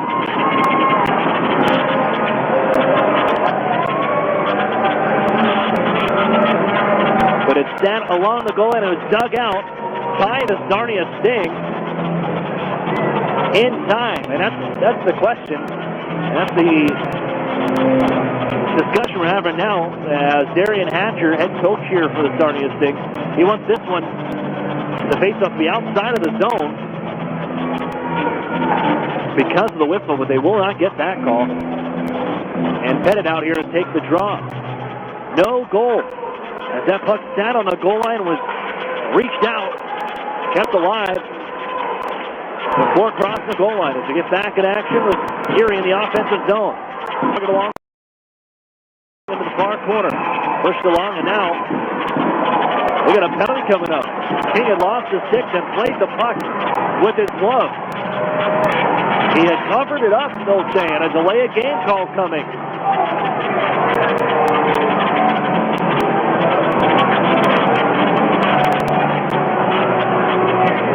Closing his hand on the puck is the call, and Erie turkey on the table. With 5:25 to go, third period. Erie scores shortly after their only power play expired. Sandbrook with his fourth of the year. But here in a 3-3 hockey game, great opportunity, and the offensive zone draw upcoming. Pettit to take. Erie wins it. Will set up shop. Darren Radish. DeBrincat left wing circle. Holds, waits, rifles, blocks. Gives it out to the blue line. Darren Radish holding there. Alex DeBrincat left wing circle. Waits, holds, cross ice. Max Simmons couldn't reel it in. Takes it off the wall. Moves it to himself. He'll fire around the horn. DeBrincat will pick it up. Nice it down to the corner for Taylor Radish. Taylor Radish on to Alex DeBrincat. Out up high. Bucked on for Max Simmons, thrown to the goal, deflected on net by Pettit, but it's Fazio to stop. And a good one, too. Darren Radish knows where Pettit's at. They connected even last night, where Pettit knocked the puck down on a Darren Radish point try that centered for eventual Taylor Radish goal, his 20th on the year last night. Pettit knows to get in front, Radish can get it through. Here's Max Simovich, top of the right wing circle, has some face-off win. Still minute 25 with power play. Max Simovich to Darren Radish, holding center point. Max Simovich, right wing circle. Backs up, Darren Radish again. Launches through traffic. Hit his own brother. That's Taylor Radish on for DeBrincat out the circle. Jammed in front. That one skipped wide. Down by Kyle Maximovich. Holding Darren Radish at the point. DeBrincat rolling puck, has to settle it down. Goes cross ice to Maximovich. On for Taylor Radish, backing up. Top of the right wing circle still. A minute left in the power play. Wrist shot. Save made. Rebound. DeBrincat scores! Alex DeBrincat after the rebound. Snaps it home. Erie ahead 4-3. A 3-game goalless drought is over. DeBrincat with his 20th of the year. The Otters ahead 4-3.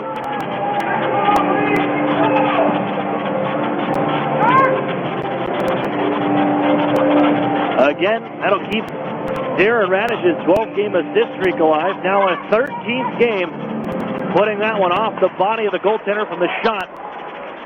Darren Radish finding ways to get it across and through the goal or to the goal on point tries with the man advantage. 2-point night, the Otters overage defender. Here comes Salonici. They got to get the even marker now. The Otters power play gets them on the board. They're taking some chances here as Newman kicks away from man. Has McShane in front. Newman wheels it in, puts it off the stick of Schlichten, who got back in time. Bounced onto the corner. Moved by Jordan Cairo out on ahead. Took a stick from Sean Biley. Nothing called here as Newman gets into the zone. Left wing circle, Newman looking, trying to tuck it in front. That one wide to the goal now. Cernak, he'll keep it in, moving on, skating with the puck in behind the net. Cernak turns and fires off the side of the cage. Newman there for the rebound. Knocked off his skates by Lajeunesse. Kyle Pettit comes on in, directs it back to the D. It's Burgess. On for Darren Radish in the final 3:20. Erie just ahead. 4-3 on DeBrincat's goal as Pettit gets struck to the near side by Pettit. You know, Hatcher, I apologize. The Otters don't like that. Pettit gets back up.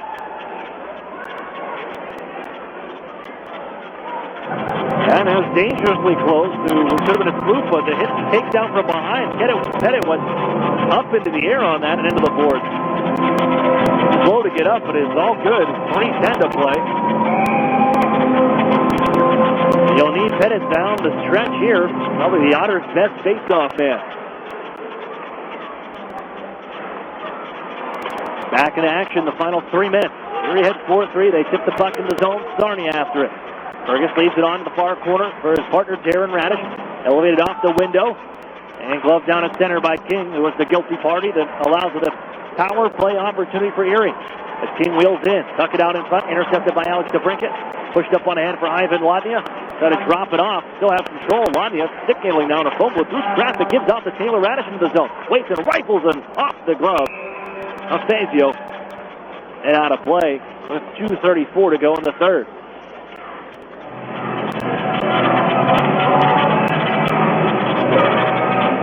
A goal reads with a go-ahead tally for the Otters. Not showing it up yet online, but it's DeBrincat from Radish, Darren Radish. I believe Taylor Radish as Pettit back out here. Hasn't missed a shift. After the face-off, Erie knocks it behind the net. Max Simmons trying to drag it out in front. Put it off the side of the cage. Kept alive and moved by Sarnia. Out on to Kyrou from neutral ice. Lajeunesse rifles it into the near side corner. As there are all kinds of bodies and action going on. Everybody wants a call. You're never going to get one, it doesn't seem like. You can get away with anything as of right now, except for closing your hand on the puck. Otters ahead 4-3. After the clear down ice, Sarnia on the march. We'll watch the goaltender to our right as Lajeunesse into his own left wing side. Ducks around Cernak and on down behind the net. Crunched there by Cernak. As Sambrook, he'll lift it around the horn. Kept in by Spinozzi at the blue line from the left point. Down low for Lajeunesse. Goaltender still in the net to our right with nearly 90 seconds to play. There's Taylor Radish. Erie able to shrug it up the boards. Lifted on ahead. Ladnia. Little deflection in midair. This might be an icing call. It is. Did not have the red line on that tip, knocking the puck out of midair. The draw comes back into Erie territory. Minute 29 to play.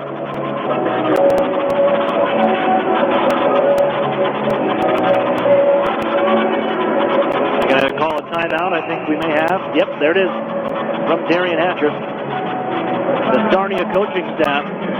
89 seconds left on the clock. I believe that might bring the goaltender off as well with the offensive zone draw. Otters with the go-ahead goal from Alex DeBrincat on the power play from the Radish brothers at 15:39 of this third period. The point shot from Darren Radish gets through, goes off the chest of Fazio.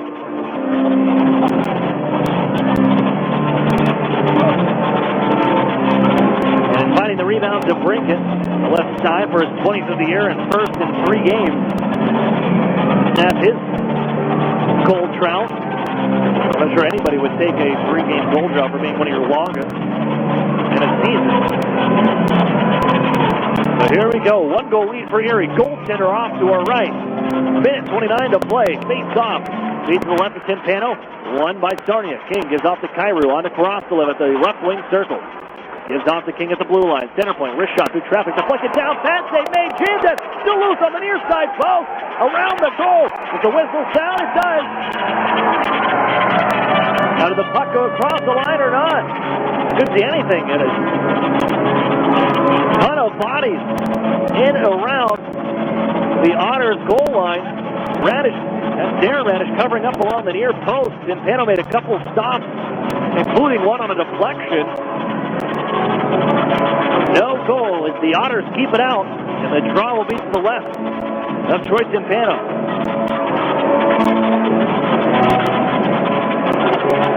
I just jumped in with 4 men as the Otters just try to pin it underneath their goaltender.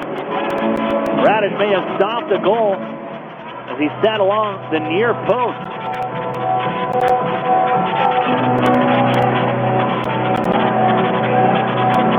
To get a fresh puck. That one just disappeared. allow Sarnia with this short little break rest up their big guns. Rosichka against Pettit. On the dot, pushed up ahead, and DeBrincat cannot clear. Now he knifes it off the stick of Spinozzi, who had held in momentarily. Erie, a steal. Here's Taylor Radish, poked away by Cross, but Pettit follows up. All good, looking for the empty net. Misses just wide. DeBrincat, he'll throw it towards the goal. That's off his skate. Rosichka covers. Moves it on for Lajeunesse. Out ahead, Sternak steps into a man. Salonitri, though, gets around, gives out to Jordan Cairo, trying to swoop on in. Off the paddle of the goaltender, Timpano. Erie rifles around the near side. Under 50 seconds to play. Erie ahead 4-3. Crossbud with it. Walks in. Rifles one just wide. Kept alive by Salonitri. To Lajeunesse in the far corner. Pushed around by Erie. Kept in by Spinozzi. Half ball. Sticked out of play by Timpano with 33.5 on the clock. And the Otters clinging to a one-goal lead. And they've held Sarnia to just 6 shots on goal here in the third period. Putting on the clamp. Draw to the right of Timpano. Pettit, face-off duty. Taking every defensive zone draw here in the final 90 seconds. Ties up Rosichka. Darren Radish will take it. Puts it off the window behind his own net. Maximovic just pushes it ahead to center ice. So gets it clear. Now it's King from his own line. Ahead to Cairo. A roll on the Otters goal. Darren Radish again to clear up the near side. Off the stick of Patrick Fellows, but not out. As Pettit forced him outside the zone. Offside. Great reach from Kyle Pettit to force Jeff King along the blue line. Across the line. Brought it back in offside with 14.6 on the clock. Net empty to our right. And the Otters the one-goal lead. Pettit, he can finally come off. He is gassed. DeBrincat the face-off. Just outside the Erie line. One here, rifle in. Picked up by Darren Radish. He'll angle this one up off the glass. Fielded by King at his own end. Pushed along the neutral zone. 5 seconds left in the period. King coming across. The red line has to shoot here. Drops it off. They're offside. And the horn sounds. Now they're going to look at the clock. No, we're all good. That's it. Rock 'em. From the Progressive Auto Sales Arena, the Erie Otters end the streak. They pick up the 2 points on the road in Sarnia. 4-3 the final. As they'll head home for a date with the Sudbury Wolves on Thanksgiving Day. We'll step away for a break. Justice Martin Funeral Home post-game show up next on Jet Radio 1400. This holiday season, my good friend gave to me 7 Powerball tickets, 6 matchstick chances, 5 cash lives, 4 cash for lives, 3 pick 3s, 2 Mega Millions. Pennsylvania lottery tickets make great gifts, like the new $1 million snowbank with top prizes of $1 million. Players must be 18 or older. Please play responsibly. Benefits older Pennsylvanians every day. And best wishes from the lottery. Programs, get your programs. You know, Mill Creek schools have all the programs you need. Really? Yes, they have preschool programs, Center for Performing Arts programs, Honors College and ROTC programs, dual enrollment and student internship programs, not to mention 16 advanced placement courses, 30 varsity sports, and over 50 high school clubs and activities. Sounds like programs, get your programs. In the Mill Creek School District. National Fuel says, smell gas, leave fast. Then call 1-800-444-3130. If you detect something that smells like rotten eggs, it could be a natural gas leak. Leave the premises immediately and contact National Fuel from a different location. Do not use your phone or turn on a light inside the area. Immediately leave the premises line. Play it safe and remember, smell gas, leave fast. Then call 1-800-444-3130. Erie's News Talk Station. Jet Radio 1400. Welcome back here inside the Progressive Auto Sales Arena where we can all exhale. After last night's vicious loss, 8-3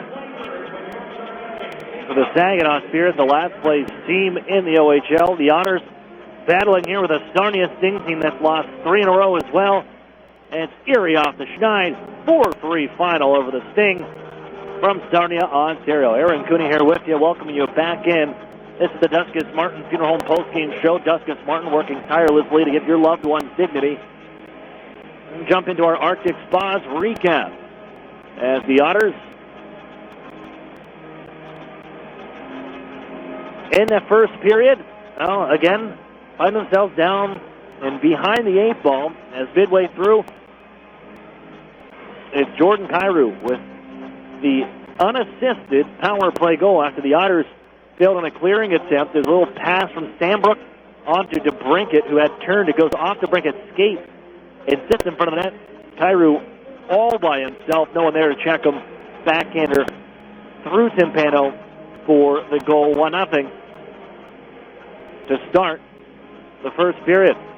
And nearly 2.5 minutes later, Sarnia does it again. And this time, Adam Ruzicka with his 7th of the year. After a great play, he just followed up the Czech native Philip Held, who stole the puck away from Carson Edwardson in the neutral zone on a stick lift and just went right around, brought it into the offensive zone behind the Otters D. Initially stopped on the try by Helt. Timpano makes the save, but nobody picked up the second man, as Ruzicka just had to tap it through on the play. 2-0. Erie, though, they get a bit of a break, as it seems to be all Sarnia. But 4-on-4 we were going to skate. And right after those 2 penalties with matching calls, roughing calls to both sides, Kyle put it out there on the face-off. I mean, this is the definition of a captain play. Example on the ice. You win the face-off, which goes unnoticed a lot of the time. Back to Jordan Sandbrook. Slides it across for Eric Sternak, who lets the shot go. Pettit the tip in front. Leaks through Fazio. Erie on the board. It's 2-1. Head to the second period. It started off great for Erie after their first power play chance had just expired. Jordan Sandbrook this was a tight angle after he jumps in on a play from the right wing hash marks of the circle, lets it go near the boards and goes top shelf from Fazio. We're tied at 2. Then at 6:58, it's Darren Radish's turn as the defense scoring in the second period. Finds a puck that just settled in the middle of the ice in the offensive zone. Picks it up from the right wing circle, top of it. Lets the wrister go. That beats Fazio.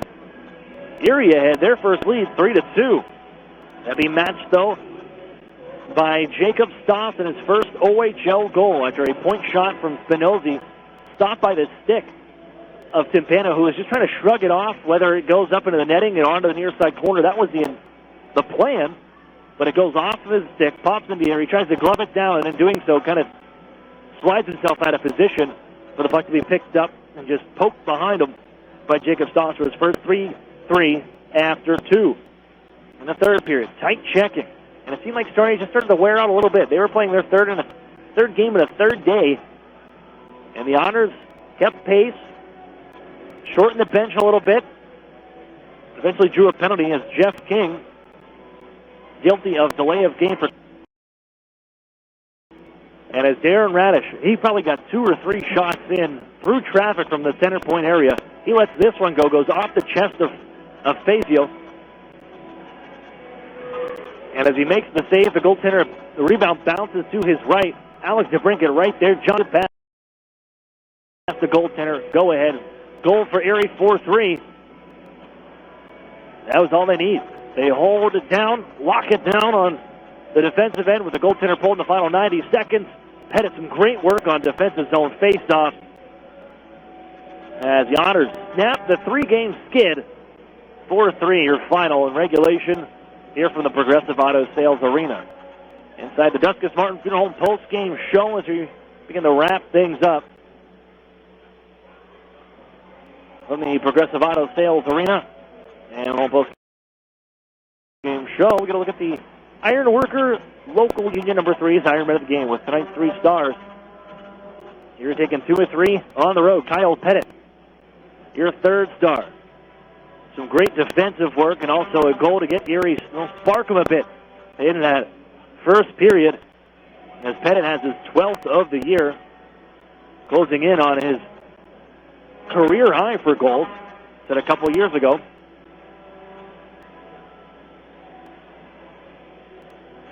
Justin Fazio, the second star, he saw 40 shots tonight, stopped 36 on the evening. And then the first star, Jordan Sandbrook, a goal and an assist for the Detroit Red Wings' 5th-round pick. Those are your 3 stars. As well, we'll preview, look ahead, wrapping up the Duskus Martin Funeral Home post-game show as Erie, well, on to the Thanksgiving Day game Thursday. So after you get your fill, some turkey stuffing, cranberry sauce, pumpkin pie, save a little bit of room.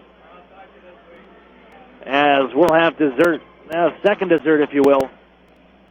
Erie Otters hockey from the Erie Insurance Arena Thursday night at 7 o'clock against the Sudbury Wolves. The annual Thanksgiving Day game. It's the next time you hear from us. As I thank John Kleiner back in studio as always. I'm Aaron Cooney saying so long. Final score from Sarnia, Erie 4, Sting 3. Snap the skid, rack 'em from the Progressive Auto Sales Arena. As you have been listening to the Erie Otters on Jet Radio 1400. Almost 9:35, Fox Sports Radio, AM 1330, Jet Radio 1400 for tonight's Otters game. John Kleiner, the Boston Storm, off the State Street sidewalk front and center. And of course, Aaron Cooney, just now with Sarnia Sting and Erie Otters. And your home team in mind, and breaking the needless streak there and winning. Dave Ramsey just down on here. Earth Basketball will be your pleasure. Erie Bayhawks in Austin. Over on Fox Sports Radio, AM 1330 this morning. You'll get to listen to DG Dennis Hunter 5 until 10 a.m. Never enough sports, never enough football, actually, from 11 a.m. to 1 p.m. Alex Wilmer, Jack Quinn, Sean Mkochi from Plymouth Tavern. And a little later on, tomorrow night, Erie Bayhawks and Rio Grande Valley, 7 p.m. tip-off on Sunday.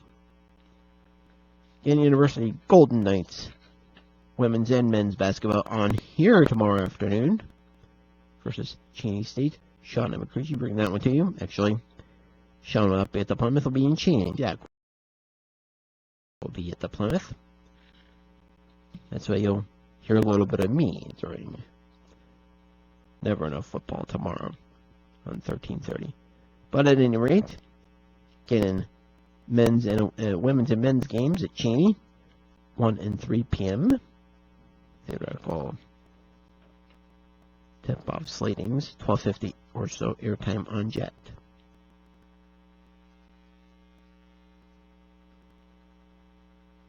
Sean can't be two places at once, can he? Steelers football tomorrow at Cleveland versus the Browns, First Energy Stadium, 1 o'clock kickoff time, noontime airtime on Rocket 101. Jet weather now from meteorologist Dan Zabozian and Jet 24 Weather Authority. For tonight, windy with rain, snow mix near the shore, all snow for inland areas. An inch to 3 of snow accumulation, up to 4 locally for inland areas south of I-90. Some blowing snow possible. Little to none north of I-90. Low 34 Erie, 27 to 31 inland and mountains. West winds 15 to 25 miles, gusting to 30. West winds 29 to 30, gusting to 45 near the shore. Church tomorrow, windy and cold, periods of snow showers and blowing snow. Snow may be a mix of rain and snow at times near the shore. Additional 3 to 6 inches possible inland snow belts. 9 to 1 inch lake shore, 1 to 3 elsewhere. High 38 Erie, 32 to 35 inland and mountains. Northwest winds 15 to 25 miles, gusting to 35 miles per hour. Northwest winds 25 to 35 near shore, gusting to 50. For tomorrow night, windy with lake effect snow showers and blowing snow. Inch or less, lake shore, additional 1 to 3 inland. Low 33 lake shore, 25 to 29 inland and mountains. Northwest winds 15 to 25, gusting to 40 near the shore. Sunday night. Few snow showers Monday, high 35. right outside the historic Boston Store Hub downtown, Erie, 30 degrees. And that'll do it for yours truly, John Klein, on this end of things. Thanks for your patronage, your patience, your fanhood. Take care of yourselves, take care of each other. God bless you all with the good stats. Be yours. Erie Otters Hockey. Here tonight on Jet Radio 1400, Erie's News Talk and Sports Station. Back on 13th through the Fan. Thursday evening, Thanksgiving. Dave Ramsey now for you on Jet. Ago. I love you guys. Yeah. You're awesome. What a great story. I know. It was actually really amazing. So we got out of debt, and then my company got sold, and they gave us an amazing, generous payout for that. Wow. So we were able to put over 25% down on our house, fully fund our emergency fund. We cash flowed a new roof and a bunch of home improvements, and we still have like 30% of the money. And you got all this money and you knew what to do with it all because your brother gave you a book. Exactly. Oh, my God. Yeah. Wow.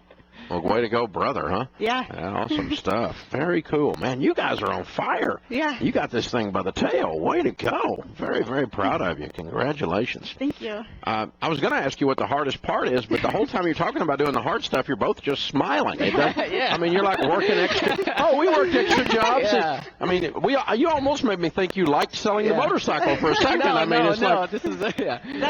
took convincing. Yeah, the good news is that you've lived like no one else, and now you'll be able to live and give like no one else. You'll be able to buy a motorcycle. You'll be able to buy whatever. Save up and pay cash, and you live outrageously generous and be able to fund your 401ks. I mean, you're going to be able to do everything. We're actually maxing out our 401ks. We're actually not getting paid for the next 2 months. But we can do it. Yeah. Make up a little ground here. All right. Oh, man. Boom. Yeah, so you're going to be millionaires by the time you're... How old are you now? 31 and 33, and I think by the time we're 45, we'll be there. Yeah, you might be sooner than that. I think so. That's if you don't get raises. Yeah. You probably will be there by then. You guys are incredible. Very, very power couple right here, man. You guys are awesome. The good news is anybody can choose to do that, right? Yes, exactly. You just made a choice. You just said, okay, game on, and went and played. Yeah. And you played hard. We did. I'm very proud of you. Very well done. Thank you. I bet Harold's proud of you. He is. He's right Right, here. yeah. Very cool. And you got to come do, so your brother did his debt-free scream 1 hour, you're doing yours the next. Yep. That's a cool item. Way to go. All right, we've got a copy of Chris Hogan's book, Retire Inspired, because that's the next chapter in your story. Your first part is getting out of debt, but there's a reason to get out of debt, so that you build wealth. And so that you're maxing that 401k. Way to go. Ding, ding. That's how it works right there. And then, of course, you're able to increase your generosity, too. So way to go, you guys. Good stuff. All right, it's JP and Rebecca. They're setting the standard, people. Denver, Colorado, $48,000 paid off in 8 months, making 68 to 100. Count it down. Let's hear a debt-free scream. 3, 2, 1. We're debt-free! Way to go, you guys. Woo-hoo! And the crowd goes wild. I mean, they did it all, like in a year. I mean, everything. That's amazing. Bought a house, maxing the 401k. I mean, live like no one else, and boom, we're going to live like no one else. They got with it. Way to go, you guys. Very well done. Kelly is with us in the Ramsey Show. Thank you, Dave. Great to talk to you. You too. What's up in your world? Well, I recently became a widow, and I'm sorry. How long ago? Well, thank you. About a year and a half ago. Oh, I'm sorry. How long were you married? We were married 30 years and together 4 years all through school. Wow. So, wow. yeah, we were blessed. It's good. Amen. Yeah. I am sitting on a chunk of change because of good planning, etc. Kind of fast-forwarded me into that stage of life called retirement. I'm very young, but I'm in this time of life where I can, do what I want to do. So I spent the last year and a half getting legal stuff in order, financial stuff in order. Now I'm ready to look into my future, which is, of course, very different than what it was going to be. And I need some inspiration to get my juices flowing.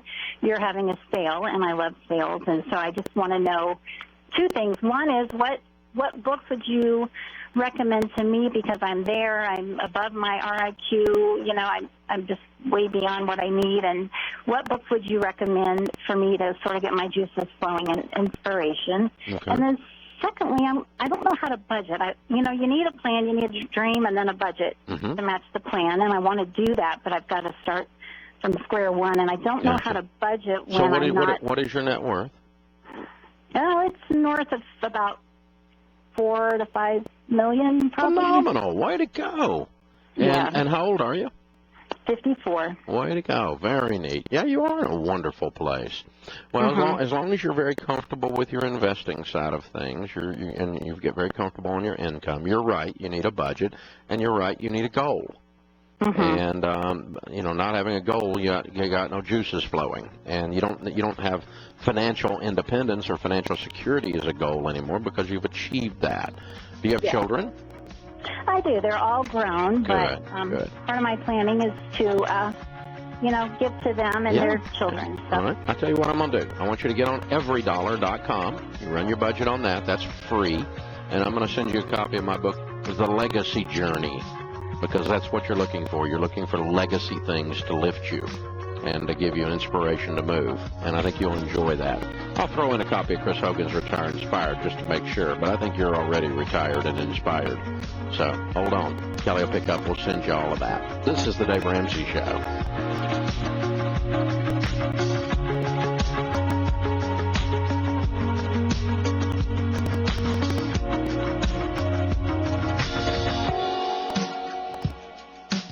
When it comes to saving for retirement, most people know they aren't saving enough to reach their dreams. Regardless of how close you are to your last day of work, it's not too late to make a difference in your retirement nest egg.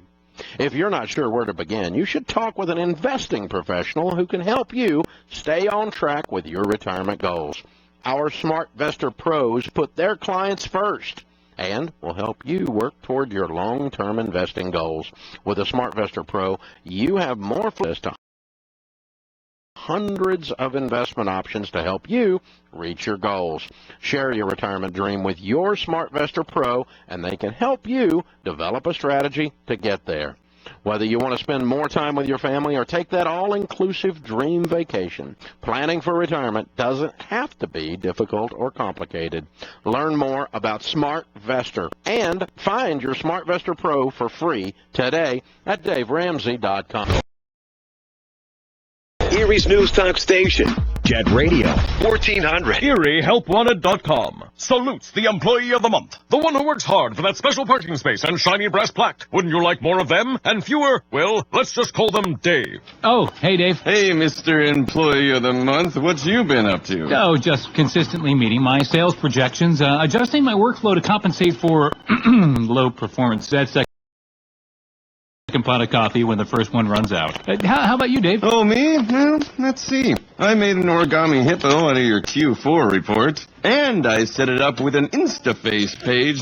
Well, already has 22 winks from the other Daves. Love the hippo, Dave! Thanks, Dave. See? Dave gets it. Yeah. We believe local businesses should be packed with more local employees of the month and fewer Daves. ErieHelpWanted.com. Local jobs that work. We don't discriminate against people named Dave. Dave is a common name, fun to say, and so we're using it as a catch-all for lackluster employees everywhere. Please don't write us to tell us you were insulted by this ad. That would be a real Dave move, Dave. Hiring people is probably the worst part of my job. We started using ZipRecruiter about 3 months ago. One click and my job was posted to 100+ job boards, all the top sites. All of the candidates came to my dashboard, and it's easy to compare them. And I couldn't believe the number of great applicants we got. I don't know how we hired before ZipRecruiter. Find the best candidates with ZipRecruiter, where your job is just one click away from 100+ job sites. And right now you can try ZipRecruiter free. Just go to ZipRecruiter.com/radio offer. That's ZipRecruiter.com/radio offer.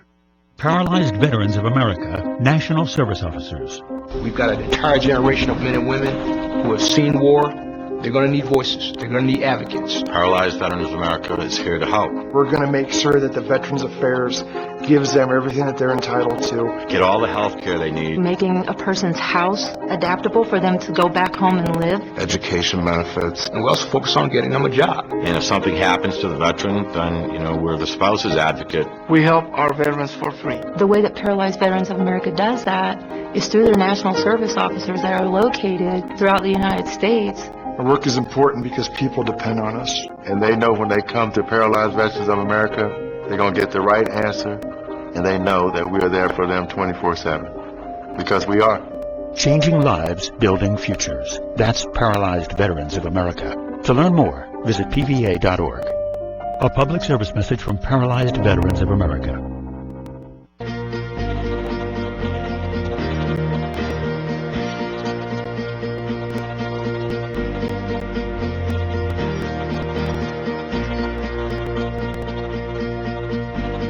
Thank you for joining us, America. Well, guys, the holiday season's here. It's official. If you start thinking about what to do with Christmas, let me give you an idea. Instead of the same old predictable gifts, yawn, how about changing your family tree? How about taking a friend of yours and helping them change their whole trajectory of their life? Financial Peace University is the perfect gift to help your loved ones not only get out of debt, not only learn to spend, but also learn to invest. I mean, you might be the person that helps them become a millionaire. That could really happen. It happens all the time, by the way. The average family going through the class, and over 5 million people now have been in the class, pays off $5,300 in debt and saves $2,700 in the first 90 days. Check it out, Financial Peace University, DaveRamsey.com, or call 888-22-PEACE. 888-227-322. Our question of the day comes from Blinds.com. You don't need a second mortgage to make over your home. You get brand new custom blinds without paying custom prices. You get them from Blinds.com today. Go to Blinds.com now through November 21st. Use the magic word, the promo code RAMSEY. And when you buy 3 blinds, your 4th one will be free. But remember the word, Ramsey. Today's question is from Victoria in Texas. My husband wants to take out a reverse mortgage so that we can pay off all our debt. I don't think it's a good idea. What do you think? I'm positive it's not a good idea. Retired actors on cable TV right next to self-insert catheters and walk-in bathtubs. If that's where your financial product is advertised, you have a problem. Seriously. It's a mess. Reverse mortgages are a disaster. You worked your whole life to get out of debt on the house. Now you've got some other debt. So instead, you need to roll up your sleeves and work your way through that debt that you have. But no, I'm not borrowing on your house to do it. Maybe you have a home you can't afford. I don't know. You may have to make a decision to move that way. Move, I hope not. But I'm not ever going to put you in a reverse mortgage. The fees are more expensive and the interest rates are ridiculous.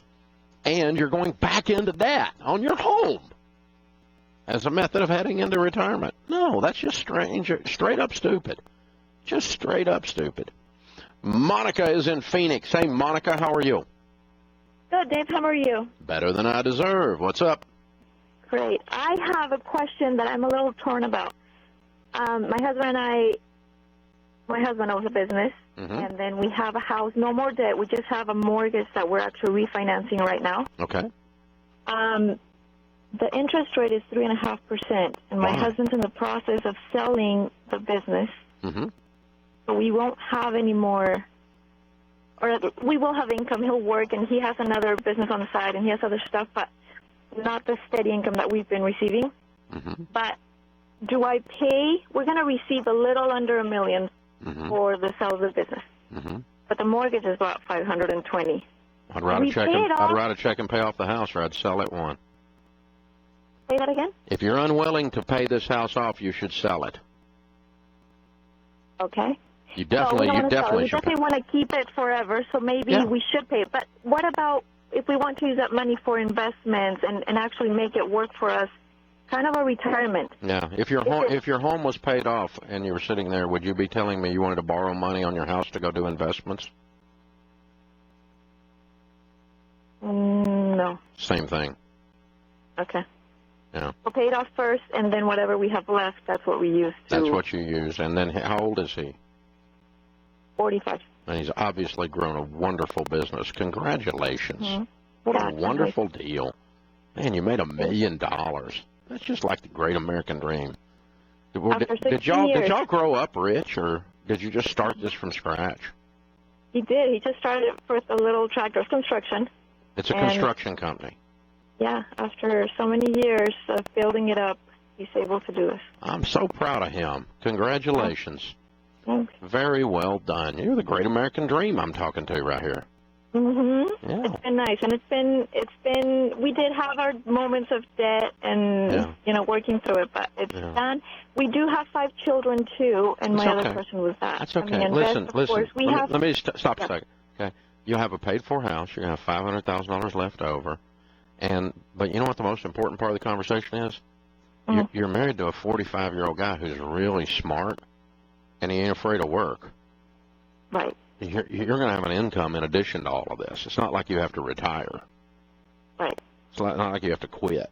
And he's not going to quit. He's not wanting to go play golf. He's not that guy. Right.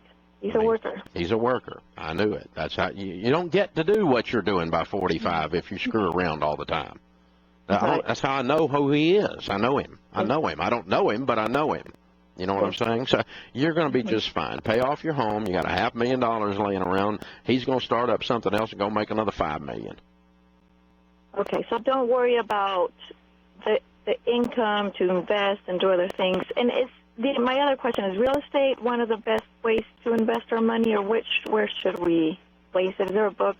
I like real estate, but I pay cash for it only. I'm not going into debt, and I like mutual funds, and those are the 2 things I do with money, but that's all. And then the third thing I do is I own a business. So here's an idea. He might want to take some of that money and start his next thing. Not all of it, but some of it. Right. I mean, if he has a new adventure. This guy's a smart guy. He is. He is. He's street smart, isn't he? Yes. Yeah. What level of school did he finish? High school. That's it. Mm-hmm. I thought so. A worker and a dreamer. I really like you guys. You're something else. Yeah, I'd pay off your house for sure, kiddo. You're going to be just fine. You got nothing to worry about. The point is, the secret sauce is not the investments. The secret sauce is the stuff that's inside of you and the stuff that's inside of him that caused y'all to be able to do this. You didn't sell that. You still got that. And that's going to go on to another level now. You're only 45 years old. You're probably going to go on to make more money than you ever made in your life now. That's my guess. Proud of you. Hold on. I'm going to send you a copy of the book Entree Leadership to help him with his next venture. That's our book on how we've grown this business from a car. Being another great American success story. So there. All right. Morgan's with us in Atlanta. Hey, Morgan, how are you? Good, Dave. How are you? I'm so excited to talk to you. Well, you too. What's up? Okay, I have 2 quick questions for you. My first question, 25% recommended income for your house budget. Does that include your insurance and your taxes and the escrow, or is that just strictly for the mortgage? Yes, your house payment, which is usually principal, interest, taxes, and insurance. And the point here is not 25% or 24% or 27%. The point is to not have such a big stinking house payment that you can't breathe and win with money. You just become house poor. You start putting a third, 35% of your take-home pay out the door for principal, interest, taxes, insurance. You can't breathe.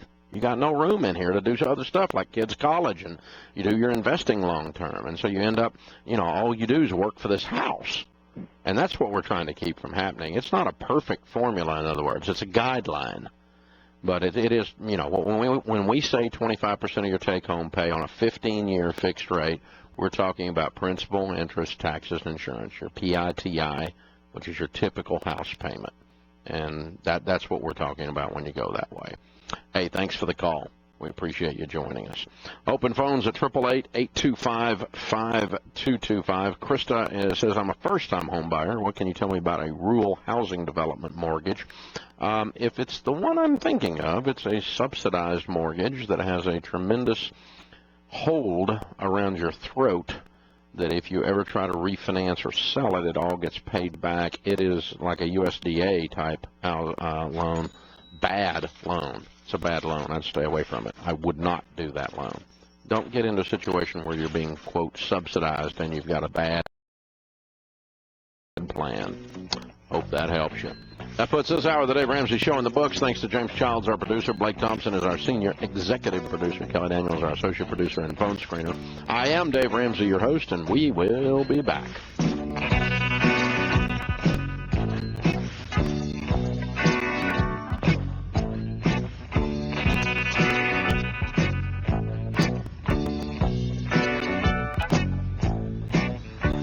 Hey guys, it's Kelly Daniel, associate producer and phone hour. The show is over, but you can find our podcast on iTunes or Google Play. We're everywhere for free, here to serve you.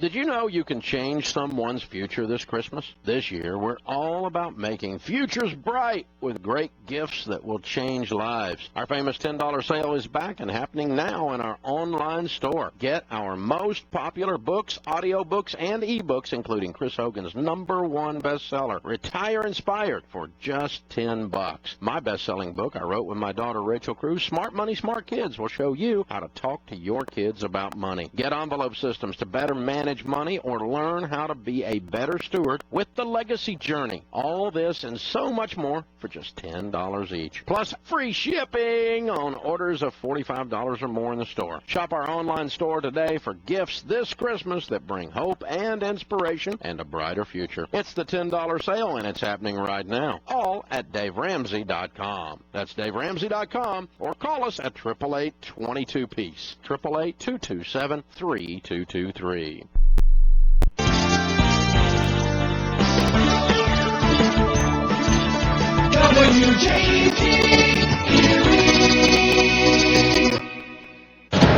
Trump in meetings? Who's in the running? I'm Ann Cates. President-elect Trump has wrapped up one-on-one sessions today with potential cabinet members, including 2012 Republican nominee Mitt Romney. Correspondent Yasmin Amer. The meeting with Romney may come as a surprise to many, considering their contentious relationship throughout the election. Here's what I know.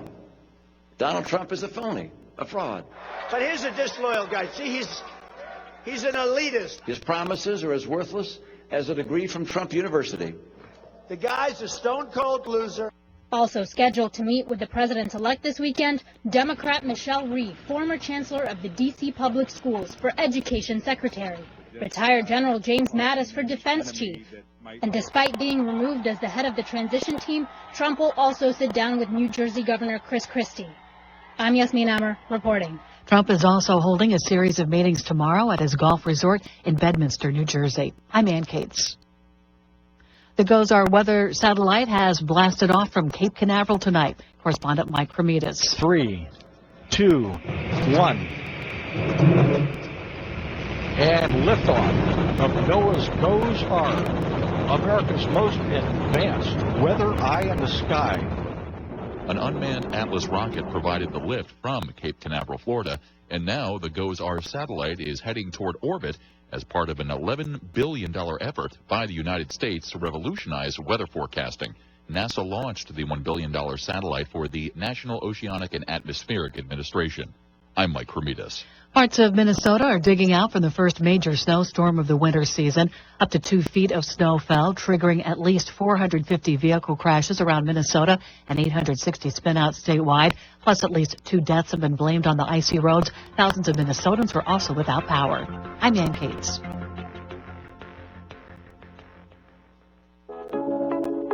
Hiring people is probably the worst part of my job. It's such a hassle, the sorting through resumes. Most people don't have the right experience. We started using ZipRecruiter about 3 months ago. Right from the start, you could tell it was going to make hiring a lot easier. 1 click and my job was posted to 100+ job boards, all the top sites. All of the candidates came to my dashboard, and it's easy to compare them. Thumbs up if I liked them, thumbs down if I didn't. No emails and attachments, printing up docs, phone calls, none of that. And I couldn't believe the number of great applicants we got. I had the person we needed within 1 week. I don't know how we hired before ZipRecruiter. Whether you're looking to fill one position or 20, find the best candidates with ZipRecruiter, where your job is just one click away from 100+ job sites. ZipRecruiter, the fastest way to hire. And right now you can try ZipRecruiter free. Just go to ZipRecruiter.com/talk. That's ZipRecruiter.com/talk. ZipRecruiter.com/talk. Expect more air travelers this Thanksgiving holiday season than last year. Of course,